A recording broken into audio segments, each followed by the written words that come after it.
A service of KIBMradio.com, the Internet's home for an all old-time radio.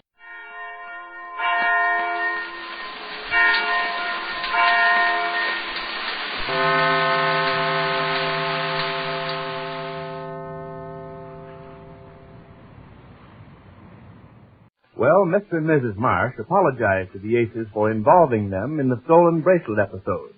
Mrs. Marsh dropped in at the house and, to show how sorry she was, offered to introduce Jane into the social crowd. Mr. Marsh dropped in at Mr. Ace's office and put him next to the biggest real estate deal Mr. Ace ever had. This episode takes place in alternating scenes between the Aces' bungalow and the Marsh's home. But first to the Aces. Marge has just come from work and is greeted by a breathless Jane. Listen. Well, Marge, you'll never guess who was here this afternoon. Well, who? Well, I was just as surprised as you are right now. Out of a clean sky, the door opened, and in she comes. Well, you could have knocked me down with a fender. She wasn't even the last person I thought of. Jane, who was it? Mrs. Marsh. Mrs. Well, what was she doing here? Well, just wait till I tell you. Wait till you hear what... Take off your things, Marge, and sit down. Well, how about dinner? Isn't Ace home yet? No, and wait till he comes. Won't he be surprised? I don't think surprised is the word. He was pretty mad about the way they carried on here with that bracelet of theirs. Well, that's why she came here. She was sorry. She apologized. Oh, she apologized, huh? Well, I should hope she would. And that's not all. What is it, Jane? What are you so excited about? Well, who wouldn't be? Listen to this. He's going to introduce me to the Worthwhiles. The Worthwhiles? Who are they? Marge, that's exactly what I said. You took the words right off the tip of my tongue. I thought it was some person, like Joe Worthwhile or Abe Worthwhile. I couldn't imagine. Well, I did. Well, you just did. You said, who are they? That's just what I said. And then she told me what she meant. She wants me to become friends with all her society friends, and she's going to introduce them to me. And we'll be in her set. Oh, I see. Well, is that all you can say? Oh, I see. Mrs. Marsh is going to introduce you into the better element of the town. That's her way of getting square with you, is that it? Not square, into a circle. That's what she calls it. Well. What does that mean? Nothing, just well. Well, what? Here I tell you this marvelous news, and all you can say what do you is... want me to do? I'm sorry if I don't seem properly awed, Jane, but the cream of society never did impress me. Marge, I hate to say this, but that sounds like sour cream to me. Oh, stop laughing. Here, I can't wait till somebody comes home to tell them about this marvelous thing, and all you can say is, well. I'm mad. Oh, but Jane, honey, I didn't mean it. Well, I am. We've lived here 3 years, and this is the first time we've had a chance to meet some of the nicer people, and all you do is sit there and laugh. Oh, I'm most frightfully sorry, my dear. You get me sore sometimes, Marge. I humbly beg your pardon, Mrs. Ace. It was dreadfully boorish of me. You're supposed to be my friend. You get me so mad sometimes. That's severe of me. Most middle class. Oh, now, Marge. You will forgive me for acting like a peasant, won't you, my dear? Oh, stop it. Please forgive me, my dear Mrs. Ace. Oh, Marge, you're so repulsive. Well, enough joking around. I mean it now, Marge. I think it was very sweet of Mrs. Marsh to do it for me. I see. And when does the coming out party take place? Oh, it's not a party. They work. Work? Who works? All these other ladies. They don't just sit around and play bridge and serve sandwiches. Since when? Since Mrs. Marsh told me. She said they're interested in the poor people. They want them to have better houses to live in and places for the children to play, not like those Old Testament houses that are so crowded and dirty. Well, that's what she said, and I'm going to work with him. Oh, there he is now. Is that you, dear? Yes, Jane. Now, don't tell him, Marge. Let me. I won't. Hello, dear. Hi, Jane. Oh, you here already, Marge? I thought I was early, but then I've lost track of time today. Dear, Jester. Today I had the greatest stroke of luck I think I've ever had since I've been in the real estate business. Dear, Well, Jester. congratulations. What now? Well, it's a long story. Suppose we have dinner and I'll break the good news to you there. Dear, Oh, Jester. no, you've aroused our curiosity. Now, you tell us right this minute. But it's too long to tell right now, Marge. Dear. I'm talking to you. What? Didn't you hear me say, guess who was here today? No. Who was here today? Well, this is going to be the biggest surprise that Mrs. you ever... Marsh came over this afternoon, Jane tells me. Oh, Mrs. Marsh. Marsh here? Oh, Marsh, didn't I tell you to let me tell him? Jane, you say that Mrs. Marsh was here? Oh, yes, I might as well tell you now. She let the cat out of the trap. A person can't Well, say if her word. that is... Well, who do you think was at my office this afternoon? No, I'm first. But Mr. Marsh came to see me at the office today. Mr. Marsh? No, I'm Yes, first. he did. Now, don't tell me he offered to introduce you into society, too. Introduced me into society. No, now I'm Well, first. that's what Jane told me Mrs. Marsh was here for. She apologized and offered to square things by introducing you people to the better crowd. No, he didn't say anything about... But that is a coincidence, isn't it? Now, wait, I'm first. Coincidence sounds like a well-laid plan, if you ask me. What do you mean, plan? Mrs. Marsh came here at the same time her husband came to your office. Sounds like they talked it over. Well, suppose they did. I'm What first. difference? Here. What? What's going on here? Can a person say something around here without everybody saying it ahead of her? Oh, I'm so sorry, Jane. Frightfully sorry. Oh, stop it now, Mark. Oh, she's so Hey, what funny. is this? Go ahead, Jane. Tell it. What are you... Well, it was this afternoon right after lunch. No, it was after 3 o'clock. No, that's right, it was lunchtime. Oh, go ahead. What difference does I that... remember now. It was just after lunch All because right. I just brushed my teeth. Well, somebody rang the doorbell, and I went to see who it was. And there stood Mrs. Morris. Well, I was dumbfounded. I made him the proposition. He went for it just as I planned he would. Of course he would. I told him that the city is planning a big housing program to rehabilitate the tenement district. I told him that the city would build on that square block, and that I was giving him an inside tip. Of course, in my capacity as a member of the board of the city alderman. Yes? Well, that was all. Being a real estate man, he realized the possibility of making a big wad of easy money. And needless to say, he's going right to work on the deal. He's taking an option on the property. But did you tell him that our Social Betterment Club was opposing the erection of the apartment building on that side of the railroad Yes, track? I was perfectly honest about that, all above board. He would have found it out anyway. Of course he would have. Yes, I thought of that. I told him not to pay any attention to this agitation that you women are causing, because eventually you would lose out, and the building would be done on this square block. Are you really sure it will, Tom? Oh, of course it will. I have a majority with me on the board, and regardless of what you women do or say, that site will be chosen. By putting Mr. Ace on the job as the real estate agent, I'm not in the picture at all. Nobody will ever know I own the ground. You've held it a long time, haven't you? Yes, it's about time I got something back for my investment. The city will pay $150,000 for it. Really, Tom? Of course, my dear. With my own wife heading the women's movement opposing this act, there isn't the slightest possibility of any stain in my reputation. Oh, it's working out splendidly. Even better than you think. What do you think I did today? What? I dropped in on Mrs. Ace and invited her to join our crowd. You did? Yes? Well, now, wait a minute, Mary. With Mr. Ace working on the deal... What difference does that make? You told him that the women were agitating against this location, didn't you? Yes, but... Well, it saved his face, too. There's his own wife fighting against But him. it's different with him. He's out in the open. He's the agent who's handling the deal. Well, what of it? I'm sure that with Mrs. Ace actively engaged on the committee, we're certain not to win. Not for the plans I have in mind for What us. plan? I'm putting her in charge of newspaper publicity for our movement. Oh, Mrs. Ace. Isn't it priceless? Imagine her in charge of publicity. Why, the newspapers will laugh themselves sick. Yes, she does have a knack of balling things up. Yes, of course.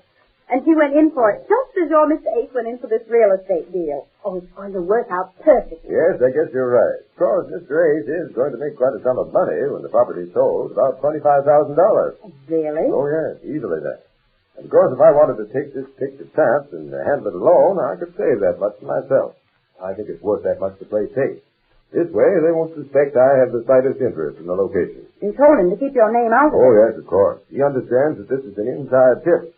Oh, but tell me some more about Mrs. Ace. You're really going to bring her into your social gentleman group? Of course I am. But they're a rather snooty lot, your crowd. Oh, they'll do what I say. Don't worry, Tom.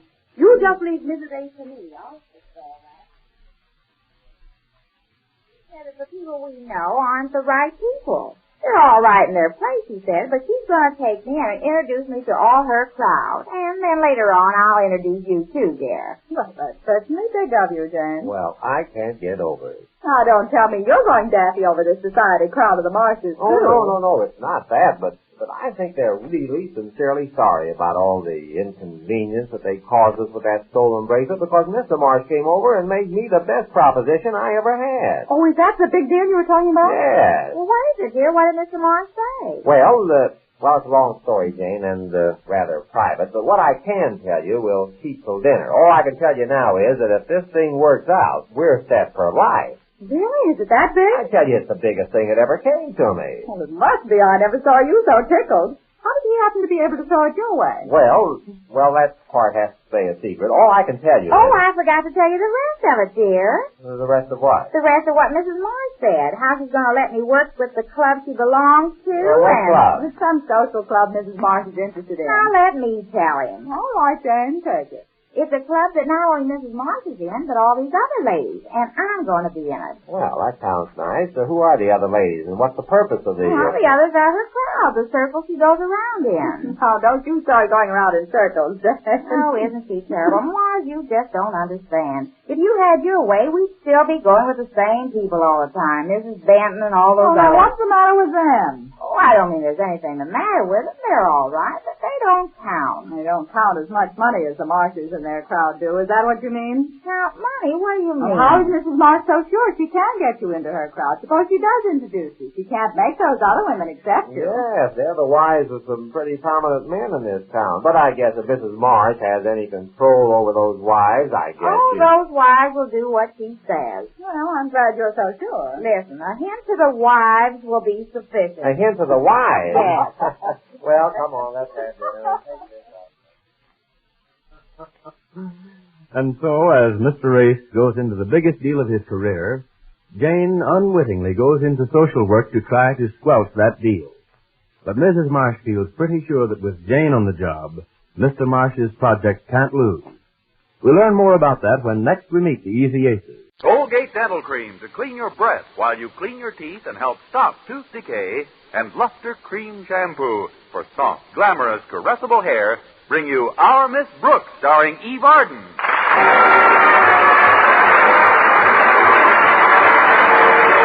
It's time once again for another comedy episode of Our Miss Brooks under the direction of Al Lewis. Well, after putting in a good day's work at school, most teachers are content to spend a restful evening at home. But our Miss Brooks, who teaches English at Madison High School, is so popular that she's often called upon to share in the neighborhood social life. And a gay round of activity it is. Take last Thursday evening, for example. The couple who lived next door to Mrs. Davis and me invited me over to their house right after dinner. They just wouldn't take no for an answer. Friday morning at breakfast, I discussed the events of the past evening with my landlady. It was nice of the Fletchers to ask you over last night, Connie. Did you have a good time? It was the maddest social event of the season, Mrs. Davis. The Fletchers went to a party, and I sat with their 7-year-old boy until he got sleepy. Well, at least it gave you something to do, dear. And Tommy is a good little boy. Good, but dull. He's at kind of an in-between age, you know. What do you mean, in between? He's too tall for nursery rhymes and too short to Roomba. Well, how did you entertain each other? We didn't. They have a television set. Oh, what did you see, Connie? Well, I can't say exactly, but when I finally put on my pajamas and went to bed, I felt naked without spurs. Those questions. Of course, I must admit I get a big kick out of them myself. You, Mrs. Davis? Yes, indeed. When I was a schoolgirl, we lived in Texas, and I did a lot of riding. Really? From our house, I had to take 2 trolleys and a bus to get to school. But tell me about Tommy. Did you have any trouble getting him to bed? Well, a little at the beginning, but fortunately I found a book by Dr. Gregory Enton, the famous child psychologist. I just applied his method, and Tommy was in bed 5 minutes later. What method does Dr. Enton recommend? Pulling the plug on the television set. You know, I was pretty relieved when his folks got home, though. Tommy didn't look too well last night. What was wrong? I don't know. His eyes were kind of red, and he seemed a little warm. Could be a cold coming on. He probably was run down. Colds are all a matter of resistance. That's why I like you to eat a good breakfast every morning. Now, here, eat this cereal. I crushed some fruit in with your popsies this morning. Oh, no wonder these popsies were so peaceful today. Usually they crackle, bark, and snap at me. What kind of fruit did you put in? 2 kinds. I just can't seem to remember what they were, though. Mrs. Davis, you are the most absent-minded person I've ever met. Oh, I don't know. There must be somebody worse than I am. Oh, of course there is. I was just exaggerating. I wouldn't hurt your feelings for the world. You know that. Of course I do, Connie. Hurt my feelings about what? About anything as trivial as some fruit. Fruit? There are 2 kinds in my cereal this morning. Good. That's the best way to eat it. But you better hurry if you want to be ready when Walter Denton comes to drive you to school. Oh, Walter isn't picking me up this morning. He's got an errand to do for his father. But I've got time to catch the 8:15 bus. I don't know about that, Connie. What do you mean? My watch says 5 minutes of 8. Your watch is fibbing. It's 8:20 right now. What? Oh, then I'll be late. Mr. Conklin will kill me. I've got to run this minute. Thanks for breakfast, Mrs. Davis. Goodbye. Goodbye, dear. Now, why should my feelings be hurt because you put fruit in her cereal?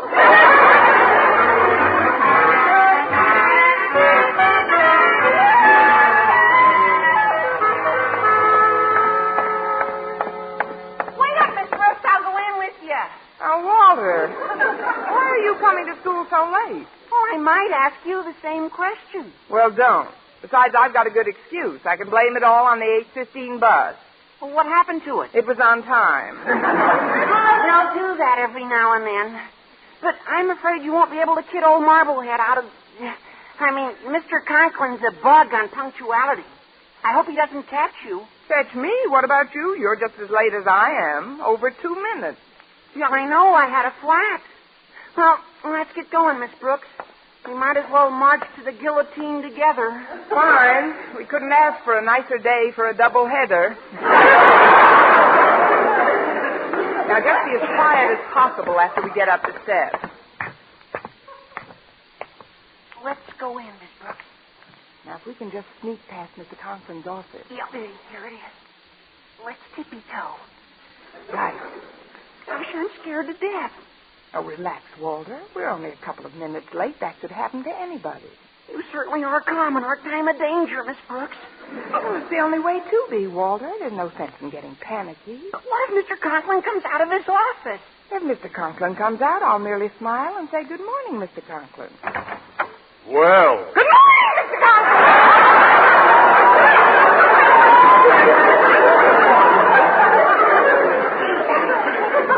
My, what an enthusiastic greeting. But may I remind you, Miss Brooks, that this school is in session, and what's more, it has been for some time. However, I'll deal with you first, Denton. You have exactly 10 seconds to present your reason for this tardiness. Begin. Walter, it's Time's up.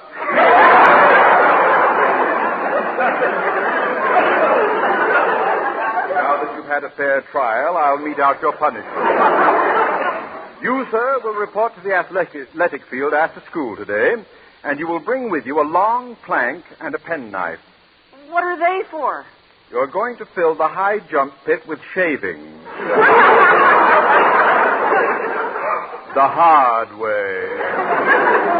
But, Mr. Case Conklin... dismissed. Now go to your class at once. Yes, Mr. Conklin. Bon voyage, Miss Brooks. And now, it's your turn. My penknife's all rusty, Mr. Conklin. Besides, I should be in my classroom. I've appointed my daughter Harriet as monitor of your class, so there's time for your punishment.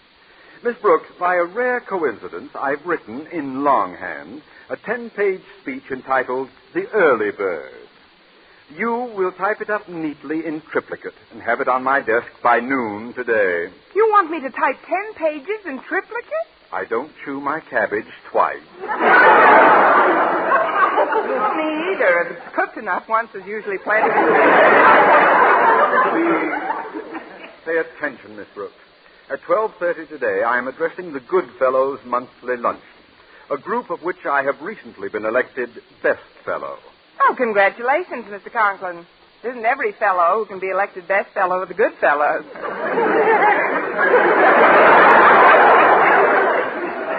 You're so right. And today marks my 30th consecutive meeting without once being tardy or absent.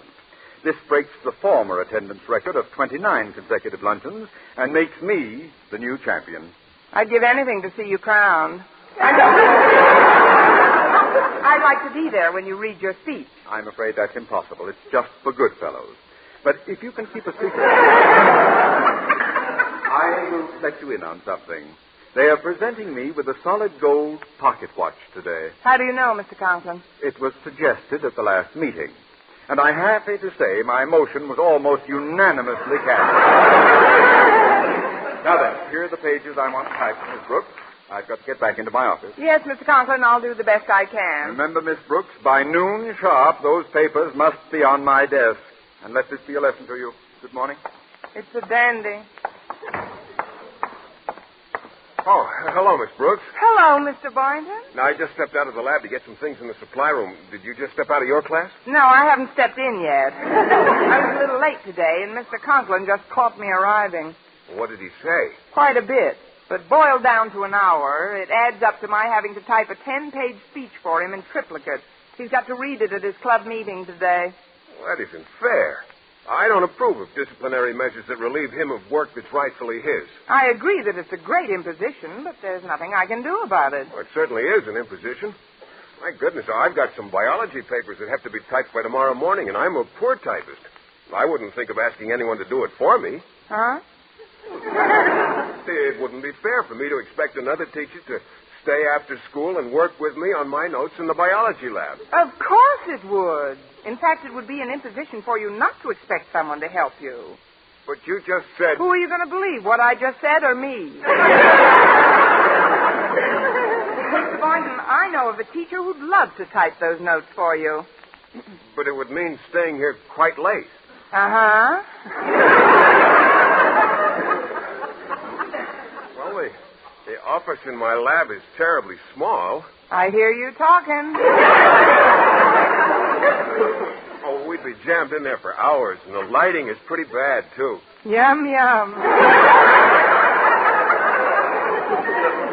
I couldn't ask anybody to put up with that, could I? Don't hesitate a minute.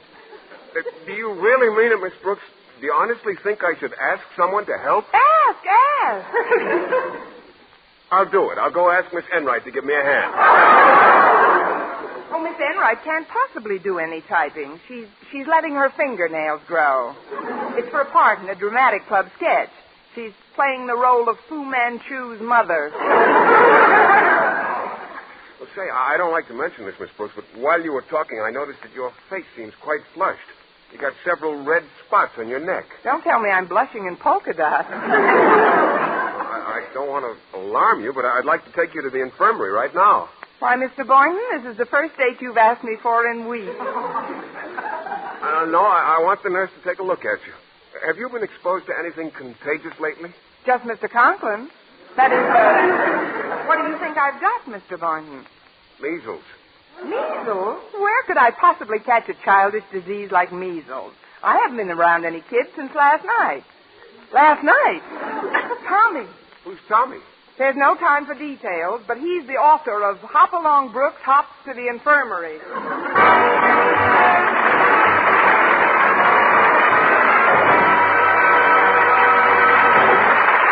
Our Miss Brooks, starring Eve Arden, will continue in just a moment. But first, here is Vern Smith.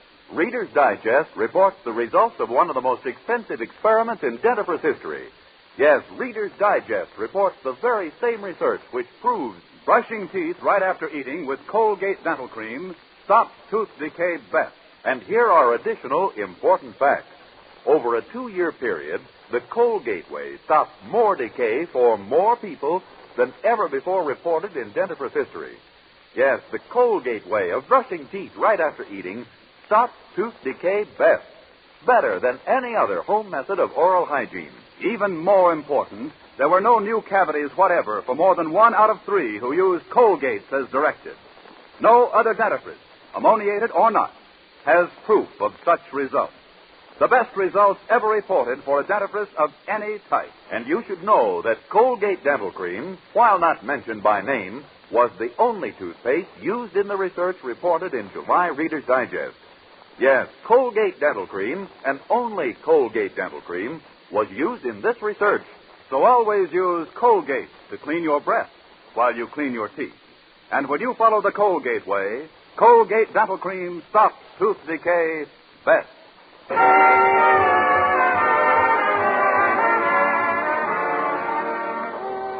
I didn't relish the idea of standing around in the hall chatting about measles, so I let Mr. Boynton guide me toward the infirmary. He told me he had had measles before, so he wasn't afraid of catching them from me. Judging from his attitude in the past, he was safe even if he hadn't had them before. He's never gotten close enough to me to catch a dangerous glance. Here we are, Miss Brooks. Let's step into the waiting room. The nurse must be inside. Say, isn't that Stretch Snodgrass lying down on the couch in the corner? Oh, yes. He seems to be reading. Really? I didn't know he could. He's not much of a student at that, but he's a fine athlete. Come on, let's see what's wrong.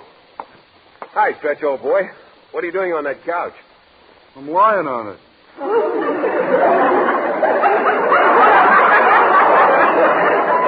I like an answer like that. It has integrity.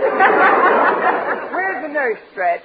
She's in the back room with an emergency case. An emergency case? What's the trouble? Well, we were having a little early practice today, and there was an accident. The nurse is trying to patch things up temporarily, but it don't look so good. So far, she's had to take 12 stitches. Oh, that's terrible. Who's injured, Stretch? A football. It's all busted up. But the nurse says she can straighten it out pretty good. She's had some experience in plastic surgery. Great science, plastic surgery. Well, I'm going to get up now. Nurse Fenton ought to be about done with the ball. Oh, don't get too close to Miss Brooks, Stretch. There's a chance she has the measles. Oh, that's all right. I can't catch him. I had the measles when I was just a punk. Stretch, I had the measles when I was just a punk. Well, how could you get them again? You know, I could do without today very nicely. Here you are, Stretch. The patient recovered beautifully. Hey, swell. Thanks a lot, Nurse Fenton. Well, I got to be going now. You better take a look at Miss Brooks. Hope you get better real quick, Miss Brooks. Thanks, Stretch. Hello, Miss Brooks, Mr. Boynton. What seems to be the matter? Oh, I don't think it's anything really, but I Wait just... a minute, Miss Brooks. Look at that face. What's wrong with it? Those little blotches. It looks like measles to me, nurse. You may be right, Mr. Boynton. You're a little warm, too, aren't you, Miss Brooks? Just a little. Well, that could come from any number of things, like being in such close proximity to Mr. Boynton here. But we better take your temperature. Just to make sure. Now, put this thermometer under your tongue. There. How's that? That's fine. Good. Now, just sit there and be still for a minute. Okay. Well, Mr. Boynton, we don't see much of you down here in the infirmary, do we? No, I'm a pretty healthy specimen, I guess. I'll say you are. How do you keep yourself so fit? Oh, I don't know. Clean living, I suppose.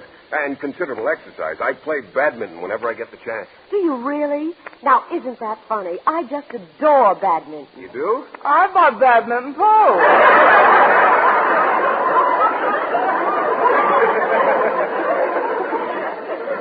What did you say, Miss Brooks? I said I love badminton, too. Put that thermometer back in your mouth, please, Miss Brooks. Okay. Perhaps we could play together some evening, Mr. Boynton. Well, perhaps we could. How would Thursday night be for you? Sounds all right. What about this? What's that? I said Thursday's great for me, too. Miss Brooks, will you please keep that thermometer in your mouth? Okay.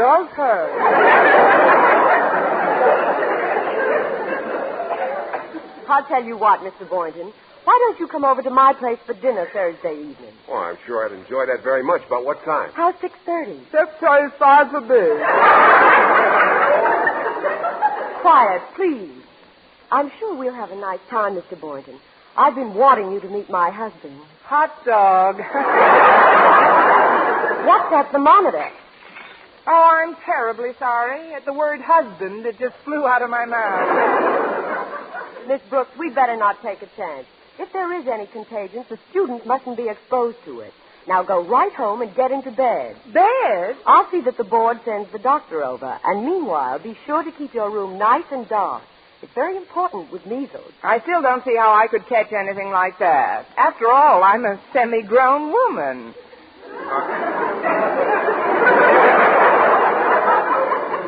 Are you absolutely certain that you never had the measles when you were a child, Miss Brooks? Positive. We were very poor.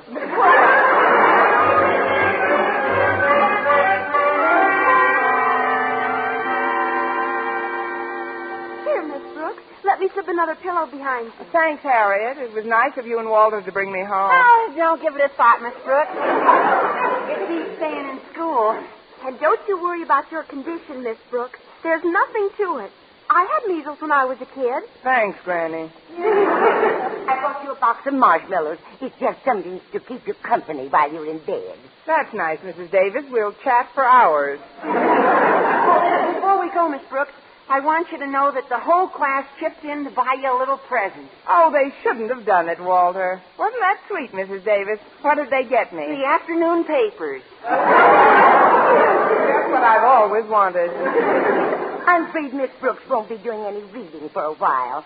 I've made sure of that by removing all the bulbs. Oh, but Mrs. Davis... I know you, Connie. Give you an inch and you'll read all day.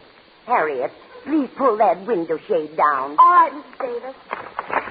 Wow, this is clubby. Gosh, it's so dark in here you can't see 2 feet in front of you.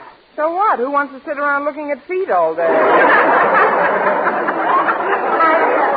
have to ask you children to leave now. I want Miss Brooks to get some rest. Okay. We have to get back to school anyway.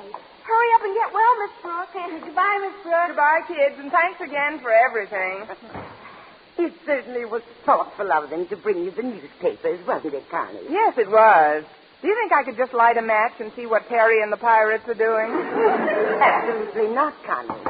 Come in.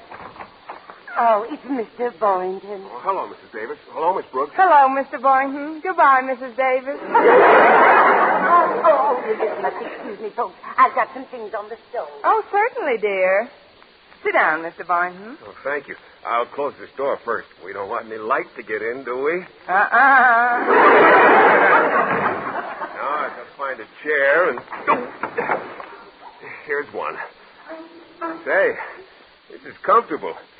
Where did you get this new sponge rubber chair? Sponge rubber? Mr. Boynton, get up. What's wrong? You're sitting on my marshmallows.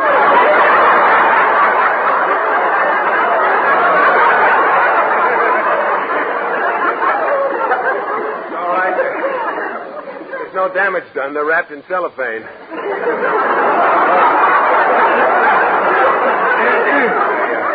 Just stopped by to see how you were feeling. I feel fine, Mr. Boynton. Oh, good. Then I can get right back to school. I feel terrible, Mr. Boynton. Maybe you'd better take my pulse. Well, how? I can't see your wrist.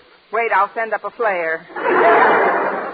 Now, I'd better not stay too long, Miss Brooks. You know how Mr. Conklin feels about fraternization between faculty members, and if he found out that I left school in the middle of the day to come to see you... Oh, relax, Mr. Boynton. He won't find out in a million years. Are you there, Miss Brooks? Time certainly flies. It's Mr. Conklin. What should I do? Just sit perfectly still. He may not see you. Well, Miss Brooks? Close the door behind you, please, Mr. Conklin. I don't want that light shining in my eye. Well.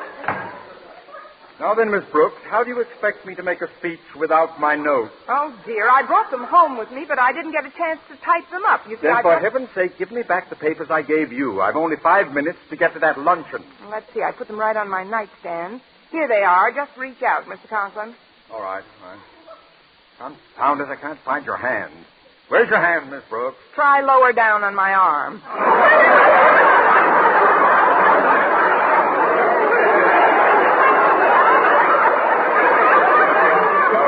There. I've got them. Good day, Miss Brooks. What are you doing in bed in the middle of the day? Mr. Conklin, I have the measles. Oh, well, I'm sorry to hear that, Miss Brooks. If there's anything I can do to... Measles! I've never had them before. I'd better get out of here. Oh, just a minute, Mr. Conklin. You can't leave now. Gad! It's affected her voice.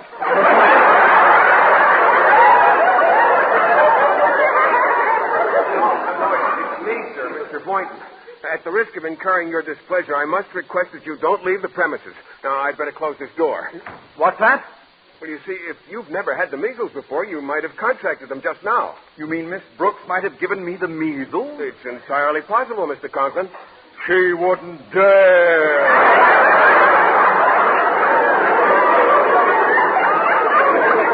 Well, it isn't my fault, Mr. Conklin, but Mr. Boynton's right. After all, measles are contagious. You wouldn't want to start a panic in the street. There's no reason for any panic. The good fellows are waiting for me with the gold pocket watch. I want that watch, and I mean to get it. Now, no one knows that I've been in this room except the three of us. I'm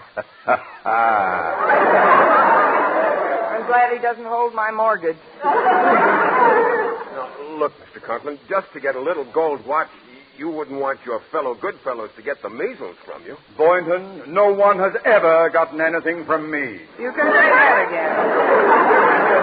No, I'm sorry, Mr. Conklin. In the interest of civic welfare, I can't allow you to leave this house and expose the community to measles.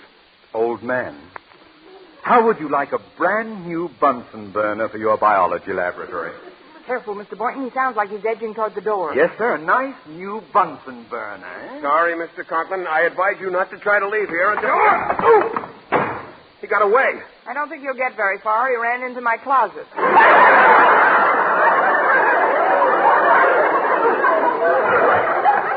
Welcome back, Mr. Conklin. Have a nice trip. Miss Brooks, it may interest you to know that you have just destroyed my last chance for setting an attendance record at the Goodfellows' luncheon. Once a month, for 3 long years, I have been eating that revolting cream chicken in a patty shell with just one thought in mind, a gold pocket watch. Well, don't feel too badly, Mr. Conklin. You can take another crack at the record in the coming 3 years. Oh, Connie, your school nurse is here to see you. Come right in, Mrs. Sanson. Well, what's all this? Visitors? I am no visitor. I'm a prisoner of war. Oh, hello, Mr. Conklin. The doctor's out on a case, Miss Brooks, so he asked me to take another look at you. Would you lift that shade, please, Mr. Boynton? Oh, certainly. Why, Connie, your face is all cleared up. Why, yes. Yes, the spots are all gone. It couldn't possibly have been measles. Did you hear that, Mr. Conklin? We don't have measles after all. Now she tells me. When it's 10 minutes past my gold watch. Well, if it wasn't measles, what did I have? Probably just a little allergy rash. Are you allergic to any particular food? Only strawberry. Strawberries. That's what I put in with your popsies this morning, Connie. Then that was it. Just a little temporary strawberry rash. Did you hear that, Mr. Conklin? All we had was a little temporary strawberry rash. You're very generous. I'm glad you came to the infirmary, though, Miss Brooks. An ounce of prevention, you know. Ounce of prevention? Why did you tell her she had measles, you Mrs. Fenton, you? Conklin, I'm sorry about your missing the luncheon and the gold Forget watch. about it. What's done is done. I ask just one favor of you all. Don't ever mention it again. I don't want anything to remind me of my loss. We understand Osgood, and I'm sure we'll all cooperate. Now, how about staying here for lunch, folks? I have enough for everybody. Oh, that's a wonderful idea. What are we having, Mrs. Davis? Cream chicken over patty shell. All right, all together, folks. For he's a jolly good fellow, for he's a jolly good fellow, for he's a jolly good fellow. We should live so long.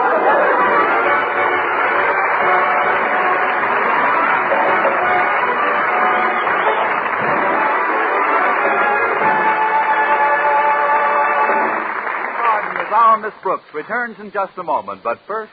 Dream girl, beautiful luster cream girl. Tonight?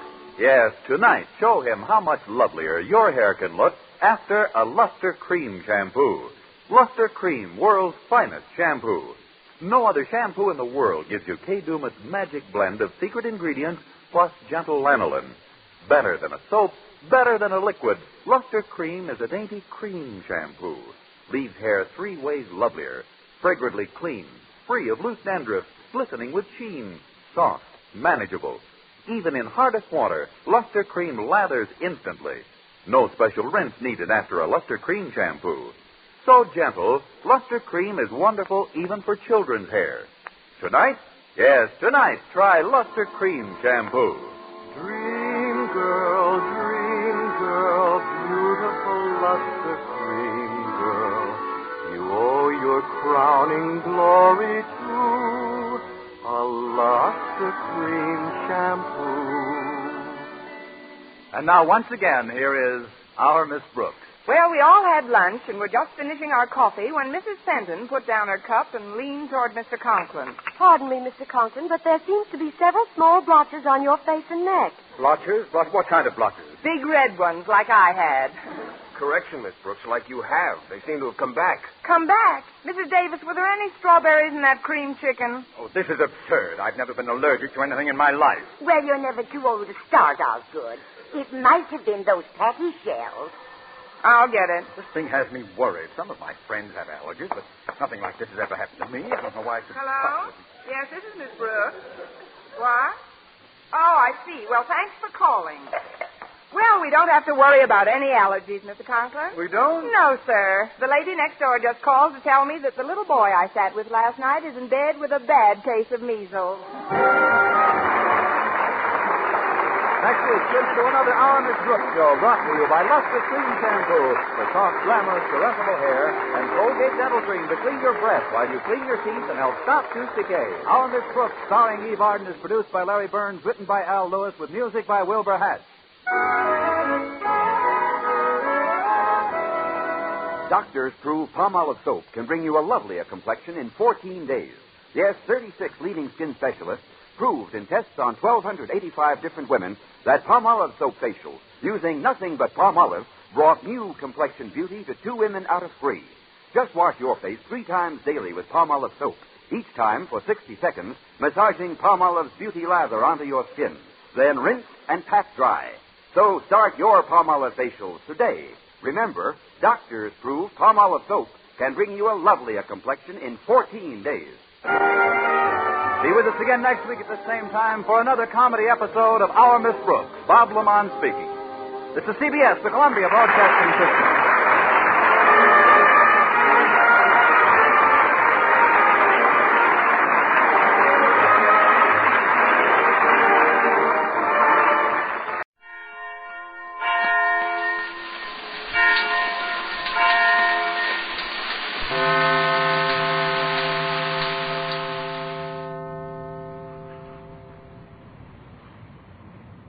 Forrester and his orchestra, our singing star Anita Ellis, Gigi Pearson, Verna Felton, Pat McGee, and Wonderful Smith, and yours truly, Rod O'Connor.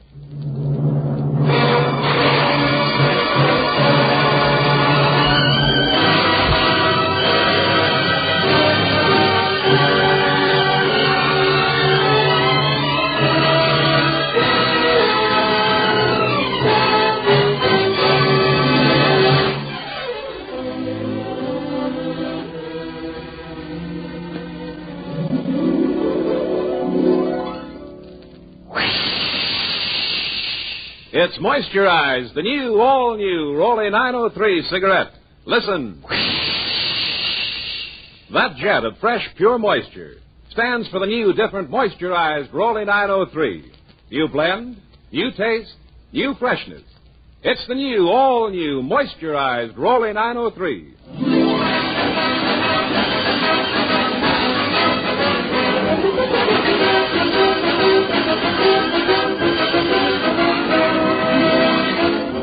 It's a pleasure to bring you Metro-Goldwyn-Mayer's popular comedian and the star of our Rolly cigarette program, Red Skelton.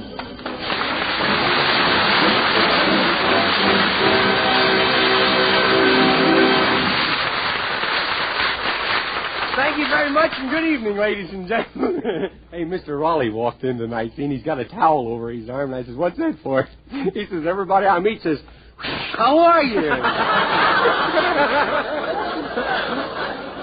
Well, Red, do you know what today is? Yeah, it's Tuesday, isn't it? Or did I get up for nothing? Oh, today's April Fool's Day. Yeah, today I feel legal, you know. Did anybody play a trick on you? Yeah, when I woke up this morning, I started unwrapping a big package. Well, what was in it? Me. You know, I haven't seen you around Reuben's Market lately. How come? Oh, I don't know. Maybe it's because I haven't been down there. There's brilliant new material. It's jokes like that that's going to put me back at O'Connor and Weiss Shoe Factory. Hey, we may stay on for the summer, you know. With material like this, we leave the audience cold, you know. Say, we've been doing retakes on Merton of the movies. Well, what part of the picture are you working on now? The love scenes with Virginia O'Brien. Well, why didn't you do the love scenes right in the first place? I know what I'm doing. Well, are you convincing as a lover? Yeah, Virginia told me that when it comes to making love, I could teach Gable a thing or two about jiu-jitsu. Well, what does your director, Richard Thorpe, think about your acting? Well, I don't like to talk about things like that. Besides, we got a lot of kids listening. Well, I know any picture that he directs will be a hit. Richard Thorpe never misses. You can say that again. I got 2 teeth missing to prove it. We've been working nights, you know. Well, I guess it's pretty tough working these cold, rainy nights. Yeah, what's your talk?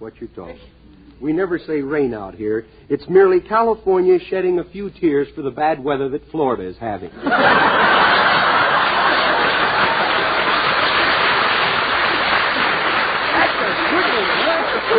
I'm proud of that. Too bad it wasn't in the script. You know, Mr. Mayor must think a lot of you, Red, with all this work they're doing on Merton of the movies. Oh, yeah. You must have an awful lot of money tied up in it. $2 million, my boy. Including your salary? No, I forgot that. That makes it $2,000,098. I worked pretty hard out there, you know. Mm-hmm. Yeah, you know how hard I worked? How hard? They bid on me 3 times at Santa Anita at the Mare auction.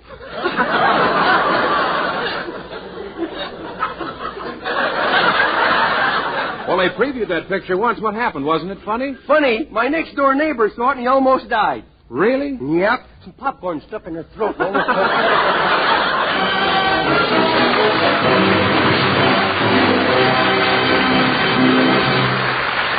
you very much. Tonight, Rod O'Connor is going to read a letter, which makes me very happy. Well, every week we tell you what famous celebrities say about the new Rolly 903. Celebrities like Joan Crawford, Paulette Goddard, Linda Darnell, Hedy Lamarr, and many more. But tonight we want to pay special tribute to those millions of you loyal listeners who smoke and enjoy the new Rolly 903 yet never receive any publicity. We recently received a letter which reads, Dear Ed, we've been regular listeners to your program and enjoy it very much. My wife and I have been smoking one of the other leading brands of cigarettes. But when your moisturized Rolly 903 came on the market, we ordered a carton to see if they were as good as the brand we'd been smoking. We both agree that the new Rolly 903 not only is a better tasting cigarette, it also is a cooler smoke with no throat irritation. So here's good wishes to you and your cast. And when other diehards say they won't change brands, just let them try the new moisturized Rolly 903 cigarettes. And if they don't agree the new Rolly 903 is better, they've lost their sense of taste. Sincerely, Ed Lucan and wife, Alsea, Oregon. To Mr. and Mrs. Lucan in Alsea, Oregon, as well as to the thousands of others who have written us letters like this, many thanks. And may you continue to enjoy the new moisturized Rolly 903.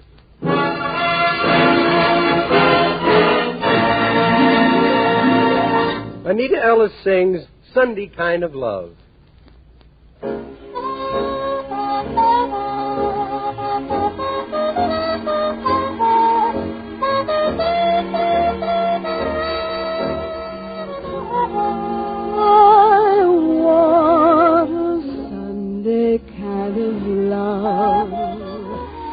Love to last past Saturday night. I'd like to know it's more than love at first sight. I want a Sunday kind of love. I want a love that's on the square. Seem to find somebody to care. I'm on a lonely road that leads me nowhere. Sunday kind of love.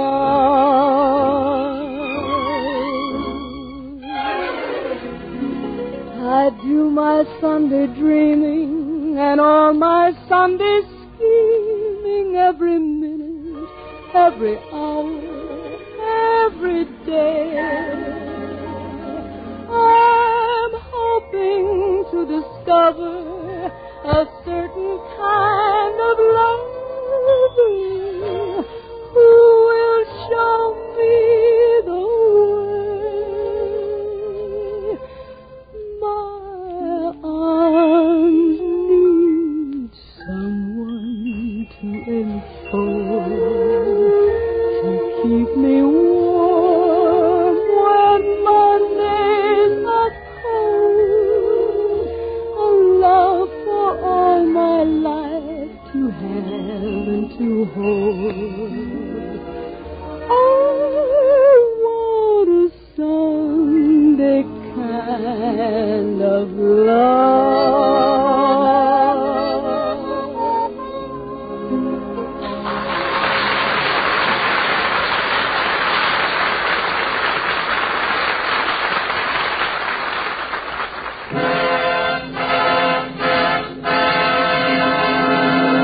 The Skelton Scrapbook of Satire.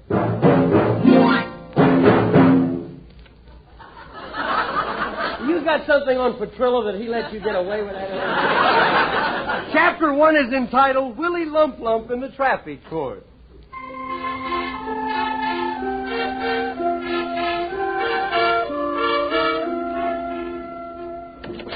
Okay, get your hands off of me. Where's the police commissioner? I'll have every one of you cops locked up. Here, order in the court, order. It must be something new. I'll have a ham sandwich. Why don't you stop making a nuisance of yourself? Look, my beautiful specimen of undeveloped seaweed. I wouldn't be here if it wasn't for you sitting in the back seat telling me how to drive all the time. Bring this man back here tomorrow. You'll see me today. How do you feel? Oh, no, you don't. I'm wise to you, birds. A judge once asked me, how you feel? I said, fine. He said, $10. Oh, no, you don't. What are you charged with? Oh, wouldn't you like to know? What's your name? Wouldn't say him. Ask me again, I'll tell you, sir. Willie Lump Lump, what's yours? Willie, Your Honor, he means no wrong. He's just frightened. Oh, no, I ain't. You aren't scared? No. Willie, look at me. Now I'm scared. Will the arresting officer step forward and state the charge? Yeah, tell him about it. Yes, sir. He resisted arrest, was speeding down a one-way street with no lights on. Yep. You're charged with 3 violations. What do you have to say? Who'd I see about opening a charge account? Mr. Lump Lump, are you guilty or not guilty? Yes, I am. Yes, you am what? You listen to Amos and Andy a lot, don't you?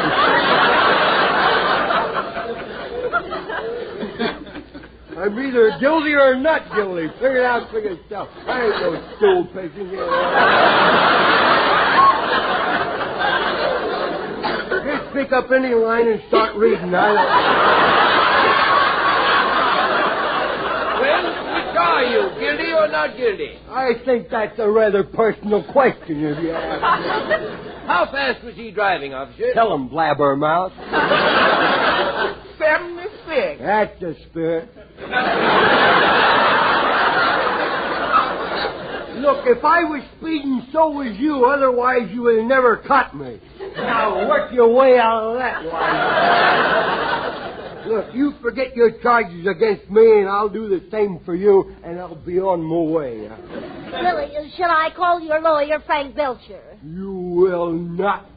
I talked to him this morning. He says, I'll go down there with you. I says, no, you won't. He said he was going to get me a suspended sentence. Well, there's a suspended sentence there. Yeah. Do you know what happens when you get a suspended sentence? They hang you, don't they?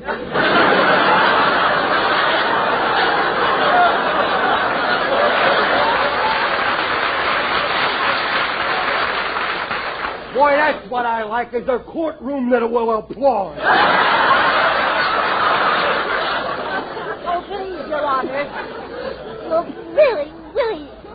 Willie's a good man. Yes, I'm a He's a close observer of all traffic laws. Oh, stop beating around the bush. Close observer.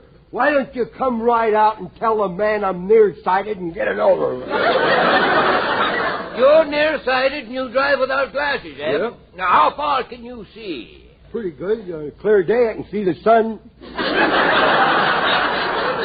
That's too fast for him. He doesn't even get it. Look, wise guy, in about 2 seconds, I'm going to wrap this gavel around your neck. Oh, yeah? Now, how far can you see? About 6 feet. Then how do you know where you're going? Just follow the radiator tap. What would you do if someone stepped off the curbstone? I'd knock him back on the sidewalk before he got hurt. I tried to make him stop driving. Why, last week he went right through a stoplight. Oh, no, I didn't. Oh, yes, you did. Oh, no, I didn't. All right, you didn't. Oh, yes, I did. You see, he admits it. Oh, no, I don't. Look, I didn't go through a stoplight, Your Honor.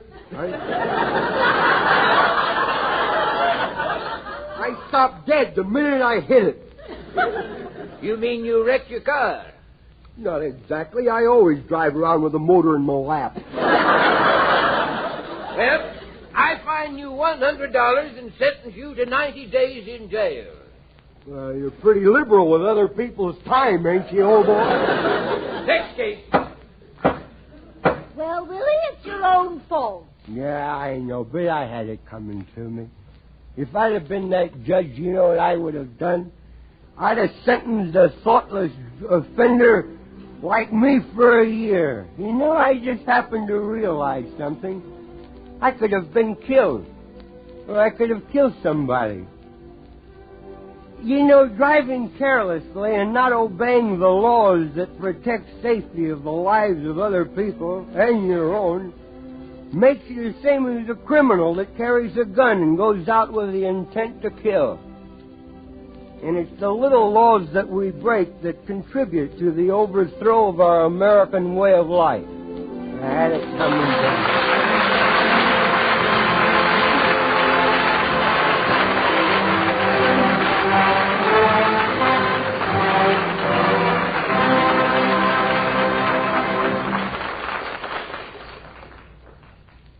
Listen. That jet of fresh, pure moisture stands for the new, all-new Rolly 903 cigarette. It's moisturized to taste better. It's moisturized to smoke milder. And remember this about the new moisturized Rolly 903. Medical science offers proof positive. Tests certified by a jury of 14 doctors, based on a method used by the United States government, prove that no other leading cigarette gives you less nicotine, less throat-irritating tars. Smoke the new, all-new Rolly 903. It's moisturized. David Forrester and his Rolly Cigarette Orchestra play Karaoke.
wonderful, David. You even look like a tamale now, believe me. Chapter 2 is entitled The Great Pie Mystery.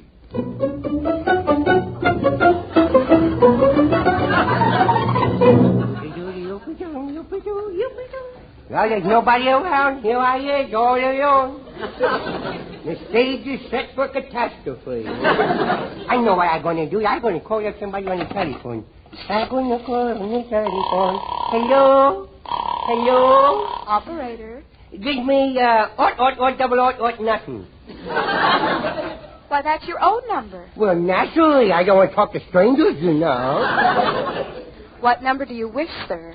Sure. Oh, boy, she think I was a man, boy. Look, babe, what you doing tonight, Cookie? Nothing. If your mother's going out, I could come by and see that you don't fall out of your cradle. Yeah. Look, give me the FBI real quick, will you?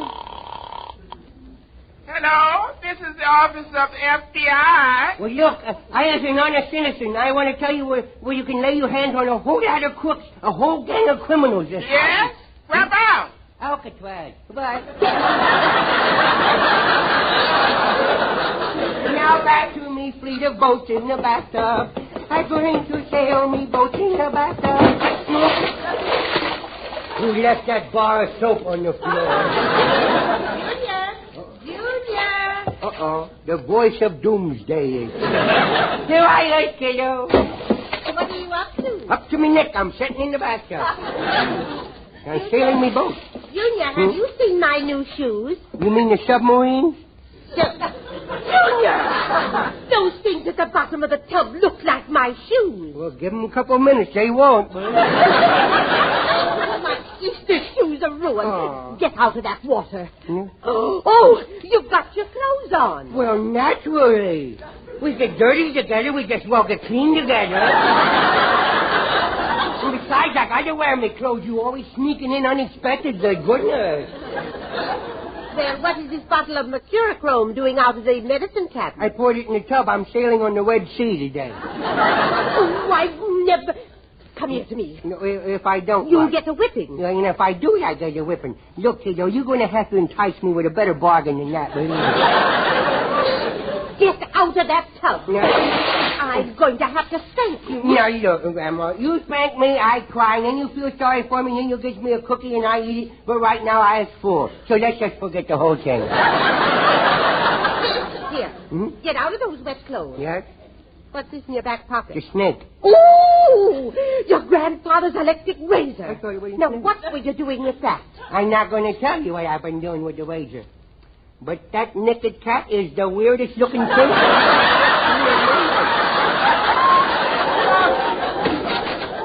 Here. Put this suit on. No, I'm not going to wear that thing. Don't you like the suit? No, I don't. With that sissy suit, I always has a fight when I wears it. You always get in a fight no matter what you wear, so what's the difference? Plenty. With this suit, I got to fight the little girls, too. A blue bow down the front with a big ribbon in the back. I can just see Dickie Olin, you know, and the juvenile jury gang just waiting to take a clink at me as I walk by. Junior, you're not going to let those ruffians bully you. Abraham Lincoln once wore a suit his grandmother made for him, really? And a group of toughies made fun of him and tried to muss his suit up. But young Abe took care of them. Look, that was a long time ago, kiddo. Just face it, we was living in the bubblegum age, you know. Well, let's get up with this foolishness. Yes? You sit right here on this table. And I'll tie your shoelaces for you. Yeah, okay. Hey, Nemo, why are you making a hang knot? Oh, I guess I got carried away for a second. There. Now, see if you can stay clean for about 3 minutes. Okay, kiddo. Watch me. I'm going to jump off of the table. No, don't jump. There's a weak spot in the floor.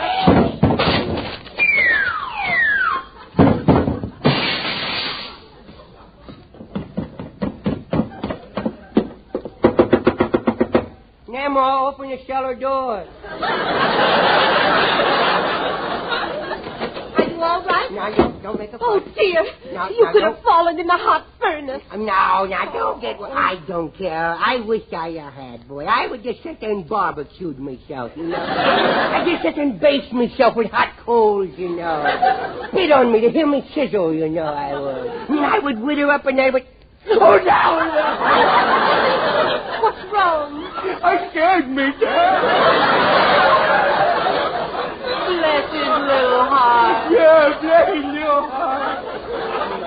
Now, don't cry. Okay. Grandma'll give you a nice piece of fresh pie. Pie? Yes. Uh-oh. I just think I put it on. Now, smell them. Yes, it smells Good good. heavens! Someone has taken a big bite out of the middle of each pie. Now, who would do a thing like that? I think I know the answer to that. I think you do, too, so let's just skip it. Junior, look me in the eye. Now, if you're telling the truth, you'll be able to keep looking me in the eye. If not, you'll have to look down. Now, did you touch those pies? No, I did not. And I can see I need a shoe shine, too.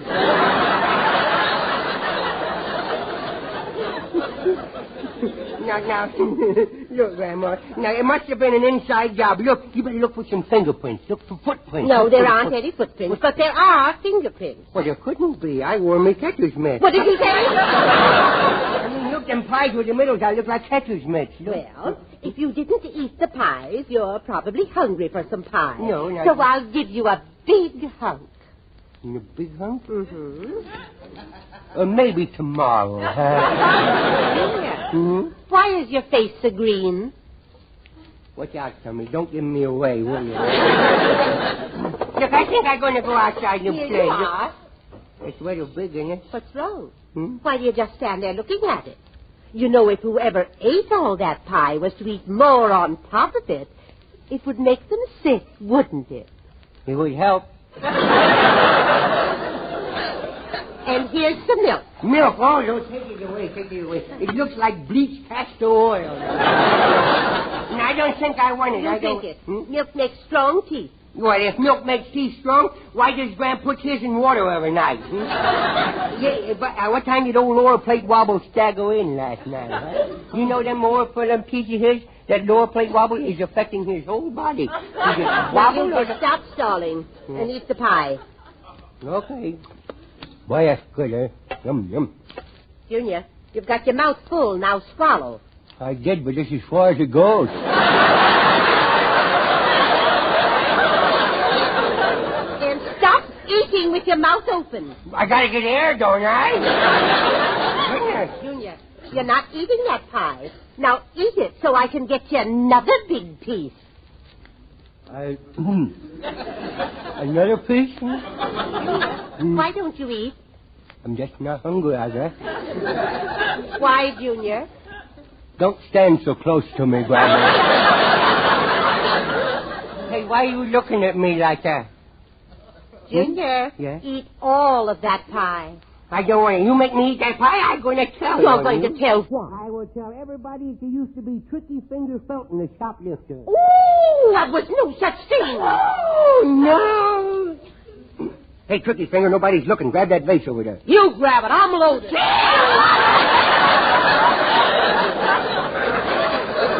I do it again. I can put that old kiddo into saying anything I want to. I'll see you later, Grandma. I'm not very hungry for pie. Junior, Hmm? eating that pie makes you feel a little guilty, doesn't it? You do it? Now, I want the truth, Junior. Did you dig into those pies? I worked hard to bake those pies. Hey, Grandma, why are you holding that pie like that, huh? Don't you know? You look like you're going to smack me in the kisser with it. Ah, but you wouldn't do the thing like that. You only kidding. You just keep laughing, kiddo. Hey, Grandma, now you're looking funny. What you thinking about, Grandma? What am I thinking, he wants to know. Go on, Perna. Smack him in the face with it. He won't cry long. You look funny, Grandma. Then again, he might. Then again, I don't know why I'm standing here thinking about it. I'm going to do it anyway.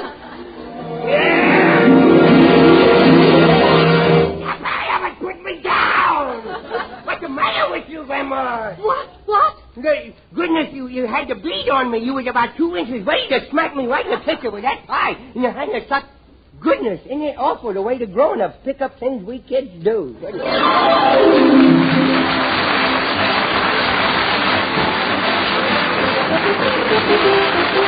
hope you liked our program well enough to do this again next Tuesday night. So until next Tuesday, then. This is Red Skelton saying goodbye now. Thanks for listening, and thanks for buying Raleigh. Good night. Sir Walter Raleigh, the pipe tobacco that rates superior on all counts. A rich, full-bodied burley blend. Mellowed with rum for extra smoothness. Clean smoking all the way down. Crimp cut for slow, cool burning. Smoke Sir Walter Raleigh, the quality pipe tobacco of America.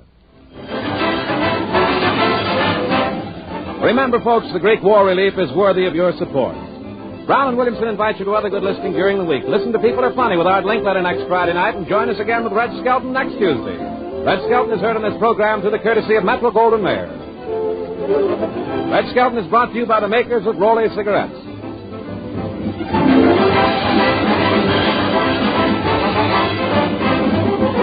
This is NBC, the National Broadcasting Company.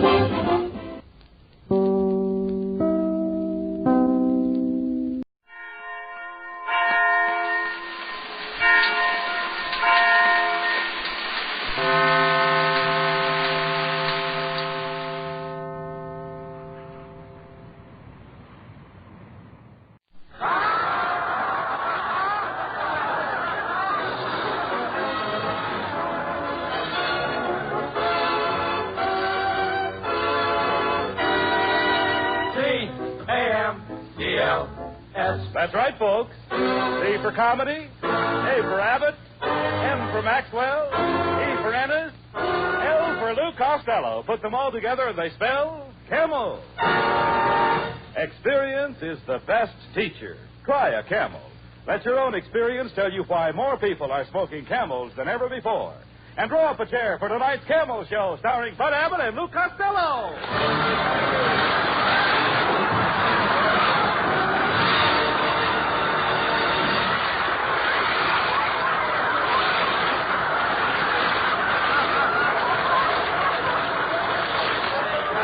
Costello, come here. Costello, will you come over here, please? Will you listen to me? What are you writing on that pad? Hey, Abbott. What are you writing on that pad? I'm just making out a list of girls I'm going to kiss next week. Here's who I got picked out. Lizzie Schwartz, Maggie Mugglemeyer, Tessie Tinfoil, Lana Turner. Now, wait a minute. Lana Turner wouldn't kiss you. Oh, no? Oh, no. Then I'll scratch her off my list. I love you. You dummy, always thinking of girls. Girls, girls, girls. Now, great men don't waste their time on girls. Where do you suppose Benjamin Franklin would have been if he'd have thought of girls all of the time? In the front row at Earl Carroll's? No. Costello, I've been telling you for the past 3 weeks. You've got to quit chasing girls and get yourself a job. Look at you. Look how sloppy you are. Look at your socks. I can't help my socks, Abbott. It's those new Hickok plastic garters. What's the matter with them? Your socks stay up, but your legs fall down.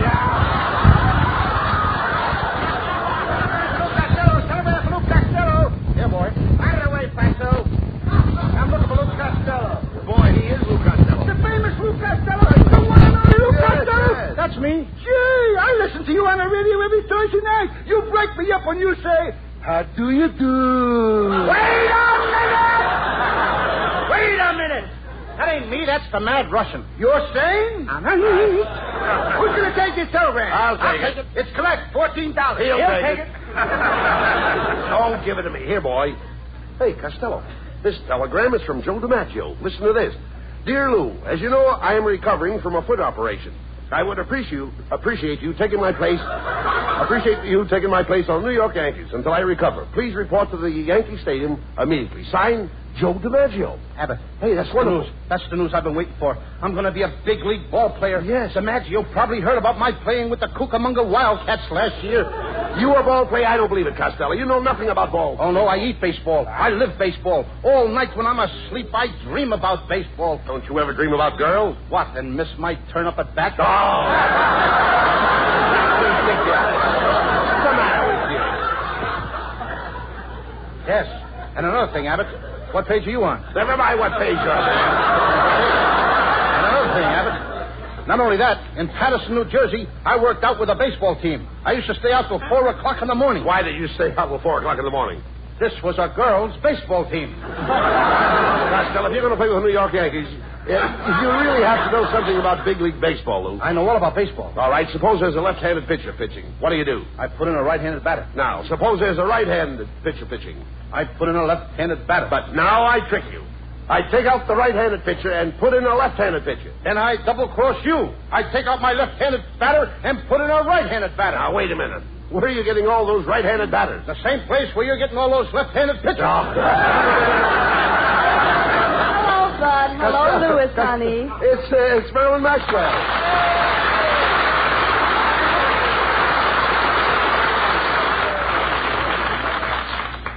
Hello, Marilyn. I've got great news. I'm going to play ball with the New York Yankees. I'm taking you along as a pitcher. Oh, now, Costello, Marilyn Maxwell can't pitch. Oh, no? You should see all the guys she struck out that were trying to get to first base.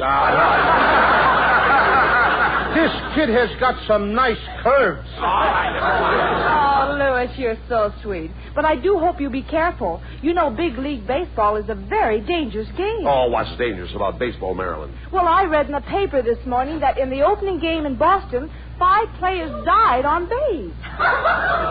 Marilyn, you don't seem to know much about baseball. Let me show you how to play indoor baseball. First, I put my left arm around your waist. Then I snuggle my head on your shoulder like this. Then I press my cheek against your cheek. Oh, wait a minute, Costello. That's not the way to play indoor baseball. How do you like that? Every season, new rules. Well, goodbye and good luck, Louis. I just know you'll become famous with those New York Yankees. Marilyn's right, Costello. This is your chance to become famous. Now, you've got a good job as a baseball player, and you might find your proper niche in life. Yes, I might. I mean, after all, if I find my... What will I find? A niche. You'll find your niche. Abbott, when I find an itch, I scratch it. No. What in the world are you talking about? An itch. I once had the 7-year itch. What happened? I scratched real fast and got rid of it in 3.5 years. I'm not talking about that kind of an itch. I mean an itch in life. An itch in life is what everyone is looking for. Anyone who is successful has found an itch. Well, if that's the case, I know an Airedale that is doing very well. Listen to me, Costello. When I say an itch, I don't mean an itch like you have when you have an itch. I mean an itch like you have when you have a notch. Oh, you don't mean an itch like an itch when you have an itch. You mean an itch like you have when you have a notch. Now you've got it. Now I've got it. I don't even know what I'm talking about. Costello, why do you mash everything up like that? You're the most mixed-up man I ever saw. Well, maybe it's because I fell on my mother's mix master this morning. She had it set for mashed potatoes. I'm all muzzy. I know that, you idiot. All I'm trying to tell you is that a niche is a notch. Catch? Notch. All right. Now you know that a niche is a notch. You know that both of them are the same. Yes. Now, I could have a notch and you could have a niche. Yes, niche to me and notch to you. I'm only trying to impress you the importance of being a big league ball player and having a good income. Did you ever draw a nice big fat salary? No, I never drew a fat celery, but I once sketched a skinny tomato. No. So when I say draw, I don't mean draw like you draw when you draw. I mean draw like you draw when you draw a salary. Abbott, let me smell your breath. Mm-hmm. Just as I thought. You've drawn one too many already. Listen to me, please. When I say you draw a salary, I mean you draw money. Now he's got me drawing money. Wait till the FBI finds out about this. I'll probably draw 20 years in a clink. And they don't feed you any celery in there either. Costello, when I say you draw money, I mean you draw like you draw money to spend it. Not like when you draw on an easel. That's what I always say. With money, it's easel come, easel go. Everybody draws money. I draw money. I've been drawing money for years. My brother draws money. He's been drawing money for years. You draw, and your brother draws? Certainly. Just as I thought. You and your brother are an old pair of drawers.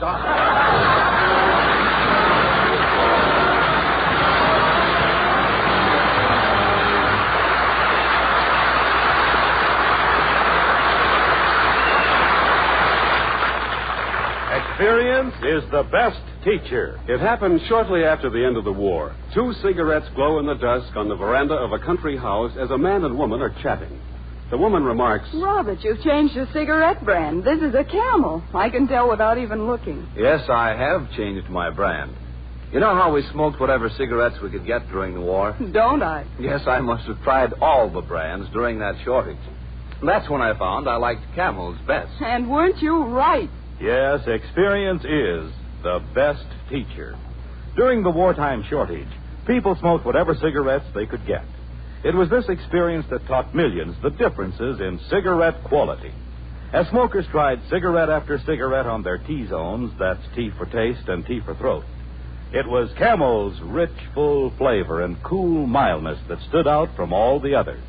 The result? Today, more people smoke Camels than ever before. Experience is the best teacher. Try a Camel.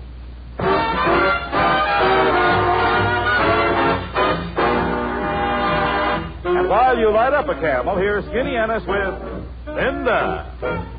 When I go to sleep, I never count sheep. I count all the charms about Linda. Lately it seems, in all of my dreams, I walk with my arms about Linda. But what good does it do me? For Linda doesn't know I exist. Can't help feeling gloomy. Think of all the loving I've missed. We pass on the street, my heart skips a beat. I say to myself, hello, Linda.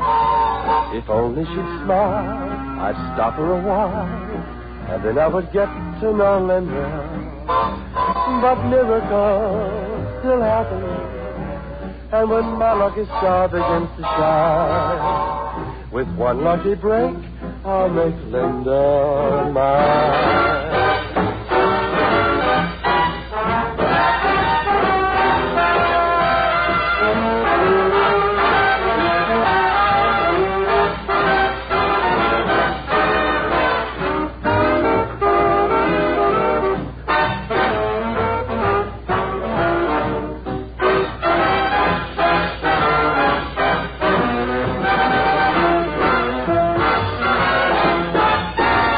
On the street, my heart skips a beat. I say to myself, hello, Linda. If only she'd smile, I'd stop her a while, and then I would get to know Linda. But miracles still happen, and when my lucky star begins to shine, with one lucky break, I'll make Linda mine.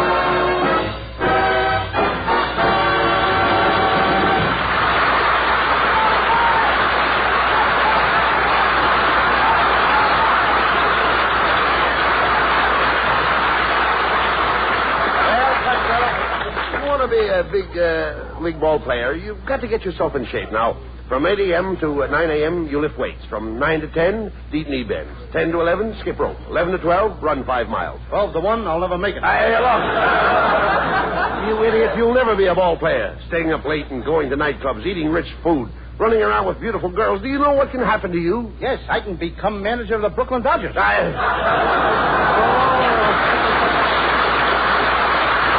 Costello, I don't even know why DiMaggio picked you. You don't even know how to swing a bat. I know all about swinging bats. When I was a kid, my father used to hit me with a baseball bat. My brother used to hit me with a baseball bat. My Uncle Artie Stebbins used to hit me with a baseball bat. And my mother used to hit me with a tennis racket. With a tennis racket? Yes, she didn't like baseball. Well, it's Skinny Ennis. Hey, Costello. I heard about you taking Joe DiMaggio's place with the New York Yankees. That's right. You know, I used to pitch for the Hollywood Stars. And, boy, I'll never forget my last game. There were 5 men on base. No, wait. 5 men on base. Now, that's impossible. Did you ever see the Hollywood Stars play? Ennis, I've seen the Hollywood Stars, and I don't remember you. Oh, I've changed a lot since then. I had the biggest buck teeth you ever saw. I was the only man on the team that could slide into second base and spike you from either end. Well, so long, Fatso. So long, Skinny. So long. Hey, you know that Skinny would make an ugly skeleton? All right. Don't waste time with him. Now, you've got to get ready for the opening game. Yes, I think we're going to play the Cleveland Indians. Cleveland Indians, eh? Uh-huh. Feller pitching? Certainly there's a feller pitching. Who do you think they'd use, a girl? Oh, I know they don't use a girl. I said feller pitching. What feller? Feller with the Cleveland Indians. Look, Abbott, there's 9 guys on the Cleveland team. Now, which feller are you talking about? Feller that pitches. There is only one feller with Cleveland. You mean 9 Yankees are going to play against one feller? That's right. You mean there's no fellas in the outfield? No. And there's no fellas in the infield? No, Cleveland only has one feller. Well, this fella must be pretty good if he don't need any other players but himself. Look, all the players will be out there helping him. You just said there was only one feller on the team. That's right. Then where did all them other fellers come from? Oh, you idiot. When I say there's only one feller on the team, I mean there is only one feller that pitches. Well, Abbott, when the manager of the team wants this pitcher, what does he call him? Feller. You mean he just hollers, "Hey, feller!" And this guy knows that they mean him? That's right. His name is Feller, Bob Feller. And when I say there is only one feller on the team that pitches, that's it. And the feller that pitches is Feller. There's only the other fellers on the team, but there's only one feller. Boy, are you mixed up. Oh, you mean the feller that pitches is feller. And there's other fellas on the team, but they're not fellas? Now you grasp it. Yes, I grasp it, but it keeps slipping out of my hand. Let's go into this sporting goods store and get your baseball equipment. I want you to look right for the opening game. Now, go ahead and ask that lady there where they keep the baseball uniform. Pardon me, miss. Well, if it isn't Mr. Abbott. Hello. And Mr. Costello. Hello. You fat little mon, you. What are you doing in the sporting goods store, miss? Oh, I just stopped in to get a gift for my nephew. I'm buying him a bars ball. Bars ball? Abbott, you know what a bars ball is. That's what the poocher throws to the coocher. And the booter tries to boot a home run.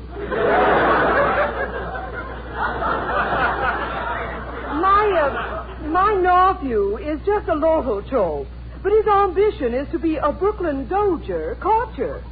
Well, if he's only a little guy, why don't he join the Detroit Tigers and be a short stoop?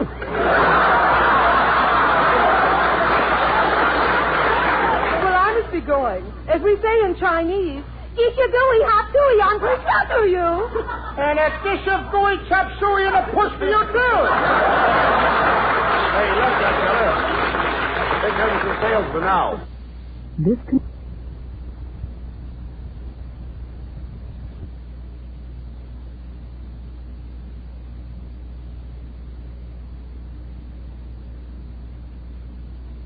Good morning, boys.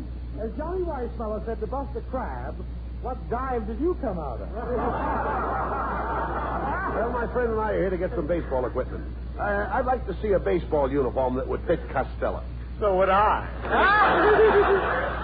Look, as Adam said to Eve, quit ribbing me. However, I'll do the best I can. We'll start with the spiked shoes. What size do you wear? 8. Oh, let me see. I've only got one pair left, and they're size 5. Maybe you can squeeze into them, Costello. Go ahead and try. Okay.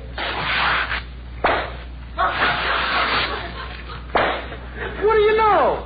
Open-toed baseball shoes. Now for the uniform.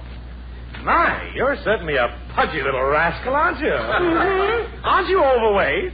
I'm about 120 pounds overweight, but I'm going back to my normal weight. Yes, that's normal. 60 pounds overweight. Costello, you should really go on a diet.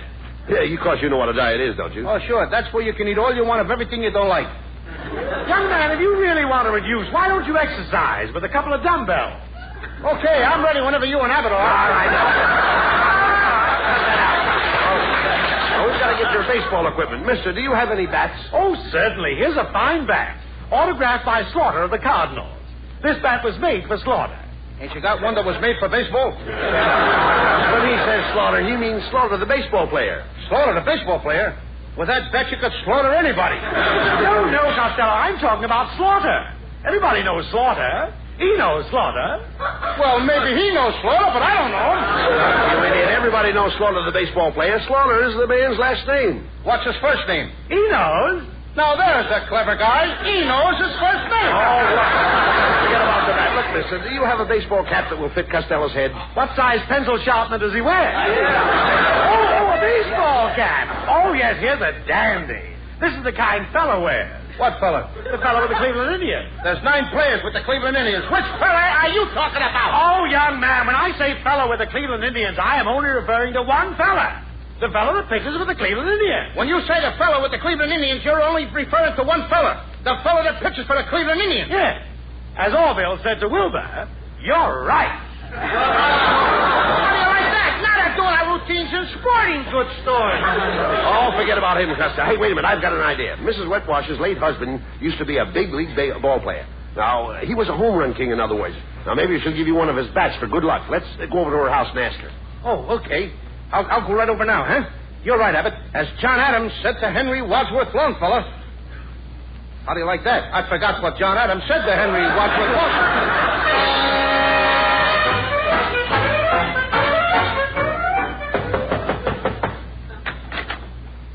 Well, good morning, Mrs. Wetwash. Oh, hello, Mr. Abbott. Oh, my. You know you ought to muzzle that St. Bernard dog. Oh, pardon me. It's Costello. Tell me, Mrs. Wetwash, I wish you hadn't have said that. I was just telling Abbott your face reminds me of a rose. Oh, really? An American Beauty rose? No, a rhinoceros. Costello, Mrs. Wetwash, Costello's leaving for New York to join Joe DiMaggio's place. Take Joe's place.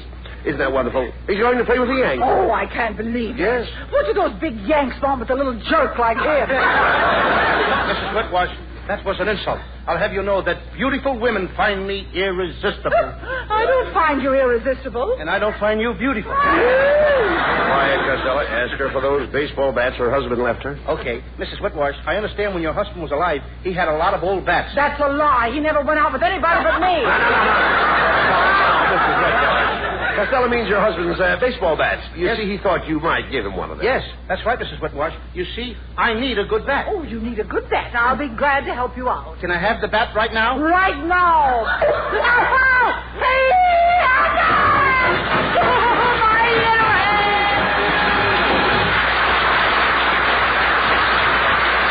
Presents lovely Marilyn Maxwell for Metro-Goldwyn-Mayer, producers of The Sea of Grass. For Camel fans everywhere and in honor of New Orleans Jazz Week, Marilyn sings for the first time on the air the title song of the picture, New Orleans. Do you know what it means to miss New Orleans and miss it each night and day? I know I'm not wrong, the feeling's getting stronger the longer I stay away. There's the moss-covered vines, the tall sugar pines, where mockingbirds used to sing. And I'd like to see the lazy Mississippi hurrying into spring.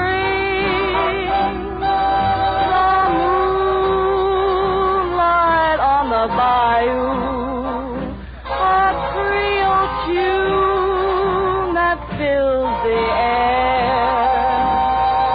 I dream about magnolias in June, and soon I'm wishing that I were there. Do you know what it means to miss New Orleans? That's where you left your heart. And there's something more. I miss the one I care for more than I miss New Orleans. More than I miss New Orleans.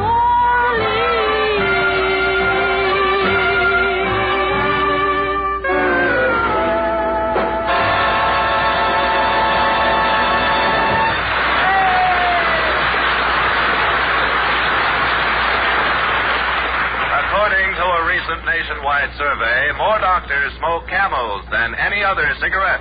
3 leading independent research organizations asked this question of 113,597 doctors. What cigarette do you smoke, doctor? The brand named most was Camel. Now, you probably enjoy rich, full flavor and cool mildness in a cigarette just as much as doctors do. And that's why, if you're not a Camel smoker now, try a Camel on your T-zone. That's T for taste and T for throat. Your true proving ground for any cigarette. See if Camel's rich flavor of superbly blended choice tobaccos isn't extra delightful to your taste.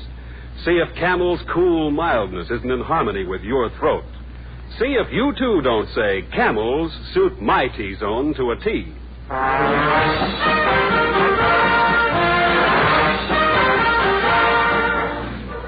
Well, Costello, I'm going to New York with you.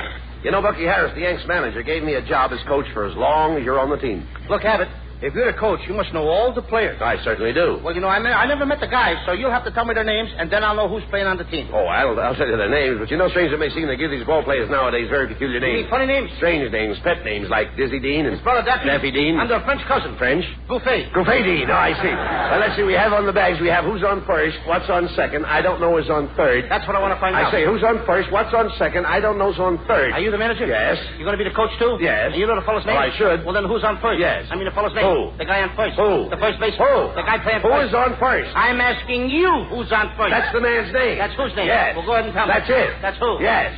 Look, you got a first baseman. Certainly. Who's playing first? That's right.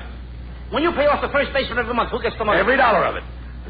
All I'm trying to find out is the fellow's name on first base. Who? The guy that gets the That's money. it. Who gets the money on He first does, every dollar. Sometimes his wife comes down and collects it. Whose wife? Yes. What's wrong with that? Look, all I want to know is when you sign up the first baseman, how does he sign his name to the contract? The guy. Who? How does he sign his That's name? how he signs it. Who? Yes. All I'm trying to find out is what's the guy's name on first base? No, what is on second base? I'm not asking you who's on second. Who's on first? One base at a time. Well, don't change the players. I'm not changing nobody. Take it easy, buddy. I'm only asking you, who's the guy on first base? That's right. Okay. All right. What's the guy's name on first base? No, what is on second? I'm not asking you who's on second. Who's on first? I don't know. Oh, he's on third. We're not talking about him. Now, How did I get on third base? why, you mentioned his name. If I mention a third baseman's name, who did I say is playing third? No, who's playing first? What's on first? What's on second? I don't know. He's on third. There I go, back on third again. You say on third base, All right. don't go off it? All right, nobody will know. Now, who's playing third base? Why do you insist on putting who on third base? What am I putting on third? What is on second? You don't want who on second? Who is on first? I don't know. Third base! Look, you got outfield? Sure. The left fielder's name. Why? I just thought I'd ask. Well, I just thought I'd tell you. Then tell me who's playing left field. Who is playing first? I'm not stay out of the infield. I want to know what's the guy's name in left field. No, what is on second? I'm not asking you who's on second. Who's on first? I don't know. Third base. The left fielder's name? Why? Because. Oh, he's center field. Look, you got a pitcher on the team. Sure. The pitcher's name. Tomorrow? You don't want to tell me the I'm date? telling you, Then man. Go ahead. Tomorrow. What time? What time what? What time tomorrow? You're going to tell me who's pitching. Now, listen, who is not pitching? I'll break your arm, you say, who's on first. I want to know what's the pitcher's name. What's on second? I don't know. Third base. Got a catcher? Certainly. The catcher's name. Today. And tomorrow's pitcher. Now you've got it. All we got is a couple of days on the field. I'm a catcher, too. So they tell me. I get behind the plate, do some fancy catching. Tomorrow's pitching on my team, and a heavy hitter gets up. Yes. Now, the heavy hitter bunts the ball. When he bunts the ball, me being a good catcher, I'm going to throw the guy out of first base, so I pick up the ball and throw it to who? Now, that's the first thing you've said right. I don't even know what I'm talking about. That's all you have to do. It's to throw the ball at first base. Yes. Now, who's got it? Naturally.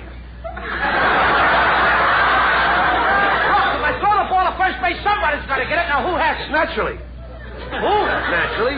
Naturally? Naturally. So I pick up the ball and I throw it to Naturally. No, you don't. You throw the ball in a hole. Naturally. That's different. That's what I said. You're not saying that. I throw the ball to You Naturally. throw it to who? Naturally. That's it. That's what I said. That's it. You asked me. I throw the ball to who? Naturally. Now you ask me. You throw the ball to who? Naturally. That's it. Same as you. Same as you. I throw the ball to who?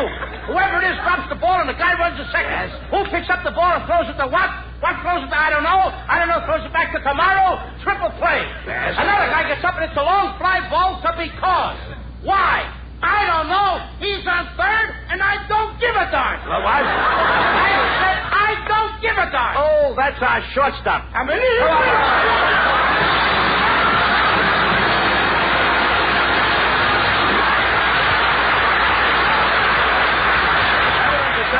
Just a moment for Camel cigarettes.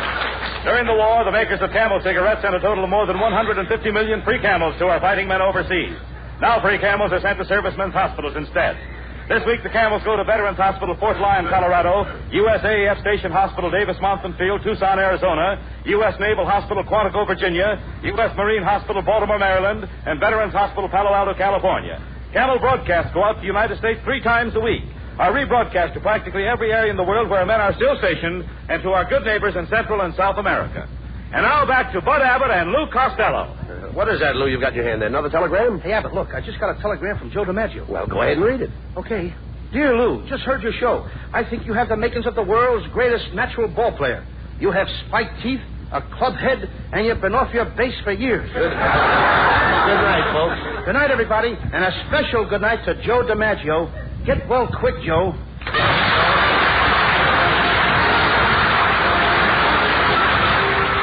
Listen to Abbott and Costello again next Thursday night when Costello is going to build himself a new prefabricated house. You can imagine the trouble he'll get into. I don't know whether it'll be a 1-story house or a 2-story house, but anyway, that's another story.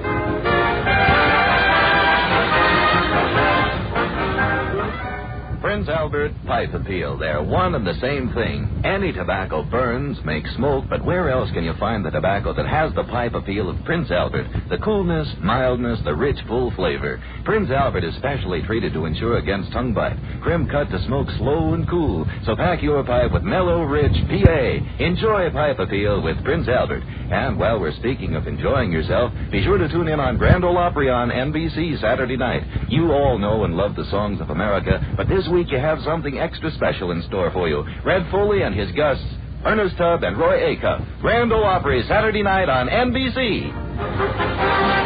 Be sure to tune in next week for another great Abbott and Costello show brought to you by Camel Cigarettes. And remember, experience is the best teacher. Try a Camel. Let your own experience tell you why more people are smoking Camels than ever before. C-A-M-E-L-S.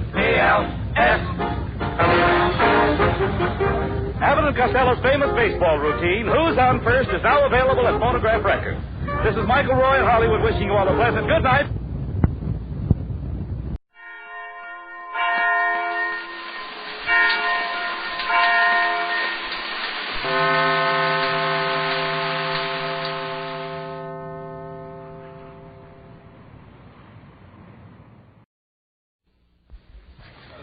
Ladies and gentlemen, the secret word tonight is food. F-O-O-D. Really? You bet your life.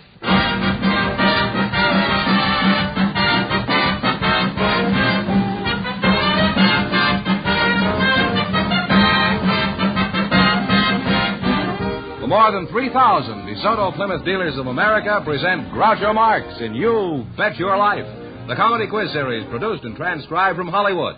And here he is, the one, the only... I thought he went over the hill. Oh, that's me.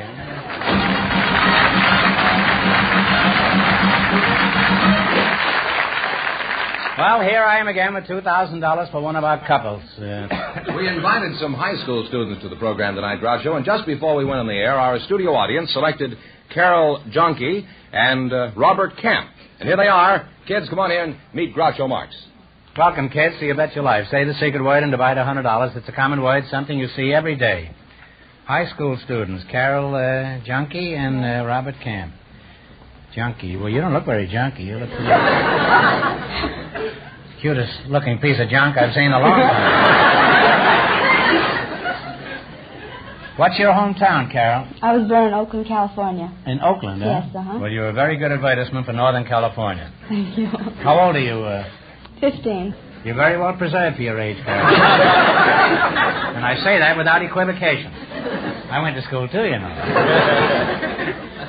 Let's test how much you know. What does equivocation mean? Do you know, Robert? Go ahead. Tell me what it means, and don't use your hands.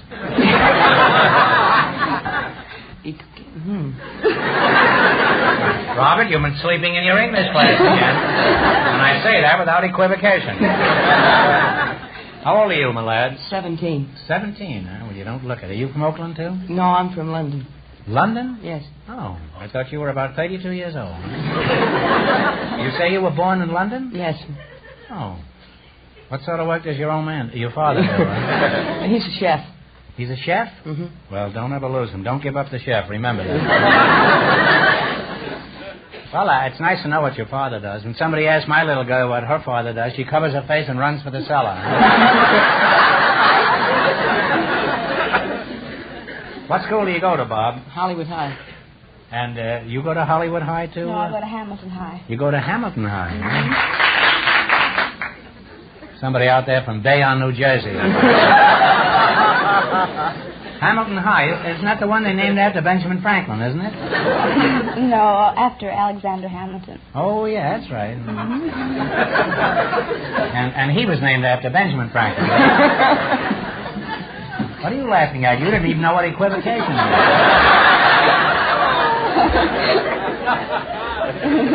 What grade are you in, Carol? B10.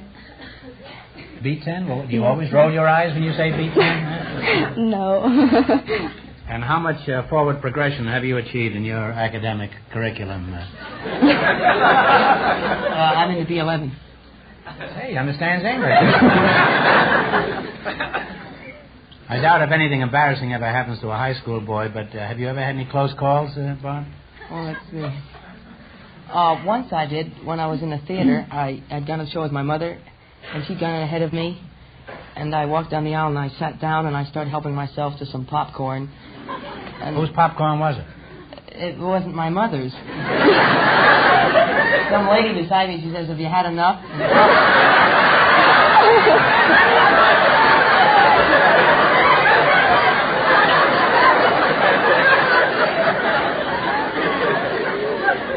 That's what they said when Truman ran it last night.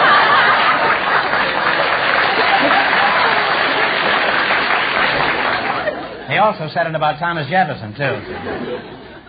So you're a popcorn thief. Is that what you're... No.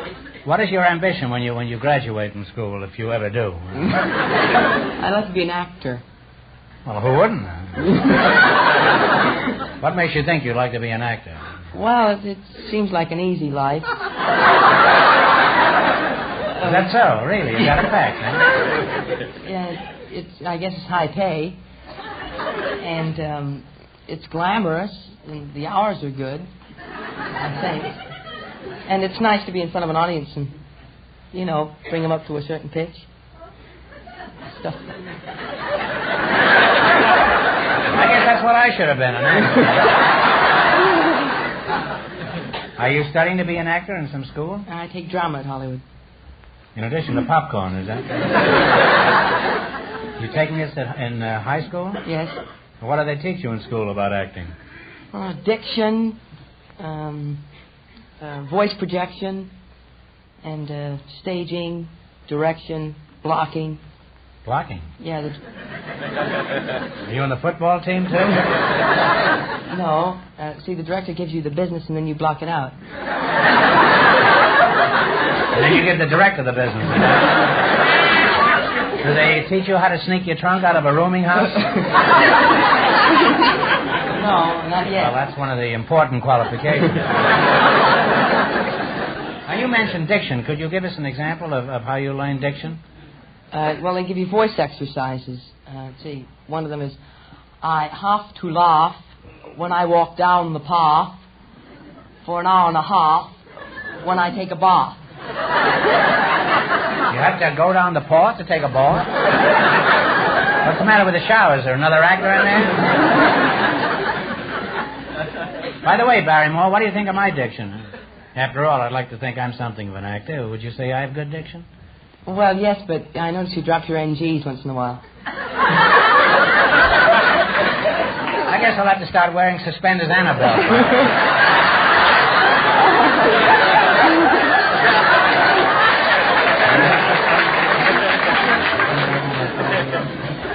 What about voice projection? Could you give us an example of voice projection? Well, you take it in with your lungs, the air, and then you... That's along with the popcorn, huh? And you breathe from the diaphragm, like it's... I have to laugh when I walk down the path.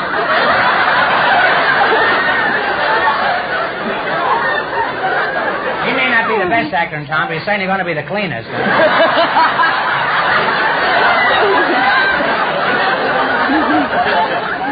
He doesn't need any equipment to be an actor. He needs a cake of soap and a towel. You'll be washed up by the time you're 18.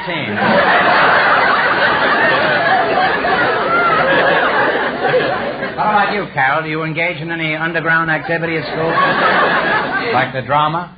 No, I'm in the Aeolian choir at school. You're in the Aeolian choir? Yes, that's well, right. Get out of it. That thing sounds bad enough already. I hear they've got mice in there.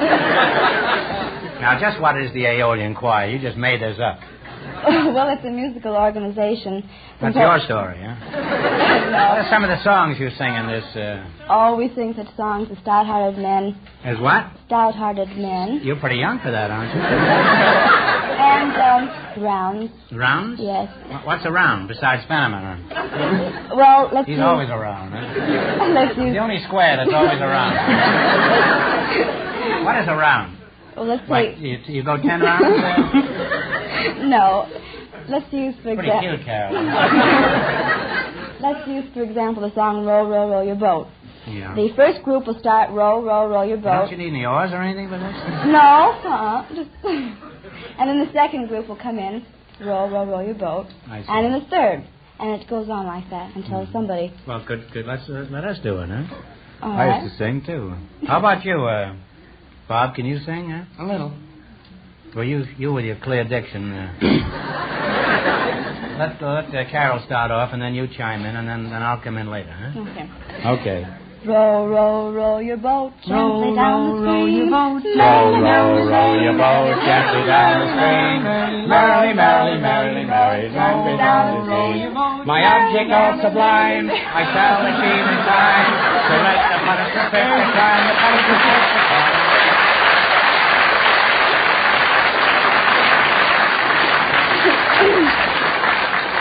Well, it's been right educational having you two kids here tonight. Well, if any sponsor is listening, how's this? Row, row, row your boat gently down the stream. DeSoto, DeSoto, DeSoto, DeSoto, exactly what I mean.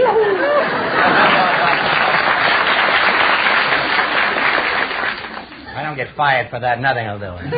Now, in just 1 minute, you're going to play You Bet Your Life for a chance at the $2,000 question. But right now, I want you to pay close attention to this. It's designed for you and your budget, too. The beautiful new 1952 DeSoto. Count off all the great features of the new DeSoto. Oroflow shock absorbers for the smoothest ride on the road. Waterproof ignition to give you quick starts in even the wettest weather. Chair-high seats for a more relaxing ride and a good view of the road ahead. 12-inch safeguard brakes for safer, surer stopping.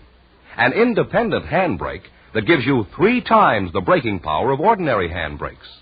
Sensational safety rim wheels to protect your family in case of blowout. Yes, friends, here's the car that gives you more for your money. More safety, more performance, more comfort, more driving pleasure than you've ever known. The exciting 1952 DeSoto. See it. Drive it. The new, the 1952 DeSoto. Now at your DeSoto Plymouth dealers. And remember, all dealers who sell DeSoto also sell Plymouth, the low-priced car most like high-priced cars.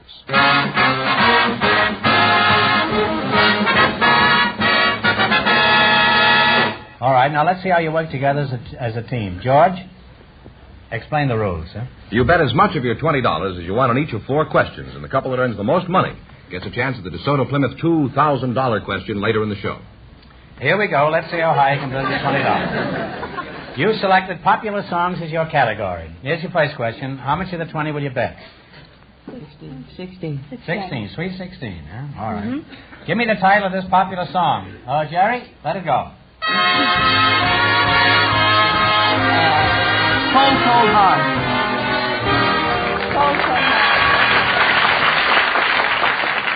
That shows you what youth is. Cold, cold heart. I wouldn't have had the faintest idea what that song is. The only song I remember is the Old Oaken Bucket. And they're on their way with $36. $36. All right, you're going for $2,000 tonight. That's the big money. How much of the 36 will you bet? 30. You want to bet 30. Right, yeah. This song is an old favorite that has been revived. What is the title of it? Hey, Daddy, I want a diamond ring. Daddy, I want a diamond ring.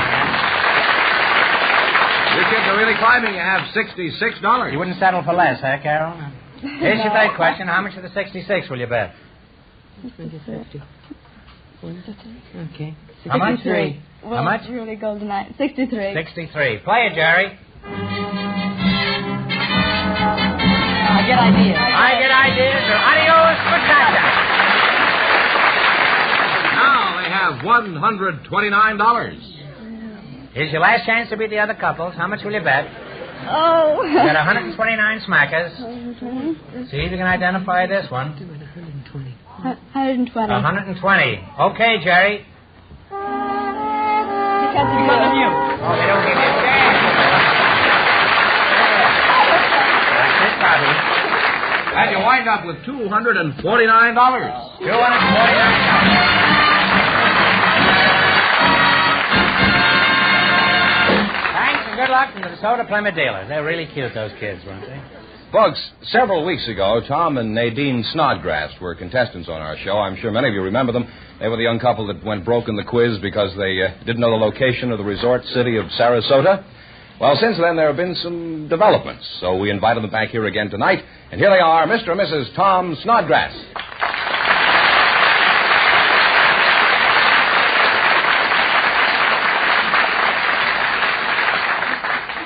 Hello, kids, and welcome back. Let's see, Nadine, as I remember, you're expecting, aren't you?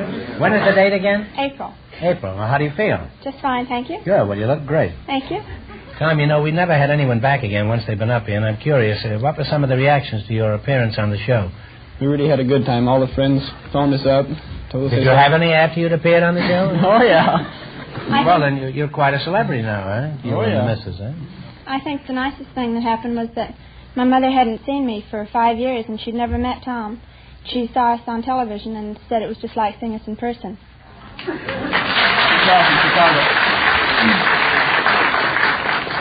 You see, television has its purposes. The last time you remember, you couldn't tell us in what state Sarasota was located. Is that right? That's right. So I'm going to ask you that question again, and you get it right, and we have a little surprise for you, and here it is. And please, no help from the audience. Florida. I'm going to ask you the question. In what state is Sarasota, Florida? Florida.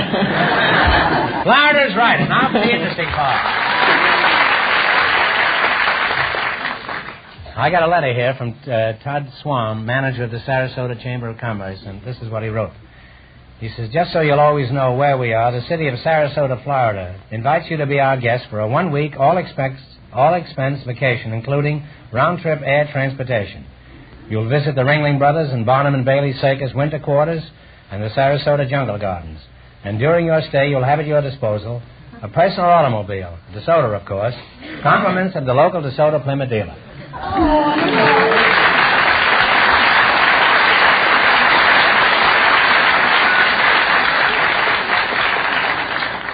We'll have a good time down there. Okay, we will. If the first one's a boy, name him Groucho. Imagine going through life as Groucho Snodgrass.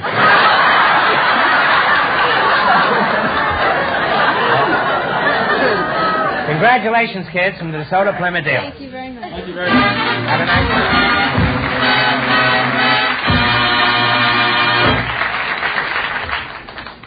Just a minute, George. Before we go on, I have a note here that I have to read. This is just to remind me to thank the radio and television editors of the United States. It seems they voted our show the best of its kind for 1951 in the poll conducted by Radio and Television Daily.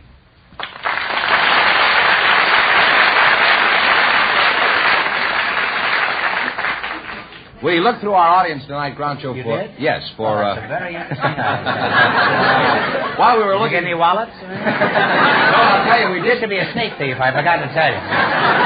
We did find some married couples with You did, huh? very unusual stories. So we'd like to bring the one in we selected. They're Mr. and Mrs. Louis Martine Lally. And here they are. Come on in, folks, and meet Groucho Marx. Welcome to the DeSoto Plymouth dealer. Say the secret word and divide $100. It's a common word, something you see every day. Mr. and Mrs. Louise Martine Lally, huh? Louis. I'll just call you Louis, huh? And Mrs. Martine Lally, huh? What shall I call you? Bernice. Denise? Bernice, uh-huh. What is this Martine Lally? Why isn't it Martin?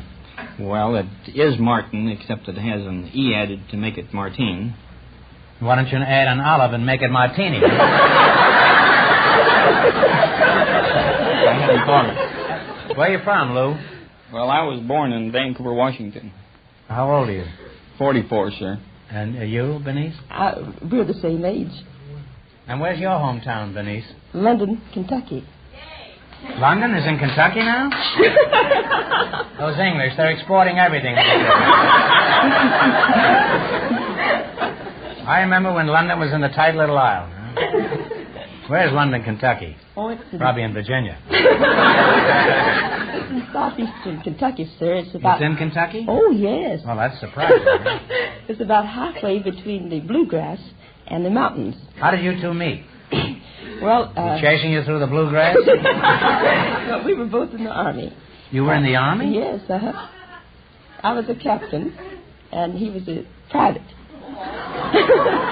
And being an attorney, I was assigned to the Judge Advocate General's Department. You were an attorney? Yes, a sir. hillbilly lawyer? Yes, sir.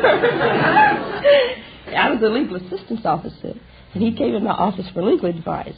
I thought I'd solved his problem, but he kept coming back. Oh, You finally solved your problem. 3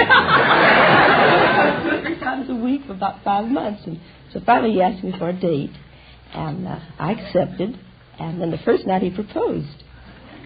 Why did it take you 5 months to get up enough nerve to ask her for a date, Louis? Well, she was a captain, and I was only a yard bird. And besides that, she was engaged to a colonel. Apparently you had more brass than the colonel.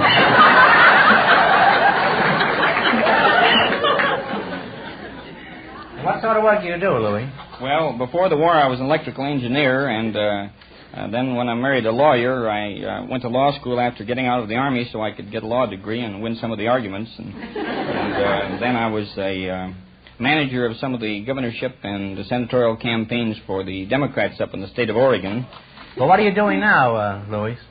Well, my wife and I are on a world tour, sir. Really? In times like this? Isn't that pretty risky? How are you traveling? Is Brinks taking you around in an armored car? Well, no. We're on our own little sailboat, the Magic Carpet, and it's a 25.5-foot two-masted sailboat, 8-foot beam. It draws 4 feet. How long do you expect this trip to take, Louis? Well, at least 5 years, sir. We're going to stop in each country as we go. And 5 years? How are you going to get along without television for 5 years? Oh, it's easy to get along without television. Speak for yourself, old boy. Pardon me.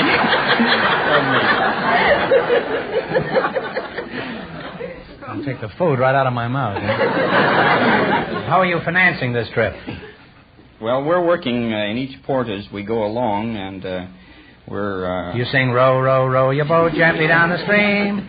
We've done all sorts of jobs down the coast as we came the first 1,500 miles of our trip. I've clerked in a grocery store and set up pins in a bowling alley, and the two of us have done legal research work for attorneys. And well, how do you do this while you're in the middle of the ocean? I don't understand this. Well, that's when we're in port. We work in each port to raise money. I'm an electronics technician over at the Long Beach Navy Yard at present. Oh. Well, that sounds very interesting. Tell us some more about your trip. What's your itinerary like? Well, you tell them. May I tell them? Sure. I want to talk a little bit. Okay. Our next hop will be about 4,000 miles down to the South Pacific. Oh. And then we're going to Tahiti and Samoa and Thailand. And then we intend to visit the religious centers, Mecca, and Jerusalem, and Rome, and up the north coast. We'll go into Delhi, India, and we had thought of going to Tibet, but that seems to be pretty well out, too. Well, you'll go to bed at night, won't you? Our boat is called the Magic Carpet. Oh, the Magic Carpet, huh? So we can go any place. Well, you're risking a great deal on this trip. Just why are you taking it? Well, Just a wanderlust? Some scientific expedition? Or? No, we're not trying to prove anything of that sort. It's just the realization of a lifelong hope to take such a trip, like thousands of others. We escape from reality, I yes. suppose, we finally found out we would never have money enough to make the trip and would never be ready, so we just cast off, and we're trying to prove, I guess, that we can make it on a shoestring. Well, use the boat, too.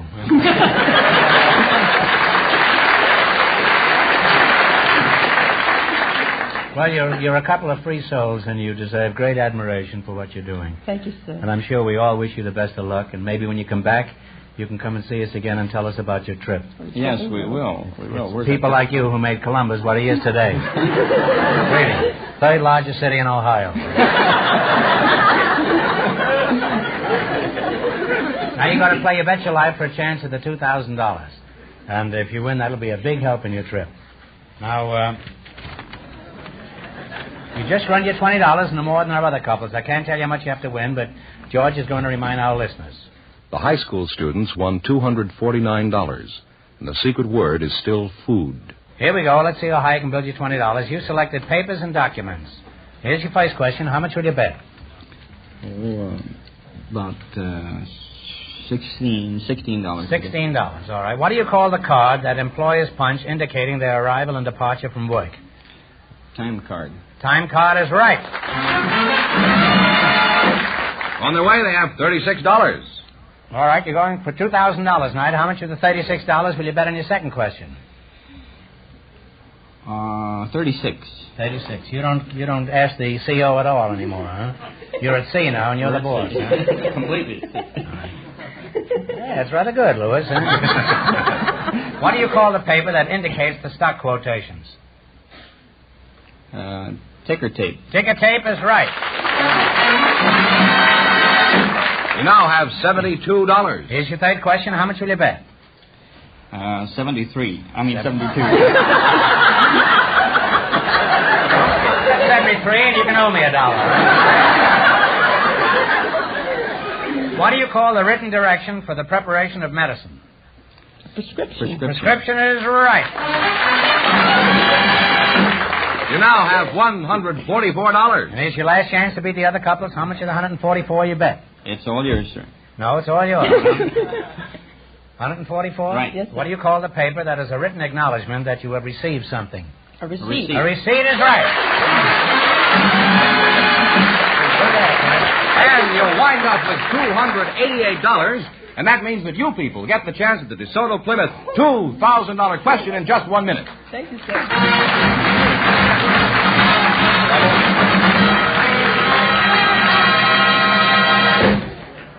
Here's a figure every car owner ought to write down and remember.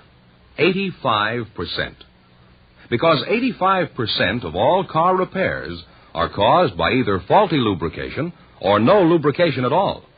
That's how important it is to have your car lubricated regularly at a place where they work according to factory standards. And I mean your DeSoto Plymouth dealers. You'll find there's a vast difference between ordinary grease jobs and the thorough lubrication your DeSoto Plymouth dealer gives your car. And you'll be glad to know, too, DeSoto Plymouth dealer mechanics are qualified to handle any and every type of service. They're not only well-trained, they have the experience and skill, plus the most modern tools and equipment, and the right factory-approved parts. So, for a first-class lubrication job, or any kind of repair, take your car where you see the famous sign of better service, the friendly sign of a DeSoto Plymouth dealer.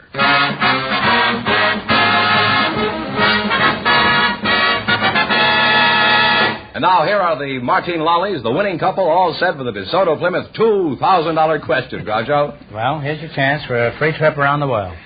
Here we go for $2,000. I'll give you 15 seconds to decide on a single answer between you. Think carefully, and please no help from the audience. Here it is.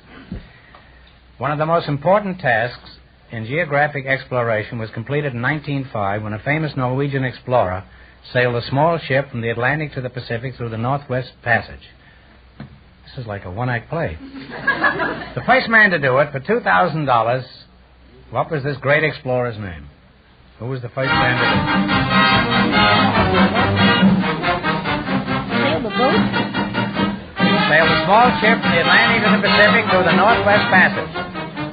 He was the first man to do it. If you don't know, take a stab at it. What was this great explorer's name? Oh, no, I'm sorry. Well, guess, say something. Some explorer. Well, I'm going to say Amazon. Amundsen is right.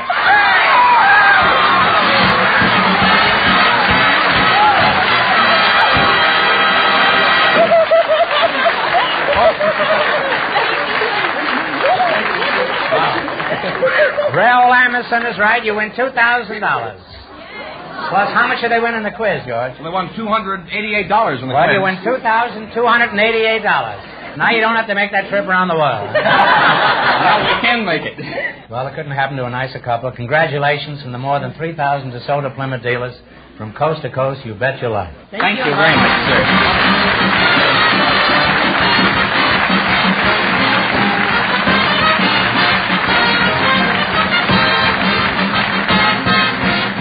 Be sure to tune in again next Wednesday night at the same time for the Groucho Marx Show, when the big question will be worth $1,000. And don't miss Groucho's television show, also presented by the DeSoto Plymouth Dealers of America. And remember, all dealers who sell DeSoto also sell Plymouth. 2 great cars, both products of the Chrysler Corporation. And when you drive in, tell them Groucho sent you. Good night, folks, and remember, see the 1952 DeSoto.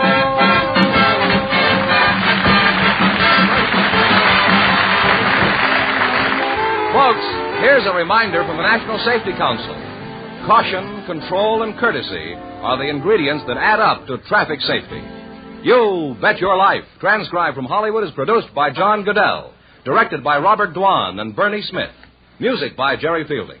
This is George Fenneman signing off for the more than 3,000 DeSoto Plymouth dealers from coast to coast.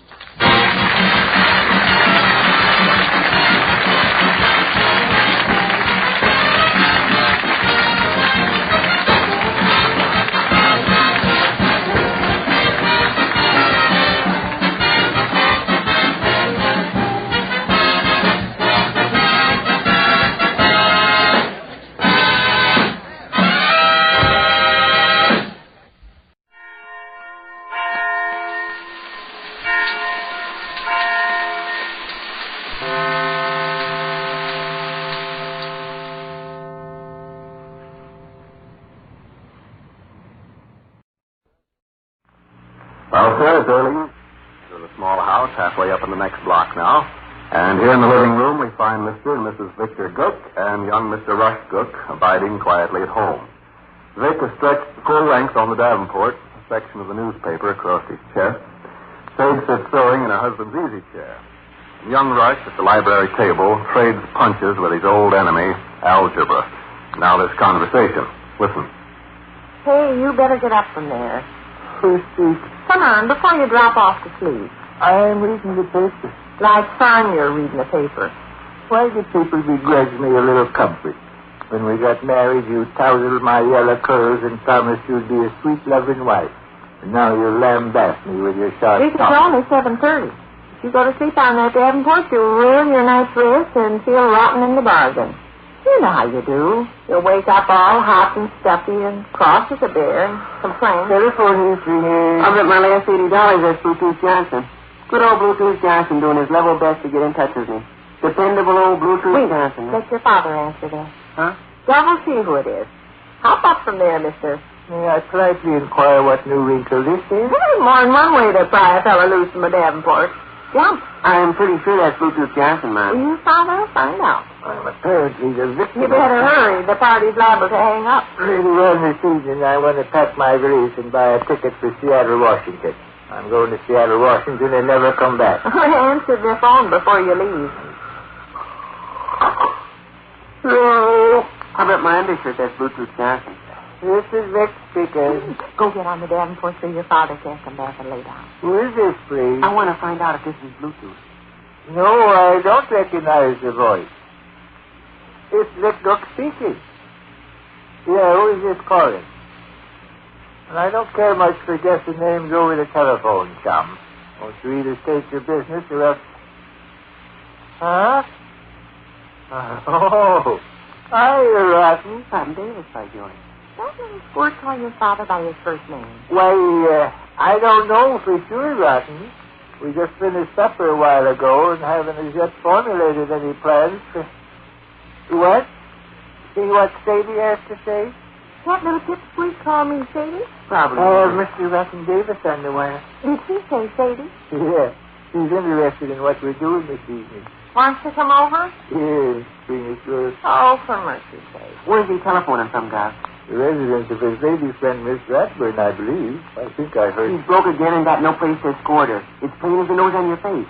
Let him come ahead, Mom. Now, listen, Rush. If you think we're going to start a regular habit of entertaining... Hey, what did I tell my friend Ruffin here? He's doubtless getting impatient. Tell him to call back in a few minutes. Rush, we're not... Well, that won't hurt nothing. Go ahead, Duff. Ask him to call back in a minute or two. Say you have to talk things over with Sadie. Well, my little boy is 14 years old, calling me Sadie. How about it, kiddo? I don't want to keep the poor dink waiting here. All right, tell him to call back. Oh, Ruffin? Say, Ruffin, the wife and myself haven't as yet programmed our evening. Suppose you call again. Oh, just a couple of minutes. Okay, Ruffin. Bye. So it's going to be a regular Tuesday evening custom, huh? Rotten asks his girl for a date on Sunday, runs out of money on Tuesday, and then has to... Wait, just one more time, Mom. You and Dove ain't doing anything. You're just sitting here. Besides, it wasn't so bad last Tuesday, was it? Kind of halfway fun watching that little 19-year-old kid act like the king of Peoria. For a while there, I thought I was listening to a college president talk. I am of the opinion, Miss Gook, that the United States Congress, dumpty-da, could pass a law, dumpty-dumpty, provide dumpty-doodle. I laughed half a dozen times the next day just thinking about the airs he put on. There you are, see. You enjoyed yourself. Okay, enjoy yourself again tonight. Why, I'll bet $50. The thing is, I don't want your friend Rotten to think he can make a habit of coming around here just because he hasn't got the Spondulics to take his girl to the show. Why, lands, once that got started... Well, it won't get started. This will be the last time. I'll tell Rotten tomorrow. What you say? I'm in favor of an... Hey, talk, Dove. See, Mom, Dove is willing. Telephone singing. It's Rotten. How about it? How long will they stay? 9 o'clock. Same as last Tuesday. How do you know? I'll fix it. Somebody better answer that. I will, Dove. Okay. Tell Rotten I'm feeling fine, and his pal Sadie can't wait to take his hand. Hello? Oh, yes, Rotten. Say, my father told me to tell you to come right on over. Yeah. You bet. By the way, Rotten, my pinners are both looking kind of tired. It might be injurious to their health if they stayed up too late. Now, don't put the wrong interpretation on my remark, but if you and your lady friend could arrange it to...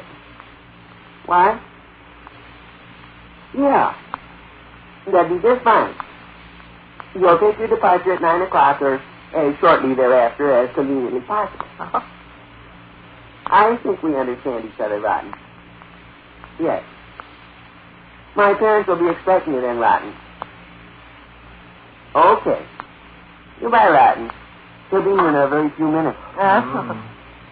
The reason I'm so interested in helping Rotten out is because, just like I say, I'm indebted to him for a good many kind favors.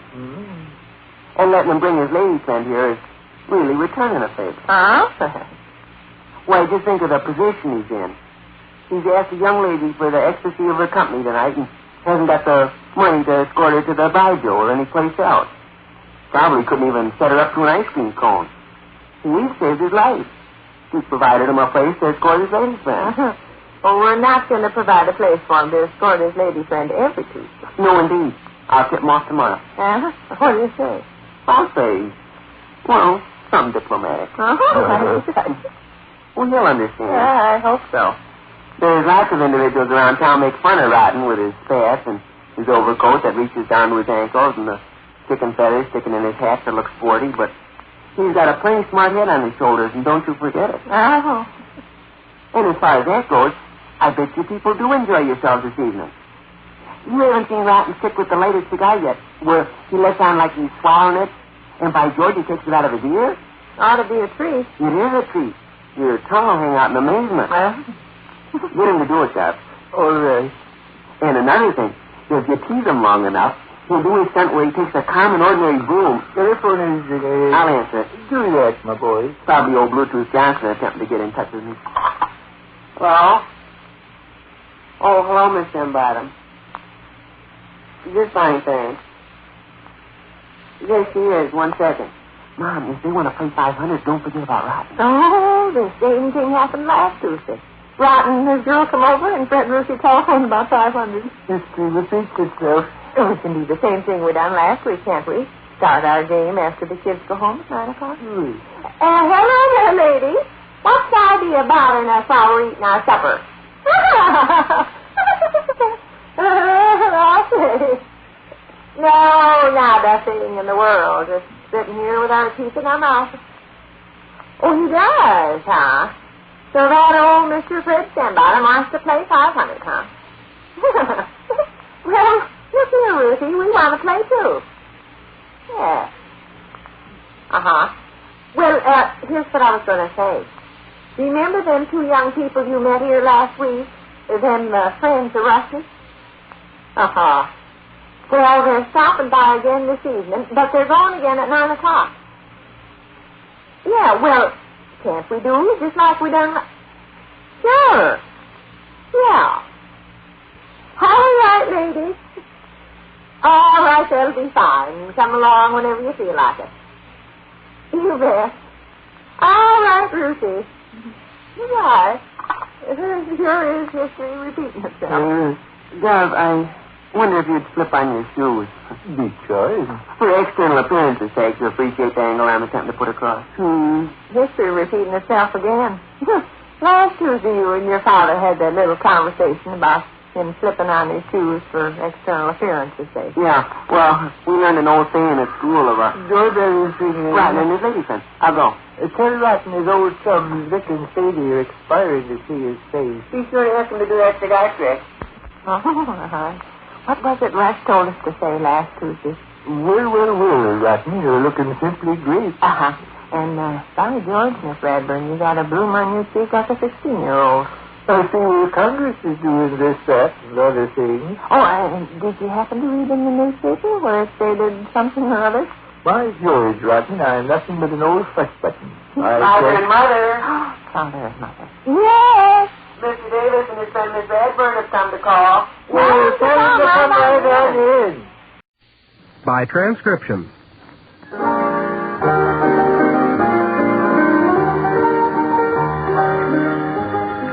Bristol Myers, makers of Mom, the safer deodorant, and Vitalis for well-groomed hair, bring you Duffy's Tavern with our guest tonight, Chester Morris, and starring Archie himself, Ed Gardner.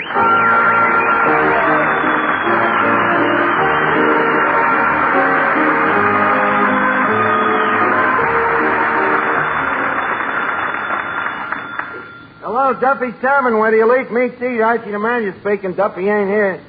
Oh, hello, Duffy. Yep. Yeah, that's right. Another crime wave on in the neighborhood. And a bad one. You know, they held up Grogan's bar across the street last night. Well, newspapers said they got $100, but Grogan told me $200, and he told the insurance company $300. So I figure it must have been about $10. Huh? Well, I understand the leader of this crime ring is a real murderer, a guy called Whistling Sam. Yeah, the guy specializes in holding up saloons. How come? I don't know. Maybe he just hates television. Well, don't worry, Duffy. He comes in here. Don't forget he's got me to deal with. Okay, I'll call you back. Whistling Sam. Clever crook like that, I'd like to pit me wits against him. Only trouble is you ain't got a wit to pit. Eddie, you forget that you are addressing an honor graduate of the Eagle Eye School of Crime Detection. That correspondence course?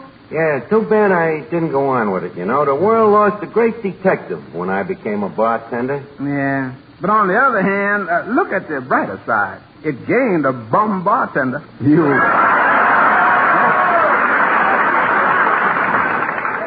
a great detective. Okay, Doubtful Thomas. Would you like to see a demonstration of me remarkable powers of deduction? Yeah. Let's see that, should we? All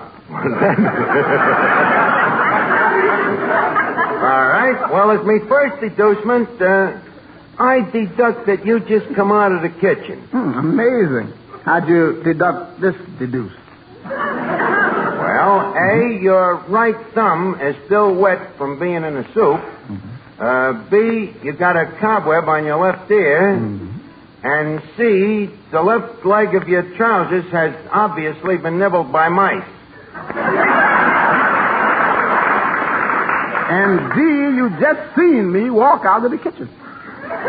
A useless bit of information if I ever heard it. Bring on that whistling Sam. Good evening, Archie, me boy. Good evening, Officer Clancy. Hey, Clancy, is there any reward for the capture of this whistling Sam? Yes, $500. $500, huh? You know, Clancy, I took that detective course. Oh, that thing. What do you mean, that thing? I'll have you know it was a pretty stiff course.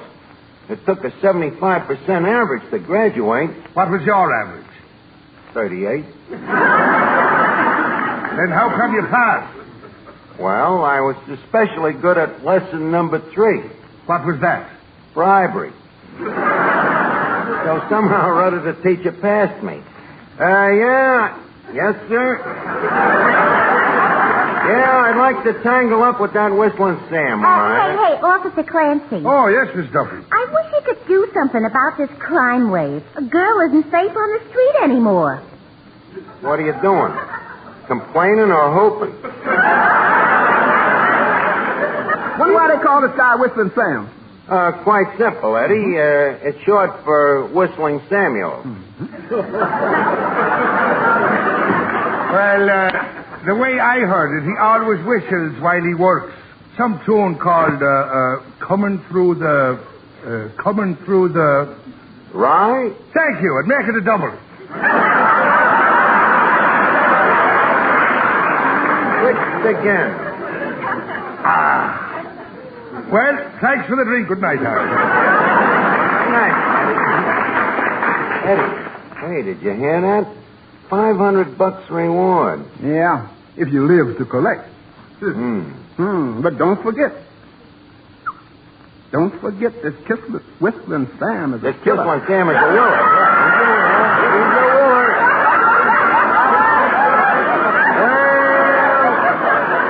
Well, Eddie, anyway, it's worth taking a chance. Don't forget, I've faced death many times before, and I can face it again. Hello, Finnegan. Did I hear you say you're looking for a crook? Yeah.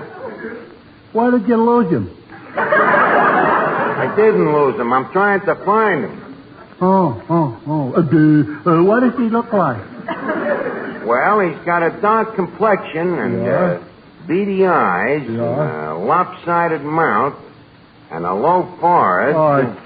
Ain't it a shame? What? A good-looking guy like that turning crooked. Hey, wait a minute.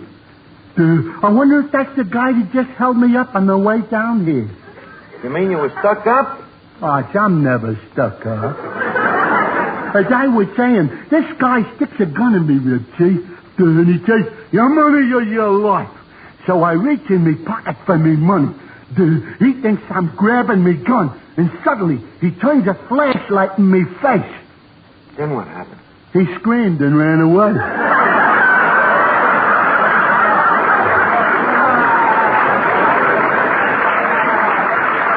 Are you sure you're telling the truth? Certainly. Well, which way did he go? It was probably Whistling Sam. Well, maybe it was. No, it couldn't be.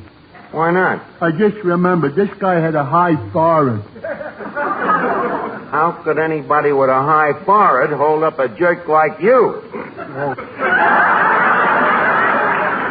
Hey, Arch, is it true that Whistling Sam is still on the loose? Yep, he is, Joe. Did you see anything of him? Wait.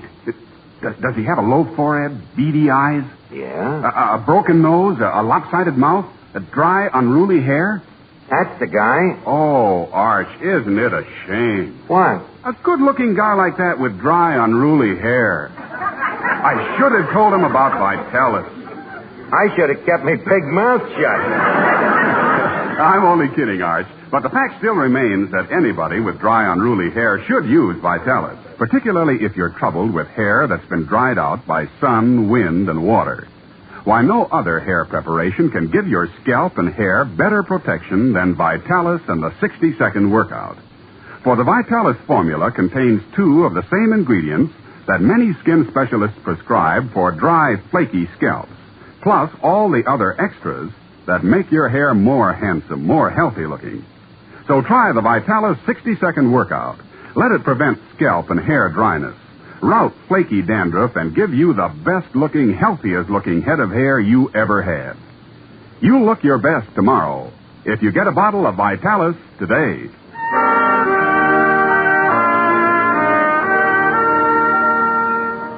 Now, let's see here. If I'm going after this guy, I'll need a gun and some handcuffs. Eddie, what happened to them handcuffs I had around here? I'm using them in the kitchen. Handcuffs in the kitchen? Sure. You know that chef didn't stay here because he liked the place. Archie, a customer just came in. Oh, Eddie, take care of the guy. I'll be in the back room. I want to see if I still got me Hawkshaw's cap and me Basil Rathbone pipe. Hey, you gonna wear a disguise, Arch? Yep. Can I wear one? Do they spray perfume on perfume? He's gonna wear a mask. Well, I'll be in the back room, Eddie. See you later. Good evening. Good evening, sir. Would you care for a drink? No, thanks. I'm hungry. Oh. Then would you care for a bite of our free lunch? No, thanks. I'm sober. Hey, wait a minute. Aren't you Chester Morris? That's right. I'm Miss Duffy. Well, I guess I'm not as sober as I thought I was.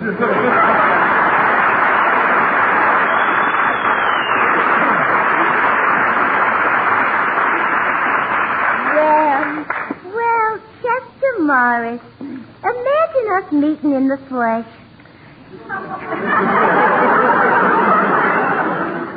You know, Mr. Morris, I've liked you in pictures for longer than you'd care to remember.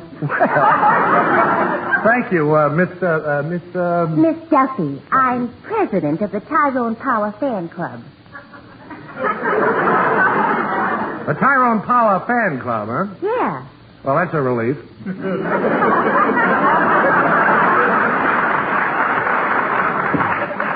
Thank you. Incidentally, Mr. Morris, I know how you picture stars hate to be bothered by people. Yes. So,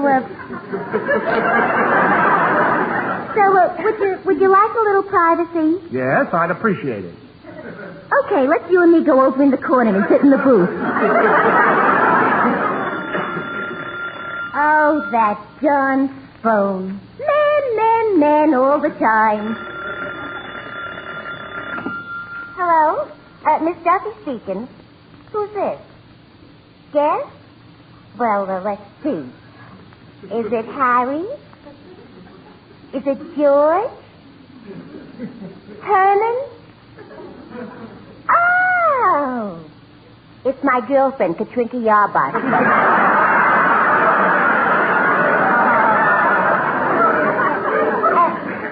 Hello, Katrinka. Hey, guess what movie star is standing right next to me? Wait, I'll put him on the phone. Go ahead, Mr. Morris. Say something to her. Hello, Miss Yarbutts. This is Cary Grant. What did you tell her that for? Let her live.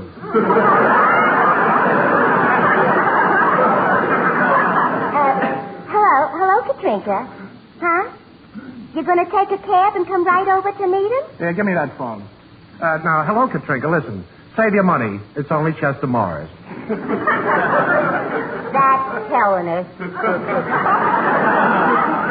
Hello, Katrinka. What? Can we get him to join us tonight? Well, just a second. Mr. Morris, do you shoot pool? Yes. Do you neck? No. Hello, Katrinka. No dice. Yeah, well, I'll see you later. Well, Mr. Morris, I'm afraid I must leave now, so I guess it's a goodbye. Goodbye, Miss Duffy. And if you ever come out to Hollywood... Yes? Let me know in advance. Well, thanks. I'll do that. Toodaloo. Toodaloo. Well, Eddie, I found my magnifying glass, but I can't see... Oh, hello, Bud. How are you? Wait a minute. Your face looks kind of familiar. Oh, really? Yeah, you ain't the drunk I threw out last week, are you? Miss Archer, don't you recognize this gentleman? Hey, wait a minute. Yeah, I think I do. The beady eyes. The dark complexion. Now, look, Bud. Archie's the name. Archie the detective. Well, look, Archie the detective, do you mind if I use this phone? I'm sorry. This phone is reserved for Stop the Music. You can use that phone in the booth over there. Thanks. Eddie, quick, get them handcuffs right away. Mr. Archie, you don't think that's Whistling Sam? Did you see them beady eyes? His eyes ain't beady? Oh, no? If he had a couple of more of them, you could string them.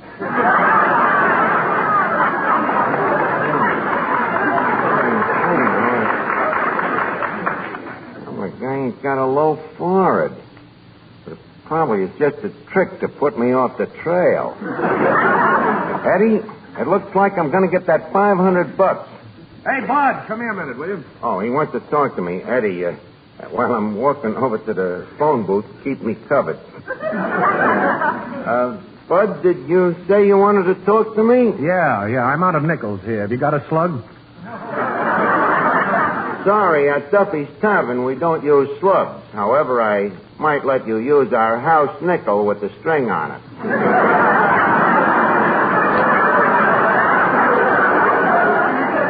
Just stay in the booth there, and I'll be right back with it. Okay. Oh, hello, operator. I'll have the nickel for you in a minute. Hello, George. Are you still on? Well, look, I've been thinking about my new Boston Blackie picture. Now, if we shot the bank robbery scene first... Okay, Bart, here's your nickel. Oh, thanks. Hello, George? Did you hear that? Yeah, we'll start with the bank robbery. The bank robbery? Yes, George, I'm looking forward to this one. Yes, sir. I think we'll murder him. Murder? Little does he reckon with Archie the detective. And this time, George, a regular schedule. Now, every morning at 8 o'clock, we start shooting. Every morning? They don't even take Sundays off. What? Well, now, look, George, if we don't get the results we want, remember, there's always the cutting room. Them butchers. They don't even stop at arson. Eddie, quick, call up the FBI. Get J. Herbert Hoover. But... Mr. Archie. Look, did you notice how he dialed the phone with his right hand? Mm-hmm. Yeah. This means that he is not left-handed. What does that prove? I don't know, but it might be a clue. Wait a minute. Here he comes. Tell me, did you have a nice phone call? Huh? Oh, sure. Wonderful phone call. I just had to get a few people straightened up. Straightened up? Yeah, you know how it is. Oh, of course. Of course. Tell me, do you enjoy your work? Well, why shouldn't I? It's good, clean fun. What a fool. And it's good money, too. Good money, huh? Oh, yes. You should hear what they offered me to do my stuff on television. What won't they put on television next? You ever been on television before? Yeah. Mm-hmm. Under what name? Boston Blackie. Boston Blackie? That's right. Excuse me a minute. Eddie, I was right. It's Whistling Sam.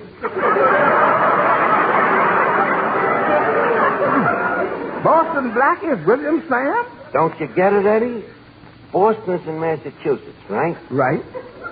The abbreviation of Massachusetts is Mass. So what? It's obvious. Mass is Sam spelled backwards.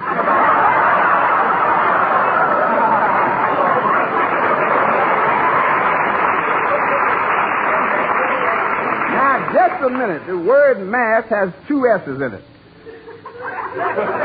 What do you care how Sam spells his name? Now, we gotta act quick. Now, you hold him here while I go get Clancy the cop. Yeah, you hold him while I get Clancy the cop. Finnegan, go get Clancy. Go get Clancy the cop. Gotcha, Arch. I'll get Clancy the cop. Well, gentlemen, it's been nice meeting you all, but I'm afraid I'll have to run along. Oh, wait a minute. You can't go yet. Why not? Well, you gotta stick around. I got some ideas for you for that bank robbery. Well, okay, but give it to me fast. Be right with you. Eddie, I'll stall him, and you lock the door. Lock the door? Yeah. It ain't gonna be easy. Why? It just fell off the hinges. Well, bolt the family entrance then.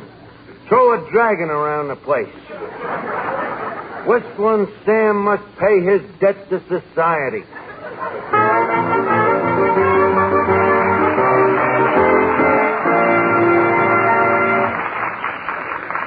This is something personal. It's something that both men and women should be aware of. Your own freshness and charm. Trust Mum for that. M-U-M. Mum.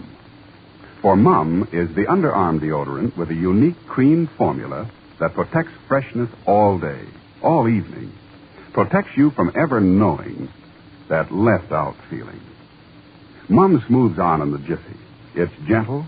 It's safer. Mum is safer for skin, for clothes, and most important, for your charm. So remember, after every bath and before every date, smooth on Mum. Your bath washes away the past, but Mum safeguards the future. Personal daintiness can play a most important role in your future, in business as well as in romance. Don't neglect it. If you want to be sure you're nice to be near, depend on Mum. M-U-M. Mum.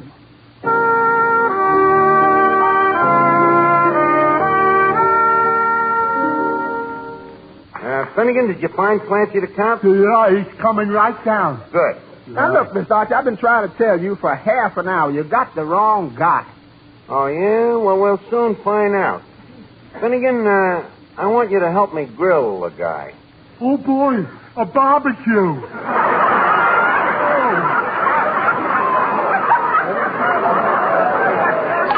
Don't get so excited. I realize that you're a gourmet, but what I meant was we got to give the guy the third degree. Oh. Hey, you, Sam. Sam. I beg your pardon. Boston Blackie. My name is Chester Morris. He's changed it again. Look, whoever you are, I think our little farce has gone far enough. In other words, Sam, we know you're Sam. Now, look, I'm trying to tell you, I'm Chester Morris. I'm a movie actor. A movie actor? With that face? Oh, what a phony alibi. Yeah. Hey, wait a minute. Here comes Clancy the cop now. Well, Officer Clancy, here he is. Whistling Sam. Now, look, you dehydrated Dick Tracy. How would you like a punch in the nose? Now, just a minute. Archie, you sure you got the right man here? Am I sure? My dear Flatfoot. Are you questioning Archie, the great detective? Well, has he whistled? Why? Well, you know whistling Sam's trademark. He always whistles coming through the rye. Okay, we'll ferret that right now. Sam, do you know how to whistle? Sure. Let me hear your whistle coming through the rye.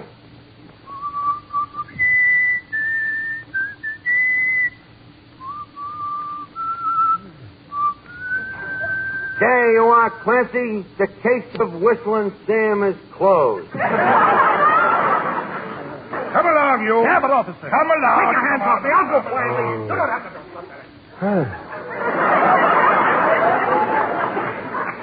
Oh, amazing, Arch. Elementary, my dear Finnegan. How did you ever figure it out? Well, sir, it was quite similar to the case of the missing earlobe of Countess Frelinghuysen. I'll never forget that foggy night. Miss Arthur. What? That man coming in. I don't like his look. You don't like it? Eddie, do you have to distrust everybody? Well, as I was saying, it was a foggy night, and the,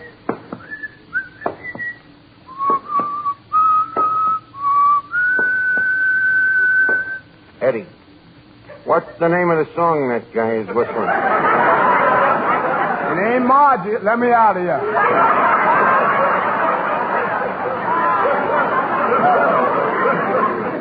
Wait a minute. Don't get excited. We just sent Whistling Sam to jail, Eddie.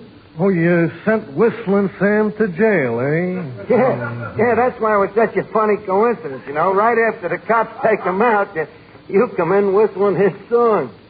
That's very funny, yeah. Yeah, ain't it? Yeah, by the way, I see you got a violin case with you. You looking for a job? In a way. What kind of a fiddle you got in the case there? A Stradivarius? No. A Winchester. Very fine instrument. Well, I'm sorry there's no jobs open at the moment, Bud, but maybe you'd like a little drink, huh? Yeah, thanks. I'll take a glass of milk. Milk? Eddie, I wonder if this guy's name is Poison. Milk. Well, although, Bud, you know, sometimes I think maybe we should all drink milk. You know, we might live a little longer. You might. You know, like the guy once said, art is long and time is fleeting, and our hearts, though stout and brave, still like muffled drums are beaten, funeral marches to the grave. Gee, that's pretty. Who wrote it, Nick Kenny? No. Anonymous? No, Longfellow. Him I never heard of.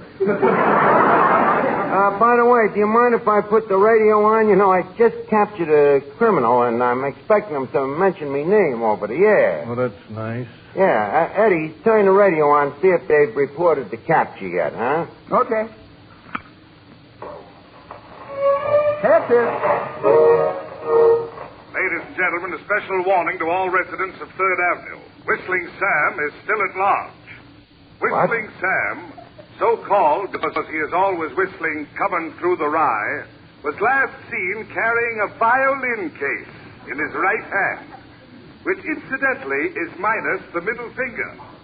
An interesting sidelight on this desperate criminal is the fact that he never drinks anything stronger than milk and is particularly fond of quoting Longfellow. Eddie, shall we stroll outside and see if the calla lilies is in bloom?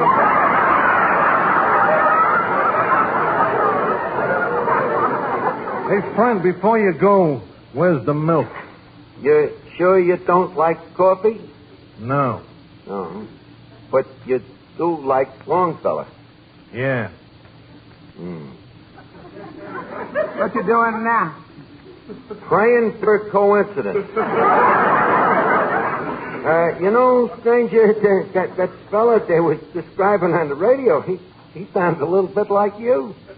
Yeah? Yeah. Of course, they said the middle finger on his right hand was missing. You mean this one? Calla lilies, yeah, I'll come. Now, stay where you are, you two punks. Look, I don't like to keep secrets from you. This is a stuck-up. Now, allow me to introduce myself. I am Whistling Sam. And you? Permit me. I am Archie, the great detective. And you? Eddie Green, friend of the underworld.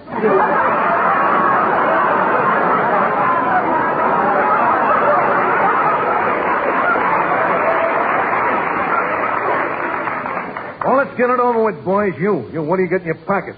Nothing but lint. How about you? Me, I got $2. Well, hand it over. Okay, here you are. Oh, wait just a minute.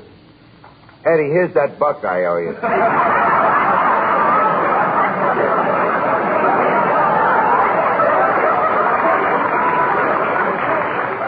All right, look, I'll take that $1. Well, gents, thanks for the donation. I'll drop in and see you boys again sometime. See here, Archie, I want to talk to you. Look, Clancy. No arguing. No, but Clancy, that crook leaving the tavern, it's Whistling Sam. Look, how many times do you think you can fool me? Look, I'm trying to tell you something. A minute ago, you told me this guy was Whistling Sam. He turns out to be Chester Morris, the movie star. Now, wait a minute, officer. Let me look at this man. Who, me? Yeah. The criminal type. Huh? Just a minute. Let me hear you whistle Coming Through the Rye. Okay.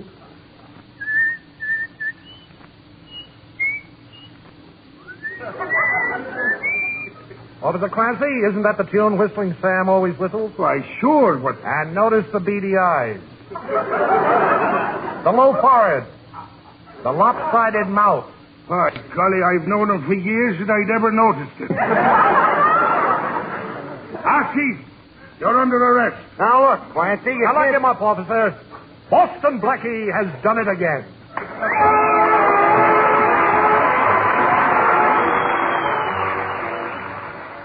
Mister, we're sure of it. If you'll just try Benex Brushless Shave Cream for a few days, we're sure you'll use Benex for life. Yes, Benex. B-E-N-E-X. Gives you the best shaves you've ever had.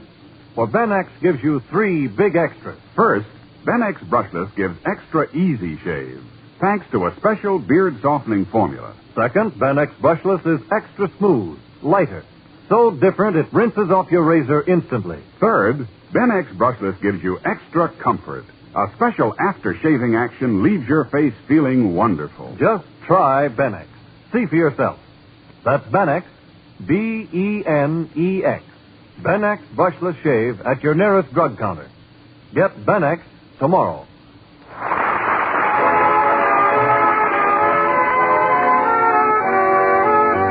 It's time now to leave Duffy's Tavern for this evening, but let's meet here again at the same time next Wednesday. Duffy's Tavern is brought to you by Mum, the safer deodorant, and Vitalis for well-groomed hair. Each Wednesday, Bristol Myers brings you Duffy's Tavern and Mr. District Attorney, which follows immediately over most of these stations. The preceding was transcribed. This is NBC, the National Broadcasting Company.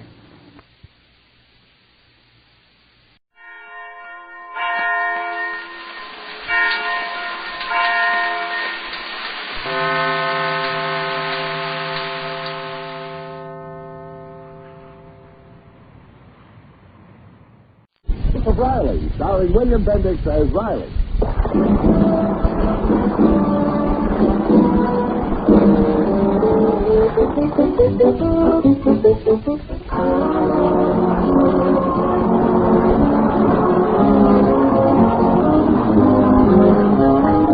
Jester A. Riley had weathered many a storm in his turbulent life, but one squall that really got him down will live long in his memory. It all happened when he forgot to take his lunch box to work with him one day, and so instead of his wife's home cooking, Riley had lunch at Gus's Greasy Grotto. Riley ordered the blue plate special, boned mackerel, but the cook had pulled a boner. Result, Riley had a run-in with a stubborn fishbone. And now we find him back at the aircraft plant in the infirmary being examined by the company doctor. Doc, I'm choking. I'm strangulating. I can't breathe. Give me oxygen. Now, Riley, it can't be as bad as all that. Now, just sit still and tell me what happened. I swallowed a fish and he stabbed me. Is that all? A little fishbowl. Little. The whole fin is stuck on my throat with part of the rudder. I can't get any air through my dear head. Give me oxygen. Now, open your mouth, Mr. Riley, and then take a look. There you are. What's the matter? Now he's trying to go upstream. Oh, it's that bone. It must be a yard long. It hurts worse when I'm sitting down.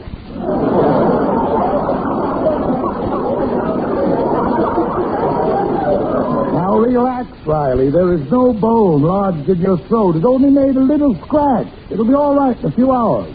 Oh, just a little scratch. Oh, gee, that's great. Well, thanks, Doc. I'd better go back and finish the fish. That lunchroom don't give no rebates on what you leave on the plate. Just a second, Riley. It seems that you have a condition much more serious than a fish bone.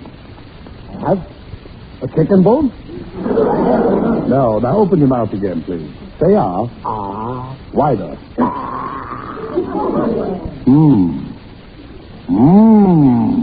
Doc, is it that serious? Well, not too serious. That is, if you have them taken out right away. Taken out? How can you see my appendix from way up here? No, not your appendix, Riley. Your tonsils. Oh, is that all? No, I don't think I'll bother having them taken out. I've had them tonsils since I was a kid. They've become sort of attached to me. Now, look here, Riley. If you don't have those tonsils out immediately, serious complications might develop. Otitis media, septicemia, rheumatic endocarditis, quinsy. Quinsy? Certainly. You see that an operation is really necessary. Operation? Oh, can I secure myself?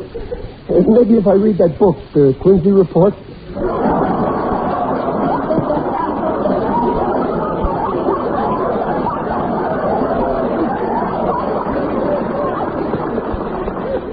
Riley, in your case, an operation is specifically indicated. Operation? Well, can't I just wait till they get ripe and drop off? Now, stop acting like an infant, Riley. A tonsilectomy is as simple as ABC. You just take a small instrument about no bigger than this, and then snip, and they're out. I'll make a reservation for you at the hospital. Okay, Doc. Let's say next year. No, tomorrow. Those tonsils must come out. Why, they're almost as big as billiard balls. Billiard balls? Now, stop being so nervous. Well, I ain't nervous. I just don't like the idea of you doctors shooting pool with my tonsils.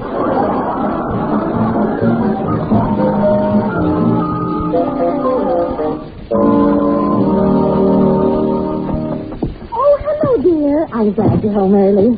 Hello, Dumpling. Hi, Pop. Hello, Daddy. Hello, children. I hope you're hungry, dear. I picked something that's... Well, Ronnie, what's the matter? I can tell by your face there's something wrong. Nothing's wrong. Everything's great. Daddy, what is it? Oh, tell me, dear. I'm a sick man. Ronnie. Oh, no, Daddy. Oh, gee, you better sit down, Pa. Help me to that chair, thanks. Yes, dear. Oh, Riley. Here's the pillow, Pop. Daddy, shall I put on your slippers? Okay, but you'll find them a little too big for you. I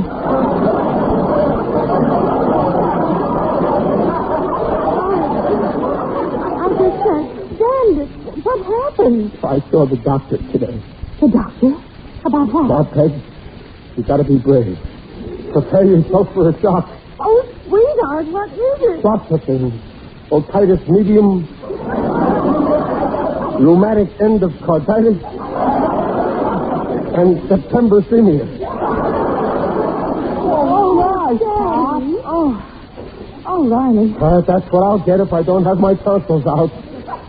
Tonsils? Yeah. Is that all? Oh, Daddy, you're screaming. I thought you were going to kick the bucket. Yeah, well, don't sound so disappointed. Tonsils. Yeah, go ahead. Everybody laugh. Yeah. I'm glad my tonsils tickle you. I'm sorry, dear, but there's nothing to a tonsil operation. No, nothing, she says. They're just going to slit my throat from ear to ear and rip out my tonsils. And that's nothing. Oh, now, Pop, they may not even cut him off. Why, I knew a kid at school once he had his burned out. Burned out? Nothing doing. Nobody's going to shove no blowtorch down my throat. Well, they ain't going to get me. I ain't going to that hospital. No, sir. It's an absolutely minor operation. Yes, Ronnie, be sensible. If your tonsils have to go, they have to go. Yeah, but I don't want to go with them.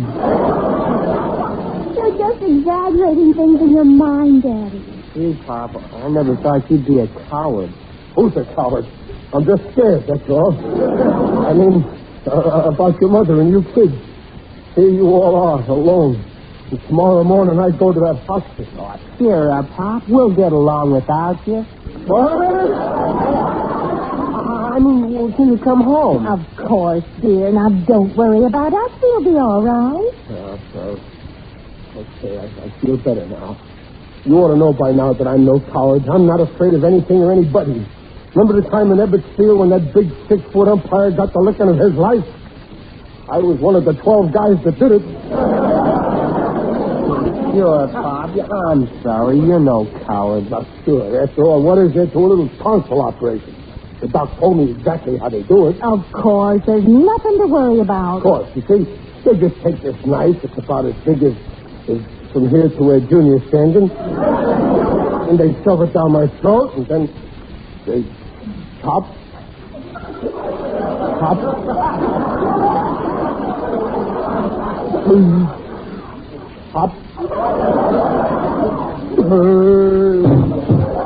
Riley! Oh, quick, Dad. Get some smelling salts.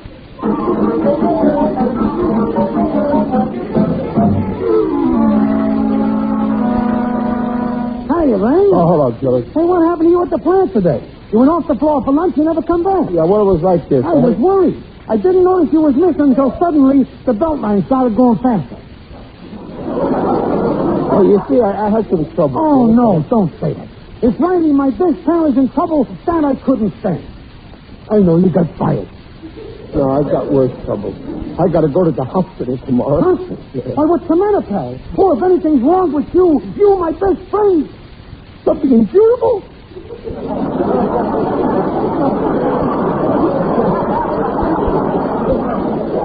Yeah, tonsils.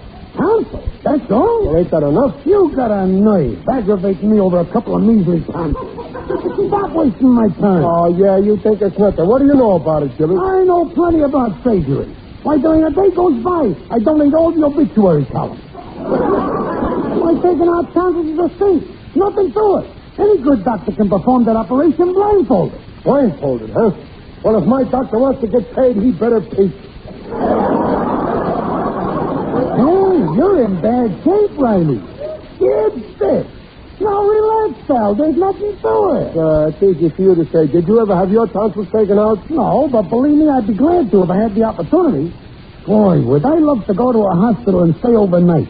24 wonderful hours away from my wife. Some wife. Ether is better.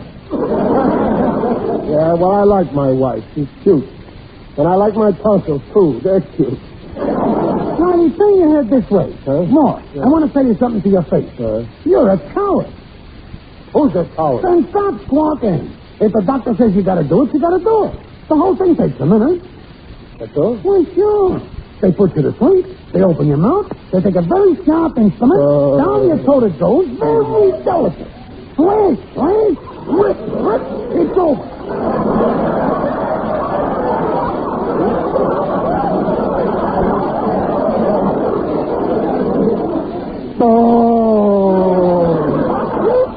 I knew it, you're a coward. That ain't so, only Let me relieve your mind, pal. You know that Mrs. Bennett on the next block, she's my wife's best friend? Well, she had her tonsils taken out, and the next day she was given a party. And she didn't invite my wife. The next day, huh? Well, sure, don't take my word for it. Go ask the woman. She'll give you courage. Yeah, I don't need courage, Gillis, and you stop making cracks. It'll be a dark and stormy day when Chester A. Riley has to go to some helpless woman for courage. But I'll go just to be neighborly.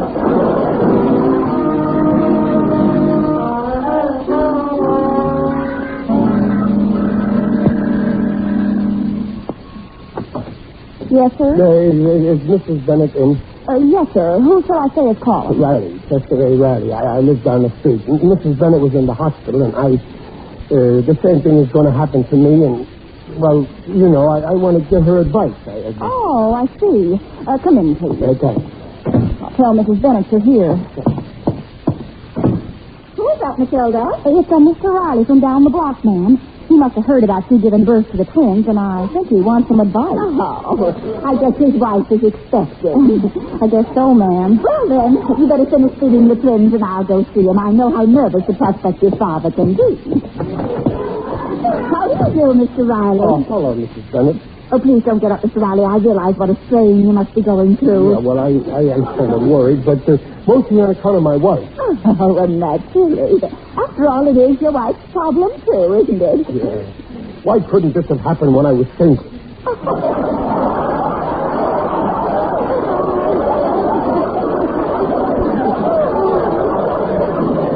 Well, at least you're retaining your sense of humor. Now, I realize how upset you must be. But just remember now, this sort of thing happens every day. Now, take my case. I had 2 of them. Well, don't everybody have 2? Oh, So now that it's all over, my husband and I are so happy. Would you like to see them? See them? You mean you brought them home with you? And you know something? I can't tell one from the other. Yeah, well, that don't worry me. I'm leaving mine in the hospital. Oh, don't say that. You'll love them, just like I love mine. You know, my husband can't wait to get home each night and play with them.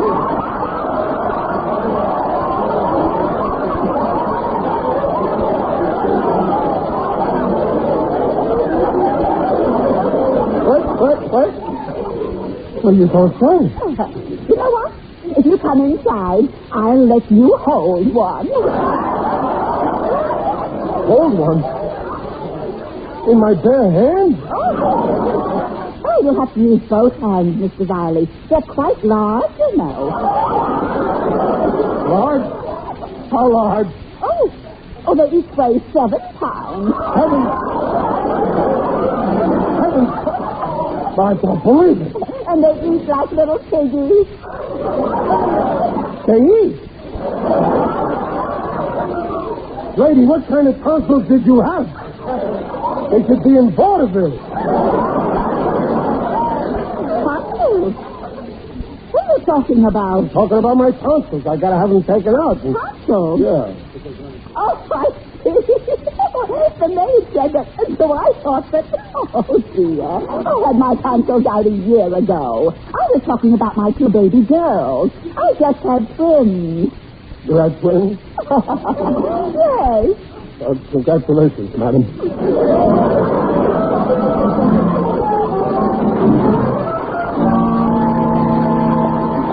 Riley, dear, it's getting late. It's time you started to the hospital. Yeah, I know, but first I got something to say to my family.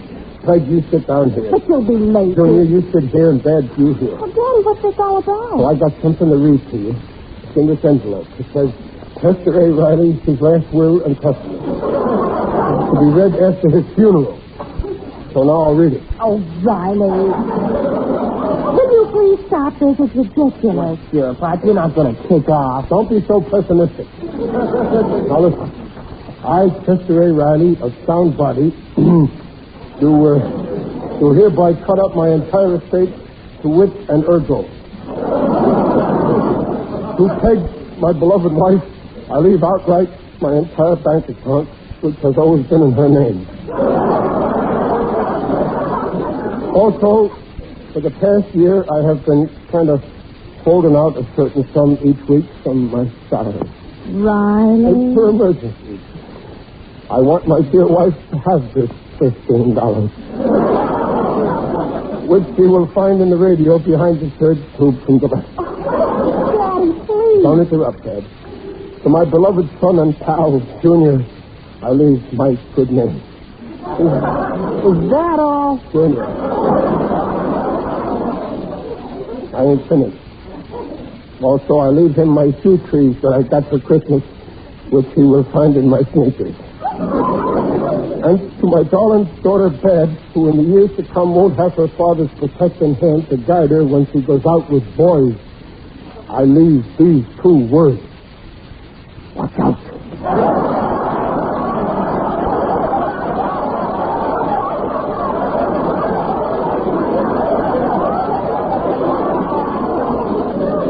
Signed, sealed, and delivered, Chester A. Riley. Well, those were my last words. Well, I hope so. Of all the nonsense I ever heard. Now, come on, you're late. Yeah, I'm coming. Goodbye, Junior. Be a good boy. Take care of your sister. Goodbye, Daddy. Take care of your brother. You'll be okay, Pa. Of course, Dad. Riley, are you coming? Wait, let me take one last look at my family. Don't move. Stay where you are. Oh, seeing you all like this, it brings a great big lump up in my throat. That's your tonsils. Now, come on, and let's get them out.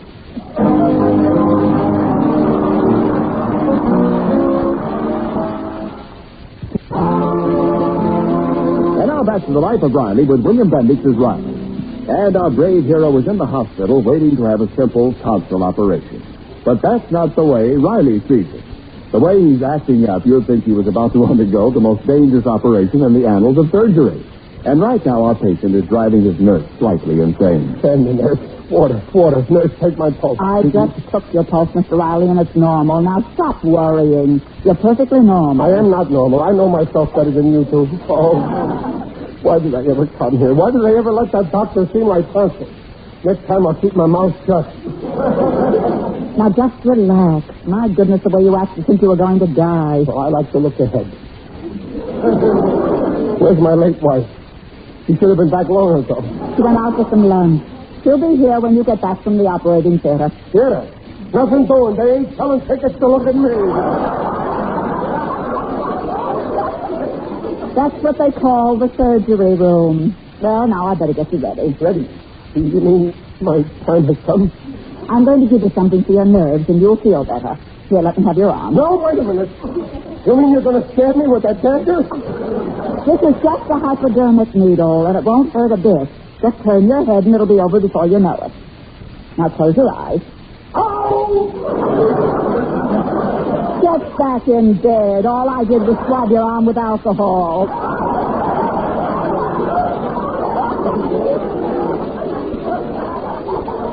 Now lie still, please. Okay. Well, why don't you do it and get it over with? Oh, it's all done, Mr. Riley. I told you it wouldn't hurt. Yeah, I guess the needle wasn't very sharp. Now you just lie there and relax. The orderlies will come and get you with a stretcher in a few minutes. Who is it? You got you there, the friendly undertaker. Oh, that's all I need now. Come in, Digger. You can stay 5 minutes, sir. Thank you, dear Miss Nightingale. Greetings, Riley. You're looking fine. Very natural. Oh, Digger, I feel terrible. Perhaps these flowers I brought you will cheer you up. They're my favorite kind. Crocus.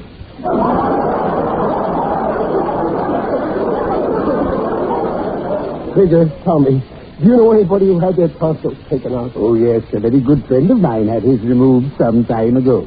Well, how do you make that? How is it? He must be fine. I haven't heard from him. Now, don't worry about the operation, Riley. They put you to sleep. The doctor does his work, and you're finished. And when you're ready to leave the hospital, I'll be waiting for you. You'll be waiting for me? My vehicle will be at the back entrance. I'll help them lift you into it. No, you can't make me. No. Why waste money on a taxi when you can drive home in my new station wagon? Oh, that wagon. Well, I'll take it. Thanks. Hello, Mr. Riley. It's time for our little operation. Now just roll over on this stretcher here. Come on, now lie down. No, I changed my mind. I want to go home.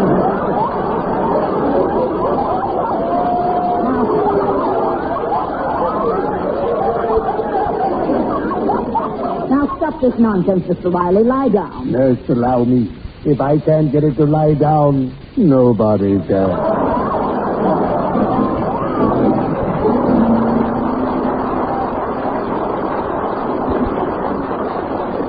Nurse, where am I? You're in the operating room. We're waiting for the anesthetic. Why don't they operate now and give me the anesthetic later?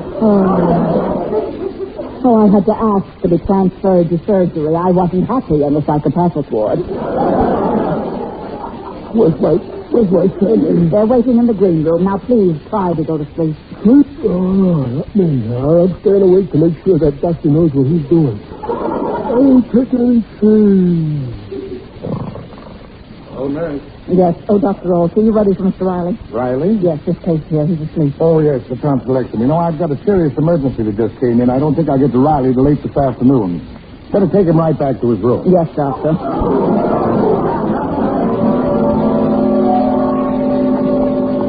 Hey, Mom, come on. I just saw Neil pop into his room. Oh, I'm glad the operation's over. Oh, certainly was quick. Oh, I hope Daddy's all right. There's a door. Let's go in. Oh, the poor thing, Cassie. It's the anesthetic. I guess it takes the dope a while to wear off.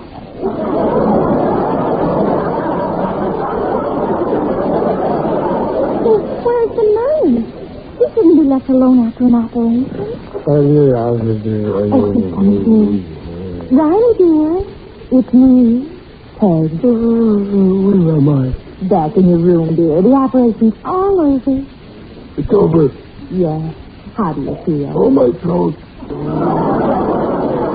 Does it hurt much, Pop? It's agony, but I can take it. Oh, the brain!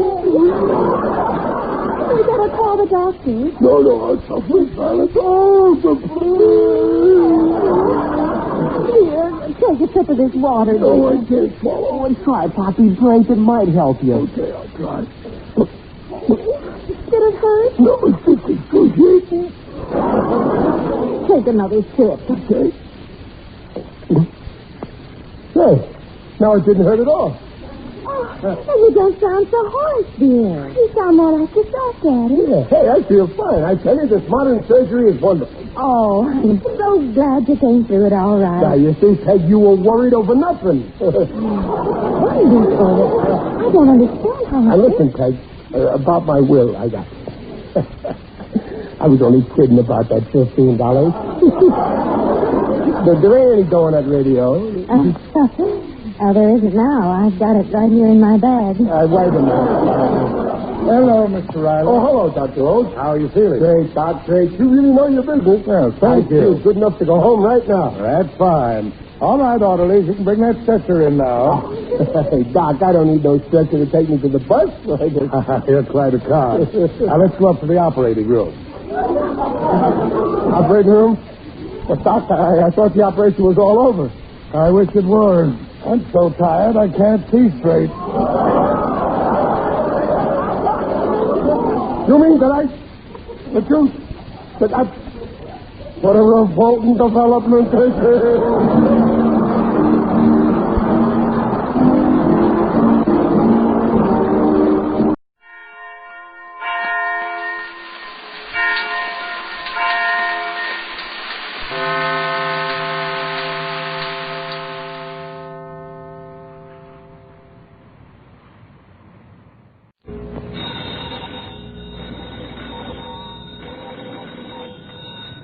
Granny's, Abner. I believe that's our ring. Hi, Doggy's Lum. I believe you're right. I'll see. Hello, Jot 'em Down store. This is Lum and Abner.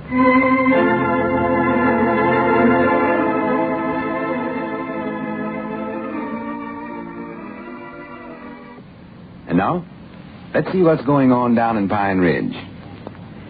Well, Cedric's tent has finally been removed, and the old fellows are getting the store all fixed up in preparation for the visit of Gregory W. Dobbs. Squire has announced that his friend and great building contractor, Mr. Dobbs, will arrive in Pine Ridge to discuss the plans of the proposed Wonderful World apartments. As we look in on the little community today, we find Lum and Abner in their Jot 'em Down store and library. Listen. Better hurry up, Abner. Sweep a little faster. Mr. Dobbs will be here any minute now. Doggy's Lum, I've already swept the store out twice this morning. Ain't nothing more to sweep out. Well, we want the place to look nice and clean for Mr. Dobbs. Want to make a good impression on him. Yeah, I know. Hurry up and get that done, then put a couple more chairs around the table in the library there. Chairs? What do you want them for? Well, so we can all sit around the table and have a regular business meeting. Oh. Board of director stuff. Uh-huh. Granny, I'm going to run this right and show Mr. Dobbs I'm a big executive and all that stuff. Well? Mouse here, you done drawing the drawings? Yes, sir. The plans are all ready to show Mr. Dobbs, Lum. Well, good. Hurry up, Abner. Get them chairs put around. I'm getting to it. Doggies, I don't see why we got to make such a fuss over this Mr. Dobbs feller. Abner, don't you understand? He's a big, famous building contractor, and he's donating his services just to help us build the Wonderful World apartments. So the least we can do is to be nice to him and cooperate with him. That's it. Put that big chair at the end there. That's where I'll sit. Uh-huh. Lum, you sure that this just ain't some trick of Squire's to get that $10,000 away from us? Oh, of course not. That's ridiculous. You're just suspicious, Abner. I am. This Dobbs wouldn't get himself mixed up in some such a scheme as that. Well, I hope not. Don't forget, he's a rich retard feller. Why, he built the Empire State Building. Don't forget that. Yeah, but I've been thinking about what Squire said about us having to turn the money over to Mr. Dobbs. That don't sound exactly right to me. Well, that's just usual business custom, Abner. Yes, Yeah, you see, Mr. Dobbs being the contractor, he's got to pay all the carpenters and painters and cement workers and all that. Yeah, but, well, just the same, I think we ought to keep being in charge of that money ourselves, old. Maybe you're right, Abner. You might have a good idea there. I believe I'm right, Mom. I'll discuss it with him and see if we can't work it out some way or other so we can handle the money ourselves. Well, good. Leastways, I won't let him put nothing over on me. I can tell you that right now. Now, look out there, Mr. Lum. Here they come now. Hey, Doggy, that's him, all right. Squire Mr. Dobbs. At least I reckon that's who that fella is. Yeah, that must be him, all right. Granny, ain't he a big, distinguished-looking fella? Yeah, look at him. He's a little older than I figured he'd be. Yeah. Just tell by looking at him that he's built an awful lot of big buildings in his time. He's got an awful red face, I'll say that for him. Yeah, well, that's more than likely on account of him being outdoors so much. Working on them buildings all the time. Yeah. Hurry up, Mousy. Get your drawings all laid out on the table there. Yes, sir. That's it. Now, don't forget, Abner. I want both you and Mousy to try to act dignified. Sort of keep an eye on Mr. Dobbs and try to be like him. Oh, well, don't worry. Mind out. Here they come. Well, howdy, Squire. Come on in. Yes. Thank you, gentlemen. Well, I want you to meet my good friend and old school chum, Gregory W. Dobbs. Mr. Dobbs, this is Mr. Edwards here. How do you do, Mr. Dobbs? Well, glad to know you. And this is Mr. Peabody. Peabody, glad to know you. Howdy, Mr. Dobbs. Oh, yes, now, and this is Mousy Gray, the lad that conceived the idea for the Wonderful World apartment. Great work, Mr. Gray, great work. Yes, sir. Well, now we're all acquainted. Well, cigars. Nice-looking cigars you have on the counter here, Mr. Edwards. Oh, well, thank you. Go ahead and help yourself to... Oh, you done that. Yeah, great. Here, you want one, Squire? Why, yes. Thank you, W.W. Yeah, nothing I like better than a good cigar when I'm looking over a new set of plans. Don't need nothing better. That's funny. That's just the way it is with me, too. I always have to smoke 6 or 7 of them when I'm looking at plans. Well, Lum, I never seen you smoke a... Here, Abner, you better have one, too. Well, I never do. Go ahead and take it. Here, Mousy, you take one, too. Well, all right, Lum, but I don't know much Well, I reckon we're all fixed up now. Well, let's all sit down at the table over here and get the meeting started. Great. You sit over there next to Mousy, Mr. Dobbs, or WW, so you can look at the plan. Great. That's it, Squire. Sit right there. Everybody ready now? Here, Mousy, you got to bite off the end of a cigar for it'll smoke. Up, Abner. Oh, thank you, sir. The meeting will now come to order according to the laws and bylaws by virtue of the power invested in me. You got that to lots meeting. On this day at exactly... Oh, my goodness, I lost my watch. Lost your watch? Yes, sir. Well, you don't say. Perhaps you mislaid it, Lum, but I'm sure we'll find it around here someplace. Won't we, W.W.? What's that, Squire? I said we'll find Lum's watch, won't we? Yes, sure. Let me see now. What could that be? Well, what do you know? Here it is, right on the floor beside me. There you are, Mr. Edwards. Well, much obliged, W.W. Oughtn't to be so careless, Well, the meeting will proceed. Any old business come for the meeting? Any new business? All in favor, say hey. Great. We'll now take up the plans of the proposed Wonderful World apartment building. Great. How about the money, Mr. Edwards? I believe the plans come first, W.W. You better have a look at them now and see what you think of the plans. Great. Mousy, show W.W. the plans there. The different ones you got drawn up and all. Well, Lum, would it be all right if I went back in the feed room and laid down for a little bit? I feel a little dizzy. Dizzy? Yes, sir. I'll see you later, gentlemen. Excuse me. Well, wait, Mousy. I reckon the cigar he was smoking was a little strong for him. He don't smoke them all the time like me and you. Hey, W.W. Logan, it is getting awful smoky in here, Lum. Yeah, but that's the way I like it. Well, what do you think of the plans there, W.W.? Great. Absolutely great. You're looking at them upside down, Mr. Dobbs. upside down. You see, that's the way big contractors usually look at plans, Abner. Gives them a bird's eye view, you see. Oh, natural. Yes, they have to do that when they're working on those tall buildings. That's the way they do it. Yeah. Oh, yeah. Like the Empire State Building. AWW? What'd you say, Mr. Edwards? I said like the Empire State Building. Yes, I like it fine. Great piece of work, great. Well, so much for the plans. Now, about the money. Well, just a minute, WW. We got a couple of questions we want to ask about the plans first. Do you think we ought to build the apartment out of brick or stucco? Great. You won't go wrong on that. Or we can build it out of stone. Stone is great. Never go wrong on stone. Never go wrong. I strongly recommend that, yes, indeed. Now, about the money. Yes, you see, Lum, WW wants to get started as soon as possible because, he feels that this is such a magnificent and beneficial civic project. That's great. But, of course, in order to do that, why, he must have a free hand to order materials and to hire workers and all such as that. And, as you well know, that all costs money, Lum. Oh, natural. So, now, if you'll just turn the account over to WW... Oh, wait just a minute, though, Squire. Me and Abner are just talking this over a while ago, and we figure we ought to keep the money in our own hands. Yes, sir. You see, Dodge and he's left that money in our care, so we feel like we ought to follow out his wishes as long as he's putting up the money. Well, now, if I'm going to build this building, I've got to have control.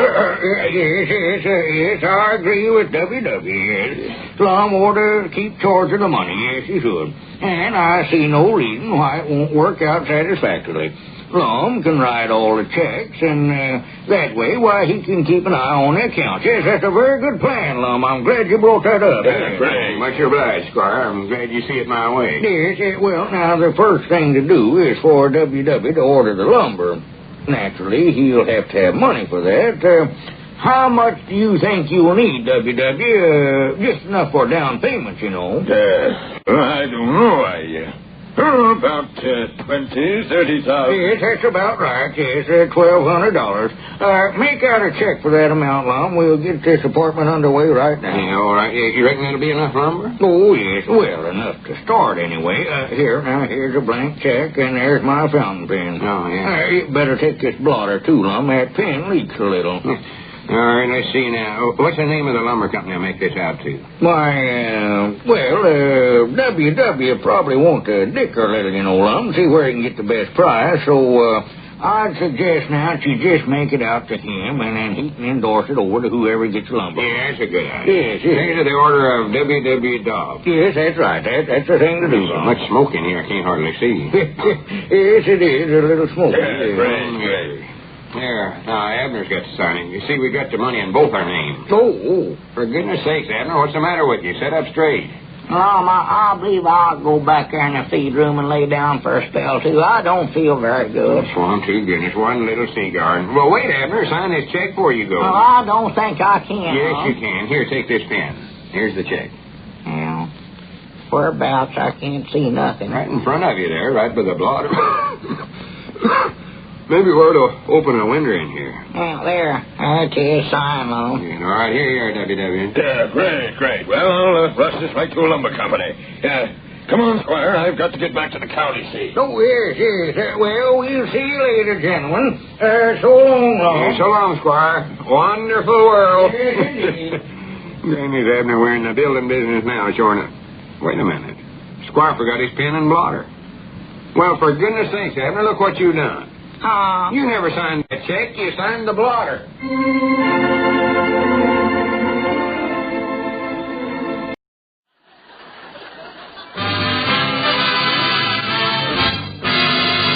Andy, you know what that music says? Yes, sir, Amos. That music say good health to all from Rexall, the stores with the orange and blue sign.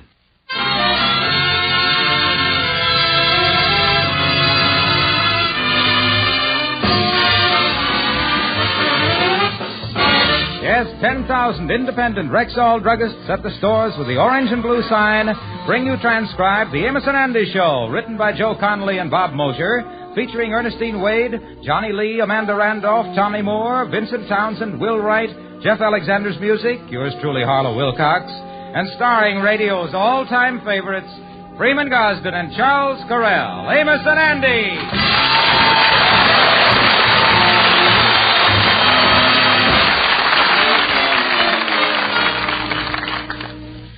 Good evening, ladies and gentlemen. I am Charles Correll.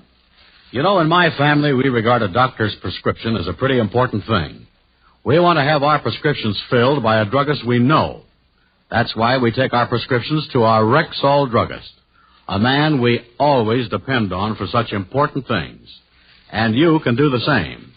Just take your prescriptions to the Rexall druggist in your town or neighborhood. You can depend on him.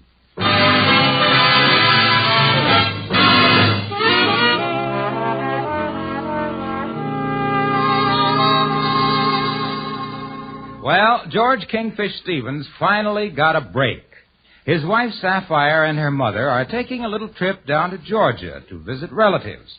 You see, the relatives have been threatening to visit them, but Sapphire and her mother decided to beat them to the punch. Right now, they're at the station about to board the train for Georgia. Well, George, we're going to be gone about 10 days. Now, you behave yourself and keep out of trouble. Oh, yes, Sapphire, of course I will. And, George, don't you be making any goo eyes at no young hussies while we're gone either. Now, listen, Mama, going away and worrying about a man my age taking up with a young gal. That's like going away and worrying about the stove setting fire to the house after the gas has been disconnected. You watch it anyway, baldy. Well, this is a sentimental occasion. I'll thank you not to drag my hairless dome into the conversation. Well, George, the train leaves in a minute. It's going to be a long trip for Mama and me. Yeah, and by the way, Sapphire, I've rung down this little package for you. Oh, George, that was sweet of you. Is it something for me to do on the train? No, it's something for you to do in Georgia. It's my laundry.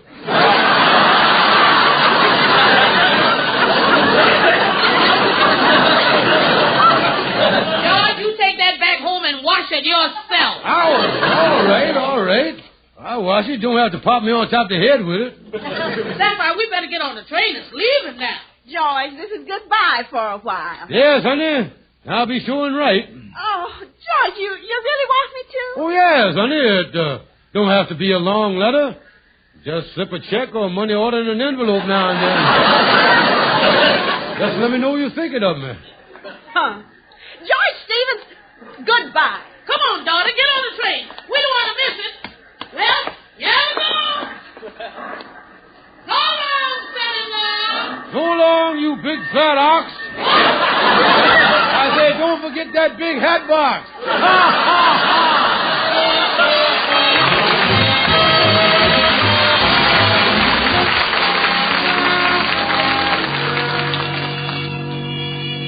Well, I'll hang around the lodge hall here today till 5 o'clock. Maybe some crazy brother might come in here and pay up his back dues. I could sure use the money. Come in. Could I help you, miss? Yes, I wonder if you could tell me where I could find the Manhattan Tourist Service. I'm lost. Oh, yeah. Oh, the bus company. Well, you go down to the corner and you turn right and you going to take a sightseeing tour? Yes. I've never been to New York before, and I'd like to see the town. Yeah, well, that's nice. The Manhattan Service do a nice job for you. You go down one block, then you turn right, and then, what is they charging you for the tour? $10 a day. There's a fare company, all right. Well, you go down one block, and you just go sightsee for one day, huh? No, I'm going to be in New York for a week. I'm going to go sightseeing every day. Yeah, well, you go down the Manhattan Service, you turn, they just went bankrupt. Oh, dear, what am I going to do? Well, Miss, by a rare coincidence, you happen to stumble into the offices of the successors of the Manhattan Tourist Service. Oh, why, that's wonderful. What do you charge? $10 a day. Well, you can book me for the tour. My name is Melinda Ann Benson. I'm staying over at the Lennox Arms. Yeah, that'll be fine. Now, tell you what, you be here at 9 o'clock sharp tomorrow morning with the $10, and then you bring $10 every day and give it to me, and we'll get the tour underway. Well, will the bus be very crowded? Bus? You were thinking of the old-fashioned sightseeing tour. He features the deluxe, intimate, personal tour. Well, how do I go from place to place? How do you go? You hoofed it.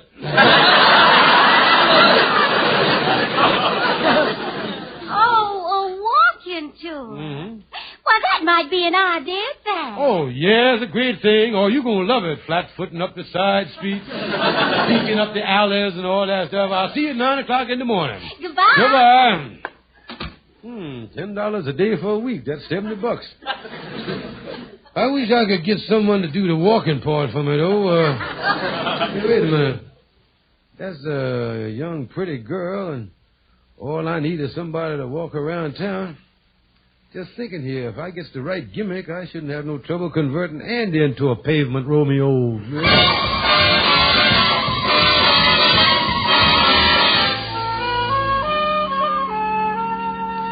Well, let me get in the lodge hall here and see what the Kingfish is doing.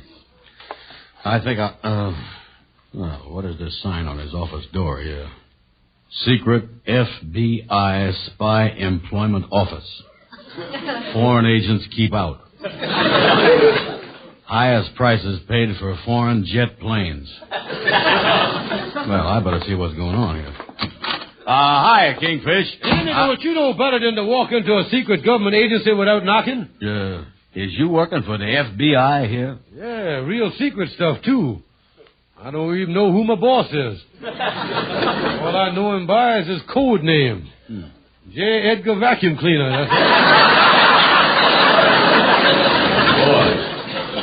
it. They cover everything, don't they? But what is this about a spy employment agency? Well, that's my job, Andy. I was recruiting agents for the FBI to track down foreign spies. Well, that is something, all right. We just got word that there's a spy right here in the neighborhood now, staying over at the Lennox Arms. No fooling, sure enough? Yeah, name is, Melinda Ann Benson. Yeah, well, what made them think she's a spy? Well, the first inkling they got was that she was from Russia, was when she ordered supper last night. She ordered a New England boiled dinner. Wait a minute, what you mean? That's a real American dish. Not when you orders it served on a flaming sword. That do look a little suspicious, don't it? Oh, and that ain't all, Andy. Last night she brung a party of 12 into the hotel ballroom. And there was something un-American about the dance step that they done. Yeah, what you mean? Well, the band struck up a tune and they squatted down in the middle of the floor and done the Missouri waltz from a sitting position. Well, that's bad, all right. How are you going about trapping this spy? Well, Andy, right now, she's making believe that she is a tourist. And while she's going around subversing the country, that's what she pretends she is. Yeah, well, why don't they throw her in the clink? Well, we got to get the goods on her first. Oh. We is planning on disguising a secret agent as a sightseeing guide so that he could pretend to be showing her the sights while he's keeping tabs on her. Mm-hmm. Now, who could I get you? Let me think. Yeah, let me think, too. Let's everybody think, yeah. Let me see. Wait a minute, here. Talk about not being able to see the forest for the trees. What you mean, the trees? Andy, you is the perfect big fat eucalyptus for the job. Wait a minute. No, sir. Run around chasing spies, that sounds too dangerous for me. Oh, no. Andy, you'd be doing the FBI a great service. No, sir. There's liable to be shooting and stuff, and Eli's afraid. This spy is a beautiful gal with a good-looking figure, too, and a young gal. Kingfish, shake hands with Fearless Brown. Yeah. Congratulations, Andy. Now, what must I do, Kingfish? You report here at 9 o'clock in the morning, Andy. Then you can start walking Melinda Ann Benson around town and spying on her at the same time. Now, wait a minute, though. What do you mean, walk? Don't I get no automobile? No, Andy, you was assigned to the FBI Foreign Spy Division, dismounted. I see. Well, do I get a badge? No, Andy, on this assignment, we issued you 2 rubber inner soles and a box of bunion plasters.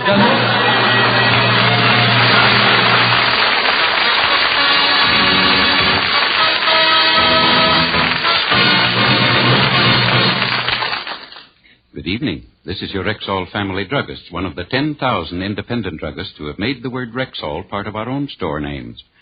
We've done that because we recommend and sell Rexall drug products. One famous Rexall exclusive is the time-tested antacid, Bismarex. The carefully balanced ingredients in Bismarex work in a continuous relay for both quick and prolonged relief. First, excess acidity is neutralized, often in less than 1 minute. Then other ingredients, dissolving more slowly, ease gastric distress, soothe and protect irritated stomach membranes. So for both quick and prolonged relief from acid indigestion, be sure to have Bismarex in your medicine cabinet. That's Bismarex,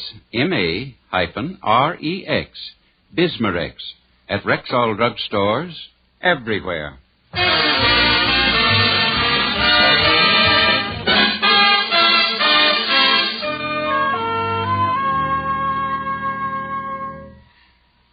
Mr. Brown, I'm so enjoying my trip around New York.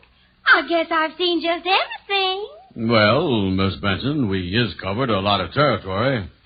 Mr. Brown, what say we sit here on the bench and rest a bit? Yeah. Oh, Mr. Brown, you don't have to sit so far away from me. Sit a little closer. Yeah.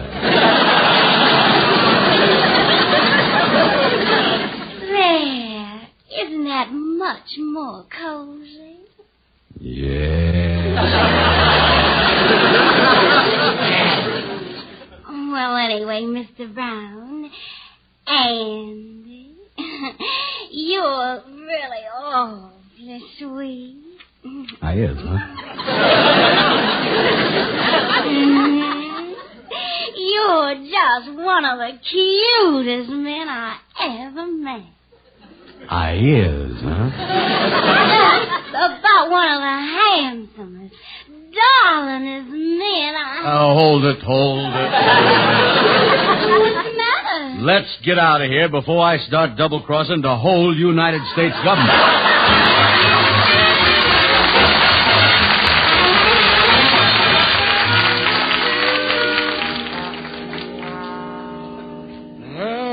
I've been showing that Benson gal around town for 4 days now. I'll have $70 by the end of the week. I wonder what's in the local newspaper today. Here's the gossip column. Say here, our friend Andrew H. Brown has been seeing the sights with a certain cute out-of-town tourist. From the way they has been billing and cooing, looks like they is making beautiful music together. Holy mackerel. And they're liable to spill the beans. Beautiful music. I got to cut that boy off before he lullaby me out of $70 here.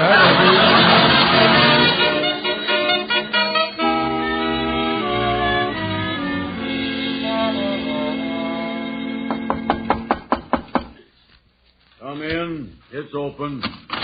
Oh, good morning, Brother Ender. Oh, hi, Kingfish. I just soaked on my feet here. Since I've been doing all that walking, they really swole up on me, boy. I wonder if the FBI lets you put mustard on your expense account. Never mind your feast, boy. I'll come over here to talk to you. And then I want you to look at me not as your superior officer in the FBI, but, well, more as a father to you. Yeah, well, what's up, Daddy? Well, Andy, it has come to me through certain channels that you have been indulging in the most hideous crime in the history of the FBI. Spy smooching.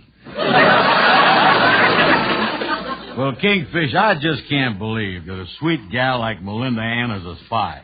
And she says she's crazy about me, too. And I see it all now. She's using the same tactics on you that Mata Hari used on Benedict Arnold. Yep, that's that.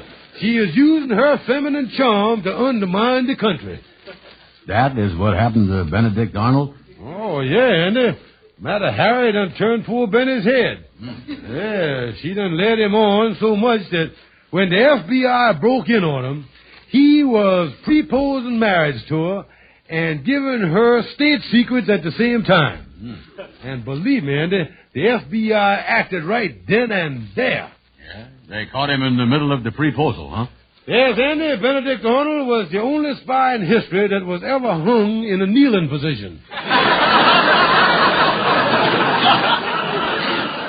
Yeah, well, listen, Kingfish. Melinda Ann can't be that type. She is so sweet and gentle. Well, now, that's just the impress she give you, Andy. Now, the last agent we had on her trail made the same mistake you did. And one night in Philadelphia, he made the mistake of kissing her. 2 minutes later, he was dead. Holy mackerel, Kingfish. What'd she do, shoot him? No, Andy, the nearest thing we could figure out was that she had a hypodermic needle in her pivot tooth. Yeah,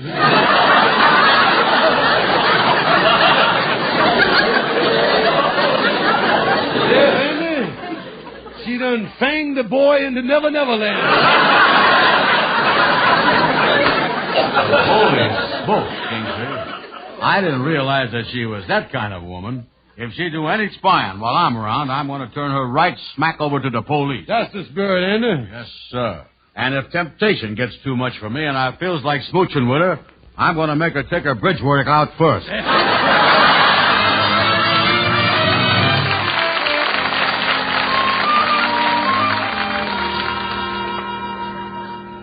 Say, Andy. Oh, hello, Amos. Hi. Where's you been, boy? I ain't seen you around. Well, via sorry, I can't talk to you, Amos.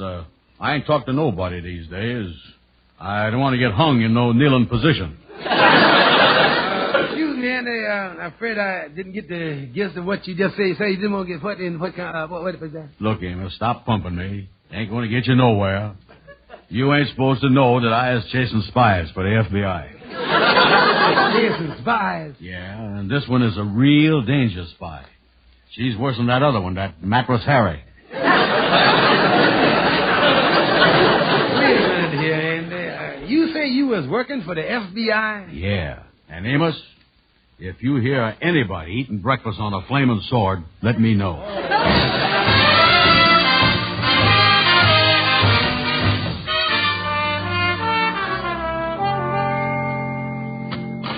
Hey, Kingfish, I want to see you right away. Yeah, well, come on in the office, Andy. What's up, old boy? Kingfish, you know I've been watching that gal spy, Melinda Ann Benson, like a hawk, don't you? Oh, yeah. Fine work, Andy. You're really on the job, boy. I'll say I is, and I done turned her over to the police this morning. Yeah, well, that's fine, Andy. Like I said, you done turned her over to the police. Yes, sir. She say she wanted to see the Brooklyn Navy Yard, and I took her over there. She had this camera with her, and all of a sudden she started snapping pictures of the battleships. So I done called the police, swore out a warrant, and had her thrown in jail. Well, now, wait a minute. Now, let's calm down here, Andy. You ain't telling me here that you done gone berserk and had somebody arrested, is you? Yeah, you see, and listen, if that's Mr. J. Edgar Vacuum Cleaner, tell him what I done too, will you? Oh! Hello, this is Melinda Ann Benson. I can explain everything. You're not going to explain anything. I got myself a lawyer, and I'm going to sue you and that Andy Brown for $5,000 for false arrest. Well, now, listen, I'll see you in court. Goodbye. Andy, that was Melinda Ann Benson. Boy, that gal is in plenty trouble, ain't she? What's my next case, Kingfish? Well, I think it'll come up in court in a couple of days. Let's go over and see our lawyer, Calhoun.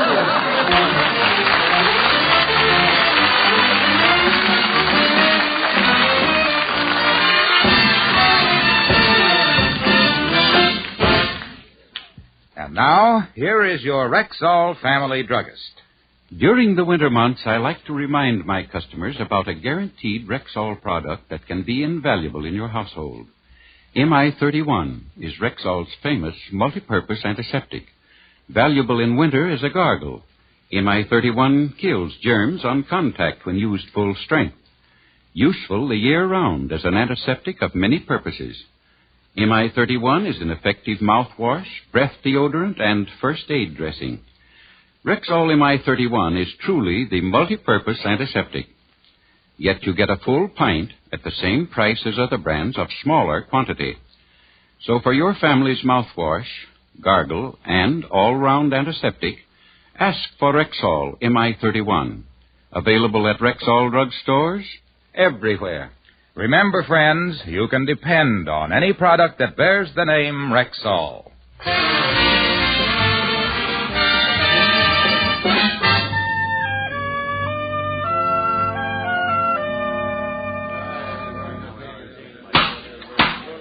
Quiet in the courtroom, please. Quiet. Before we proceed with the case of Melinda Ann Benson versus George Stevens and Andrew H. Brown, I request that the lawyer for the defense, Mr. Calhoun, remove his feet from the counsel table. Oh, yes, sir. Yes, sir. I just relaxing here. Had a bad night last night. Didn't get home till 4 o'clock this morning. Will the attorney for Miss Benson continue with his questioning? Thank you, Your Honor. And now, Miss Benson, will you tell the court just what happened when you arrived in New York? Well, when I come up here on my vacation, I intended to visit some distant relatives of my mama's, but I couldn't locate them, so I decided to see New York. I see. Well, go on. Well, these men told me they were sightseeing guides, and they charged me $10 a day and made me walk all over New York. Then right out of a clear blue sky, they had me arrested and thrown in jail. That'll be all, Miss Benson. Thank you.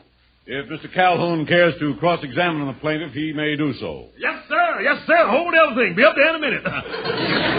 Get up there, Calhoun, and go to work. Yeah, get us out of this mess, boys. Boys, I'm going to start some fireworks. Watch me go into action. I got a question to ask her that'll blow this case wide open.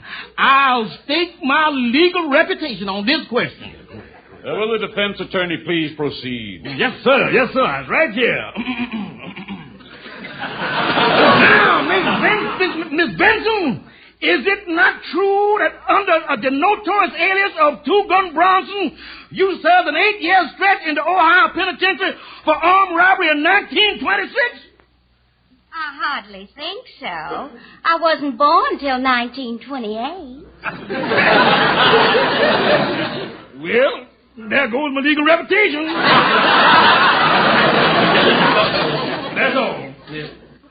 Your Honor, could I call one of the defendants, Mr. George Stevens, back to the stand? Of course. Mr. Stevens, come up and take the stand.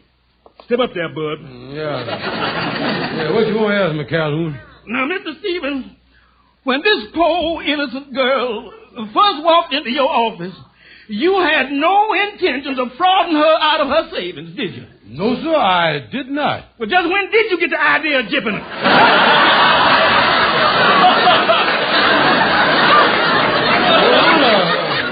Your Honor, I object to my lawyer asking me that question. Yes, Counselor. It does seem a rather peculiar question to ask your client. All right. No more questions. Get off the stand, bud, while you got a chance. Your Honor, as attorney for the plaintiff, I'd like to have the other defendant, Mr. Brown, take the stand for a few final questions. Very well. He wants you up there, Andy. Yeah. Keep your big mouth shut, too, dummy. Miss Brown, are you prepared to answer a few questions? Yeah, as long as they is the ones that I rehearsed with my lawyer. Mr. Brown, you'll answer any questions asked you. Yes, sir. Mr. Brown, just what reason did you have for causing Miss Benson's arrest? Well, I had to do it. It was my duty. You see, I, as a FBI man... I object, Your Honor. On what grounds? Mr. Brown posing as an FBI man is another crime entirely. I think we ought to find him guilty on this one first. Your Honor, excuse me, but I'd like to ask a legal question. Yes, Mr. Stevens? What can we do to stop our lawyer from defending us?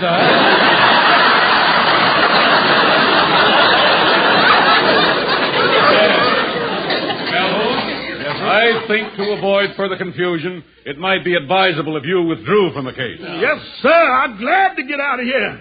My time is valuable. I've got 3 more cases I got to lose yet today. Well, boys, you was on your own.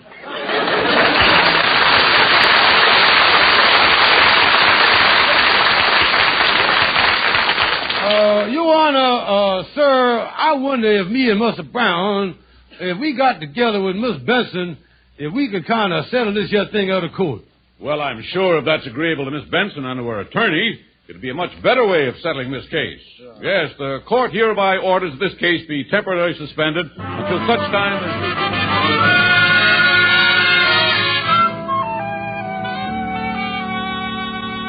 Well, Andy, here's my house. Thanks for walking me home, boy. Yeah, well, we sure got out of that mess, didn't we, settling out of court? Yeah, now all we got to do is lay low till that Melinda Ann Benson gets out of town. Well, she ain't been able to contact the relatives that she come up here to visit, so she's going back today. Yeah, well, so long, Andy. So long, boy. So long.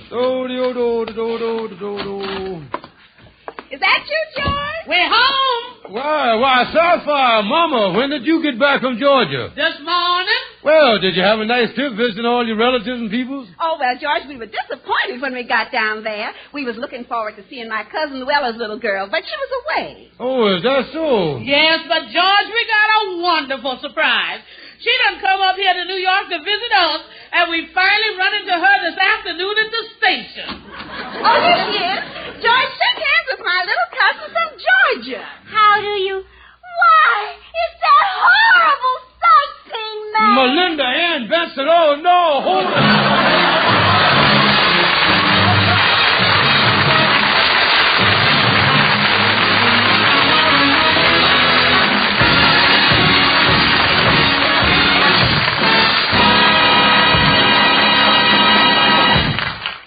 Does any woman in this day and age believe she needs more than one beauty cream? As Ann Delafield would say... What nonsense.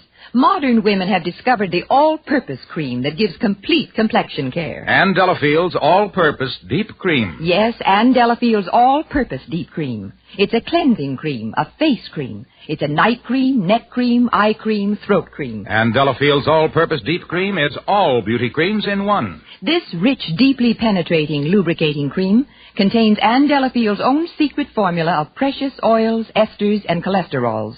Here in one golden top jar is the only cream you need, the one complete complexion cream for the sensible modern woman. Remember, Ann Delafield's all-purpose deep cream and luxurious makeup products are available exclusively at Rexall drugstores. Yes, ladies and gentlemen, rely on your Rexall family druggist. And when you visit him, would you be kind enough to say that Amos and Andy sent you? Thank you and good night. See you next Sunday.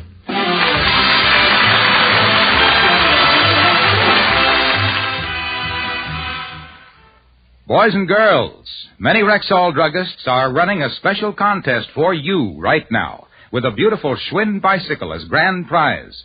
See if the Rexall druggist in your neighborhood is planning a boy and girl contest. You may win one of the big prizes.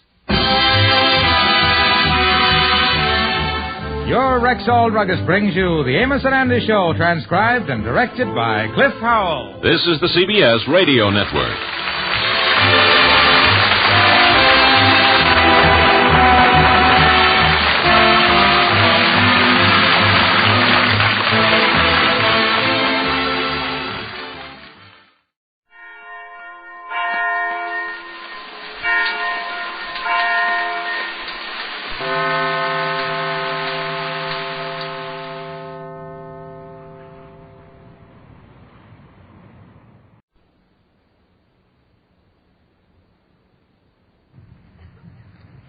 Another cup of Maxwell House coffee, George. Sure, pour me a cup, Gracie. You know, Maxwell House is always good to the last drop. That drop's good, too. Yes, it's Maxwell House coffee time, transcribed in Hollywood and starring George Burns and Gracie Allen.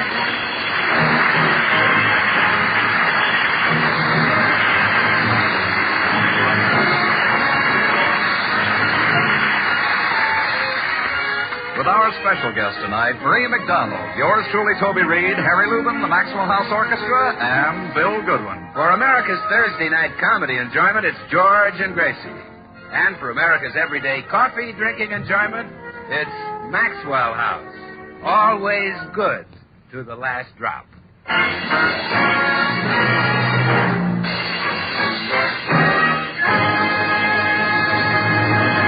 Well, George Burns is still convinced that he has no place in television. He's tried to conceal his anxiety from Gracie, but she can see that all is not well with her little man.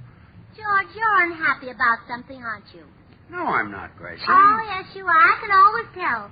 When you're happy, you smile and your little nose crinkles up. But for a week now, it's just been hanging there. I'm still worried about television, Gracie. Well, you needn't, darling. I've got an idea that'll make you a sensation. You had one last week that didn't work. Well, this one is better. Let's see. The three biggest things on television are Hopalong Cassidy, Milton Berle, and the baseball games. So combine them. Come out and say, howdy, partner. A funny thing happened to me on my way to first base.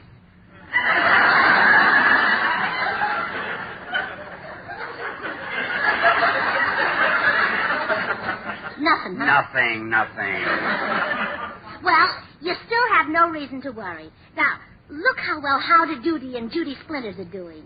Even the dummy can be a success in television. It's not you I'm worried about, kid. I don't get it. Skip it, and skip me in television. I still say the studios want young, handsome guys. Oh, you're more than just handsome. Your face has character. Everybody says so. Everybody? Well, sure, I've heard dozens of people say, look at the character on that face.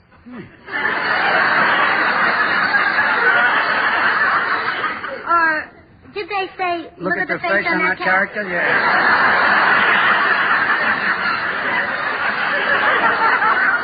Well, anyway, you'll be great. Another Sid Gary, yes. And I haven't even mentioned your biggest talent. Your glorious singing voice. Yeah, I do have that. And think of the suspense you've built up. For 15 years, people have been listening to you sing on the radio. The birds are sweetly singing, up a few blowers are bringing in the winter's warm. I just pressing by. Yeah, you should. Just like that sugar throat. They've been listening and saying, sounds like that can't come from a human throat. Now, go on television and prove it to them. We're back to the two meanings again. Oh, George, if I tell you you're great for television, you can believe it. Have I ever been wrong? Have I ever made a mistake? About 1 million. All right, so I'm due for a winner. Look, I don't think that I would... Come in. Hi, Bert. Oh, hello, Bill. Well, what's new? Oh, Gracie thinks I could be on television. And I say it's for guys with sex appeal, like you. Oh, stop with that, George. I haven't got any more sex appeal than Clark Gable.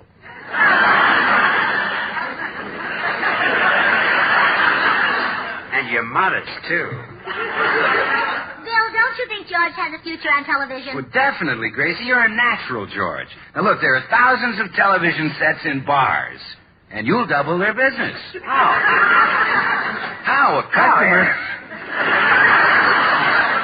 a customer comes into a bar, your face is on the screen. One look, he's got to have a drink. Bill. One drink, he's got the nerve to take another look. Willie. That sobers him up, he buys another drink. Comedian. Now he thinks nothing can frighten him, so he looks again. Got to have another drink. Summer replacement.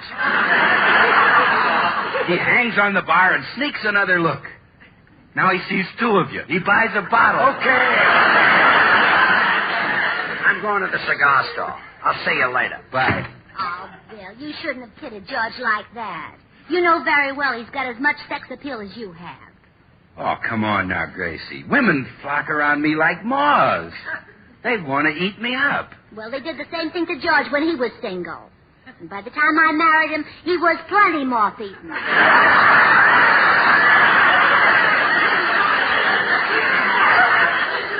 Gracie, you can't compare us. Now, listen, do you know who's been chasing me for weeks, trying to get an introduction to me? Just dying to meet me? Who? Marie McDonald. Marie McDonald? You mean the body? Yeah. Now, confess, Gracie, did a girl as gorgeous and seductive as Marie McDonald ever chase George? Well, sure, and I caught him, too. Well, Marie'd like to catch me, but I'm playing hard to get. Oh, boy, does she go for a good one. She fell in love with me on the radio. Wouldn't the divan have been more comfortable?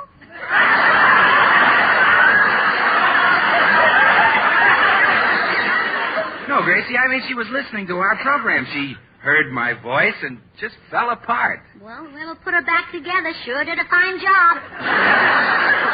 You're not kidding. You know, Gracie, Marie even writes fan letters addressed to the golden-voiced announcer on the Maxwell House Coffee program. Really? Yeah. She writes things like, "Are you as handsome as you sound?" Well, of course I'm not. No? No, I'm handsomer. Yes, sir, she's really after me. And, Gracie, when Marie McDonald chases you, then you know you've got sex appeal.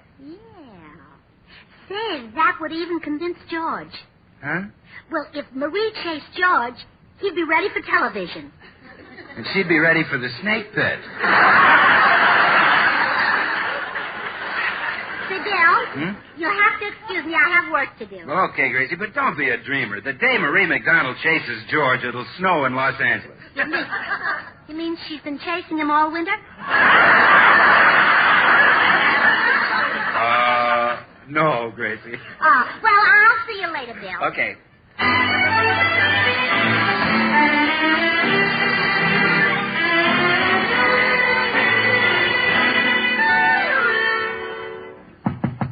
Oh, gee, I hope Maria's home. I'm sure I can make a deal with her. Hello? Oh, hello. I'd like to speak to Marie McDonald. I'm Marie McDonald.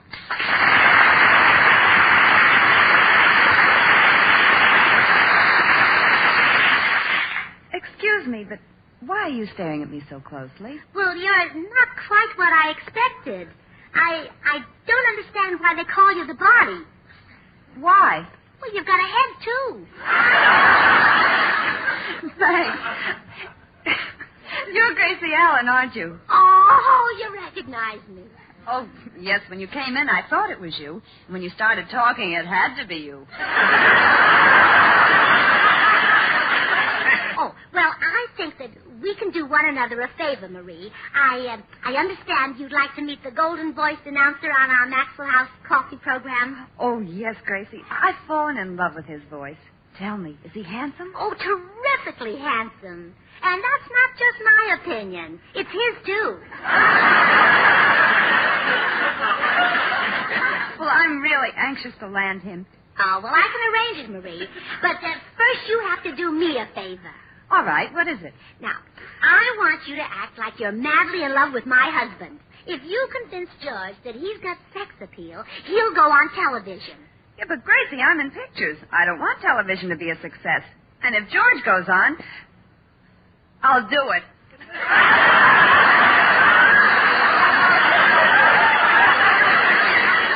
When shall I put on this act? This afternoon. Oh, but I'd planned to go to the beach at Santa Monica this afternoon. Say, that's the perfect place for the meeting. George could use some sunshine. He hasn't been to the beach for so long his little pail and shovel are all rusty. Then the beach it is. Now, when you're ready for me to do my act, you go into the ocean for a swim and leave George alone. All right, now remember, make him realize that he's irresistible. I'll put everything I've got into it. Well, that should be plenty, especially if you put it in a bathing suit. Well, I'll be wearing a strapless bathing suit. It's fine for the sun. Oh, I'll bet the fathers like it, too.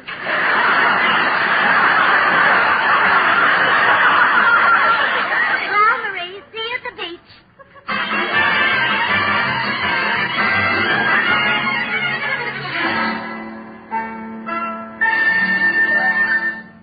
Oh, George, aren't you glad we came to the beach? Oh, I don't know, Gracie. These new swimming trunks you bought me are awfully short.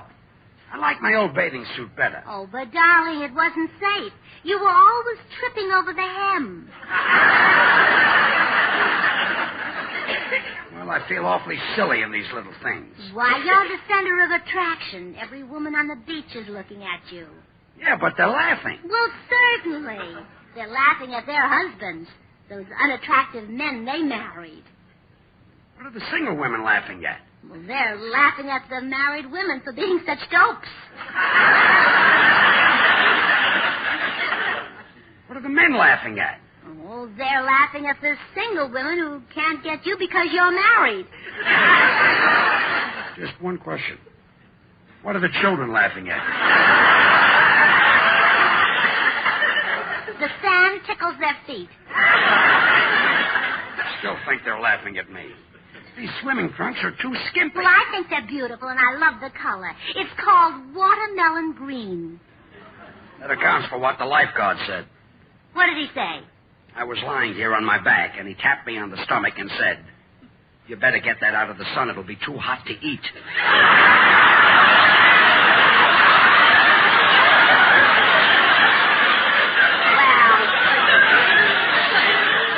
He's just jealous of your figure, that's all. Wish I hadn't gotten me these swimming trunks so tight across the hips. What size are they? You kidding? No, I'm not kidding.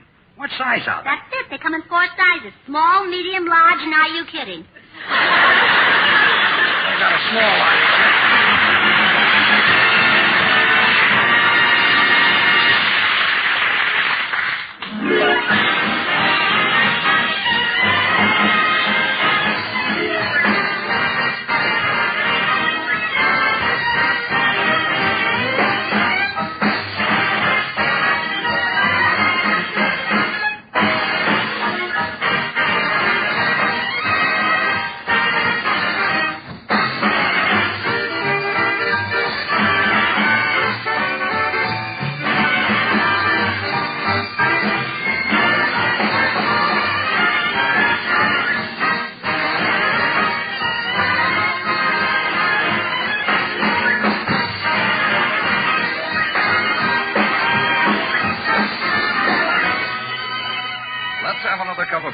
What a friendly invitation anytime, for there's nothing more enjoyable morning, noon, or night than a cheering cup of good, fragrant coffee.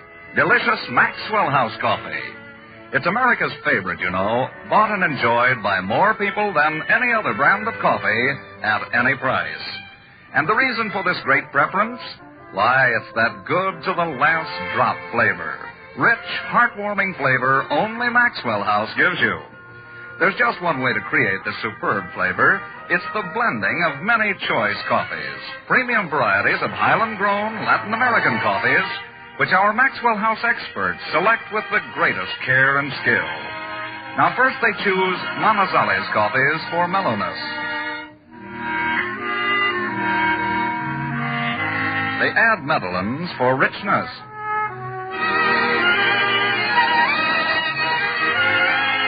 Other choice coffees contribute robust vigor. And Bucaramangas add their fine, full body.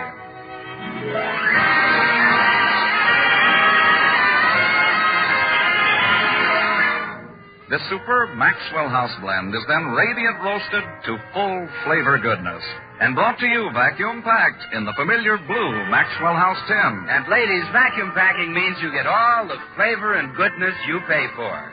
Vacuum packing means every pound of Maxwell House you buy is as fresh and fragrant as the hour it was roasted. No coffee in ordinary packages can be as fresh. So, friends, treat yourself to the very best in coffee drinking pleasure. Enjoy Maxwell House coffee. Always good to the last drop.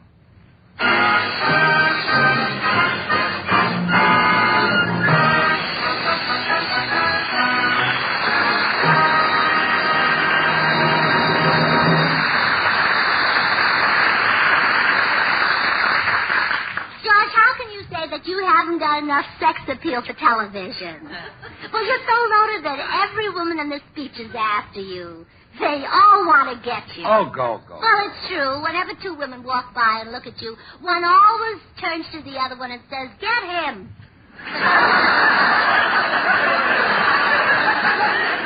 I still say when... Hey, speaking of figures, look at that one.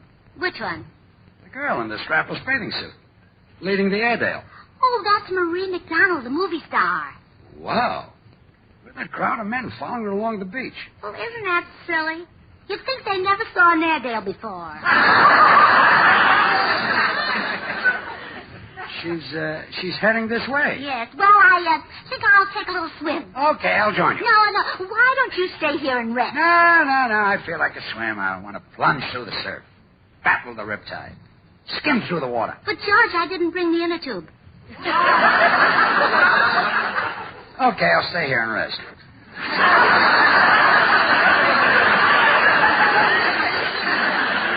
That's good. Get a nice suntan. You're doing fine. Your feet are tanned already. Still got my shoes on. Well, I won't be long, darling. Okay. Yeah, it's nice to just lie here and relax in the sun. Woohoo. Hello there, you great, big, beautiful hunk of man. I said hello. Aren't you going to speak to me, you dreamboat? Who? Me? Well, yes, you. I've been watching you ever since you got to the beach. Watching and waiting for your girlfriend to leave so I could get you alone. Who? Me? Oh, now don't act so surprised. This must happen to a man with your sex appeal 12 times a day.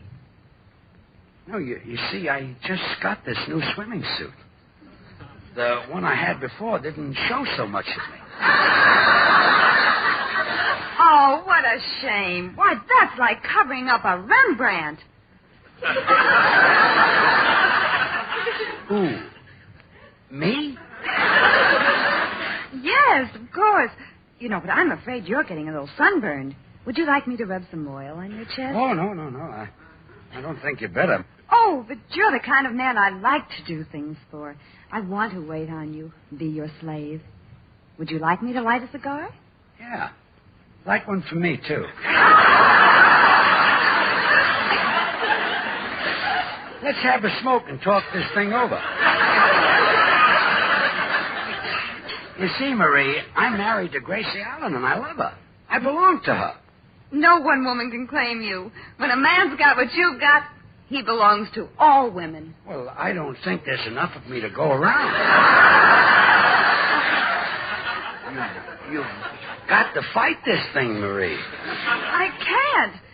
I'm mad about you. You're irresistible. Yeah, but fight it. Now go away and forget me. I'll go, but I'll never forget you. Will you kiss me goodbye? No, let's just shake hands. Goodbye, my darling. I shall dream of you. Au revoir. Bonjour. Wow. These new swimming trunks are dynamite. I better cover up with sand before I start a riot.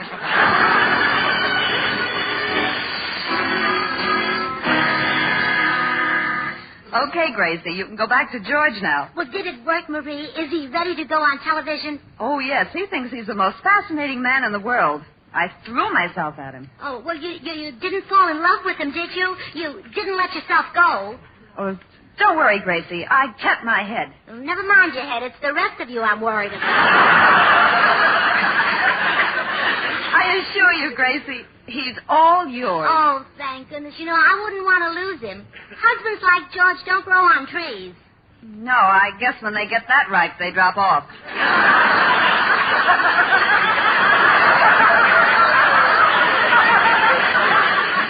Well, Gracie, I kept my part of the bargain. Now, when do I get to meet that golden-voiced announcer? Oh, well, I've arranged for him to be at my house at 6 o'clock. George is going out to dinner with some men, so you two can have dinner with me. Oh, I'll be there, Gracie. Gee, I'm so excited. I just know I'll have goose flesh. No, I'm serving pot roast. Well, see you at 6, Marie.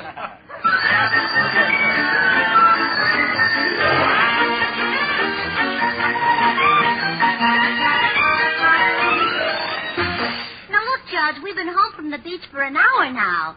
Don't you think you ought to take off your swimming trunks and put on some clothes? Want me to cover up a Rembrandt? Well, you've got to be out of the house by 6 o'clock for your dinner appointment, I mean. That can wait. I'm trying to figure out a television program where I can wear these green swimming trunks. You see, for a fanfare, I'll have dum-da-da-dum, dum-dum-dum. Come in.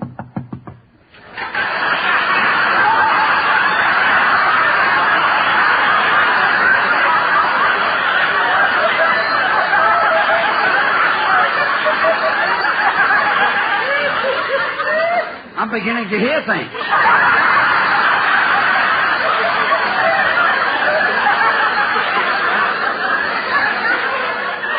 Come in. Oh, he's in. Hello. Hi, Gracie. Hi, What's the matter with you? What's the matter with me? It's quite a shock to walk in and find a nude man holding a watermelon. I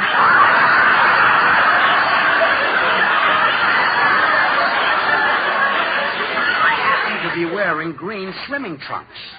Oh. Besides, comedian, you should see the terrific effect my figure has on a woman. Well, it could be, but it sure looks terrible on a man. I think I'll go get dressed. I'm hurt. Gracie, you told me to be here at 6. What's up? Well, Bill, Marie McDonald did me a favor, and in return, I promised that she could meet you. I hope you don't mind. Well, I guess I've kept the poor kid waiting long enough. Okay, I'll give her a thrill. Oh, you're good, Bill. Good. Come in. Well, Gracie, here I am. And Marie, here's the man who can grant your heart's desire. Bill Goodwin. Oh, would you, Mr. Goodwin? Well, sure, kid. Just ask me. Well, I'll leave you two alone. Goodbye.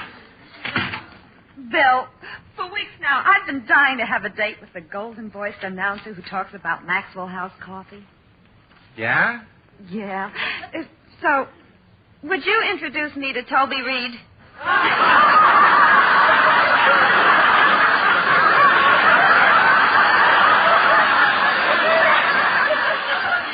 Toby Reed?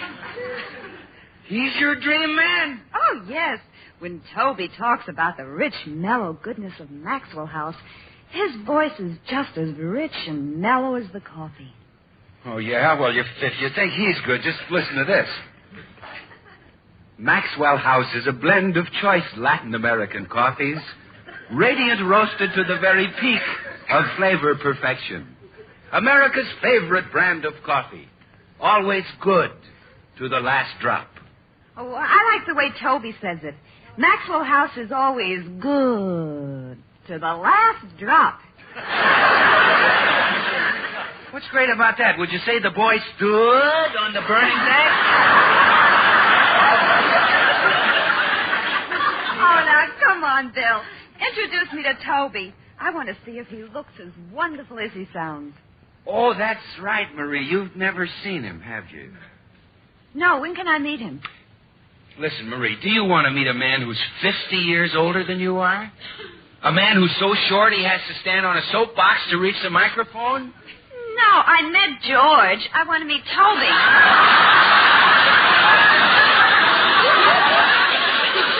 I give up. Well, how are you two getting along? Gracie, she brushed me off. Oh, that's nice. Did you give her a tip? I mean, she turned me down for Toby Reed. I can't even get near her. Goodbye.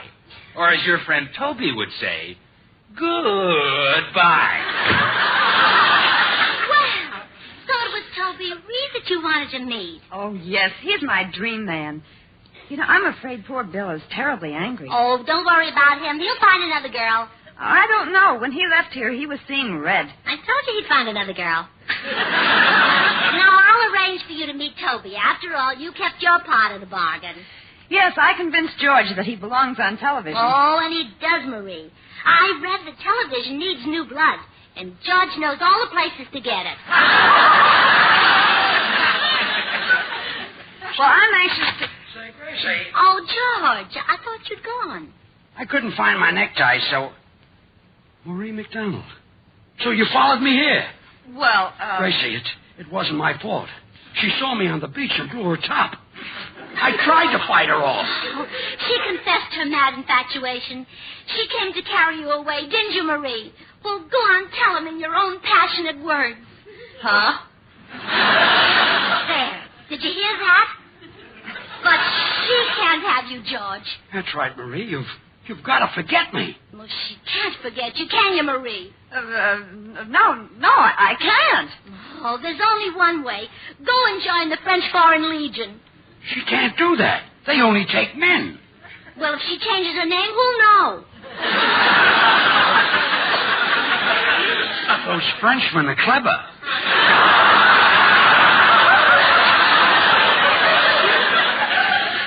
Oh, Marie shan't have you, George. I'll fight her. I'll scratch and claw and bite. Oh, Gracie. Oh, I can't help it, George. It's instinct. I'll fight for you like a mother bird fights for a worm. Honey. Oh, he's mine, Marie. No, he's mine. Well, you better leave before I tear your hair out. Oh, what a lovely hairdo.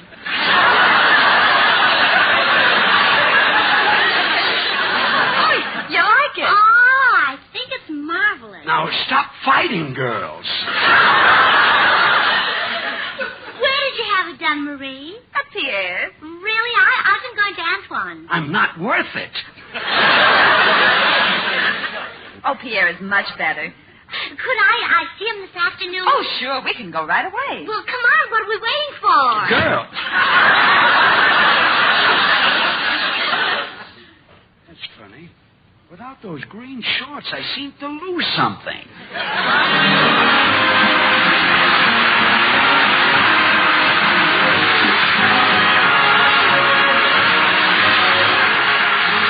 George and Gracie will return in just a moment. Ladies, would you like to help cut down the terrible toll of home accidents?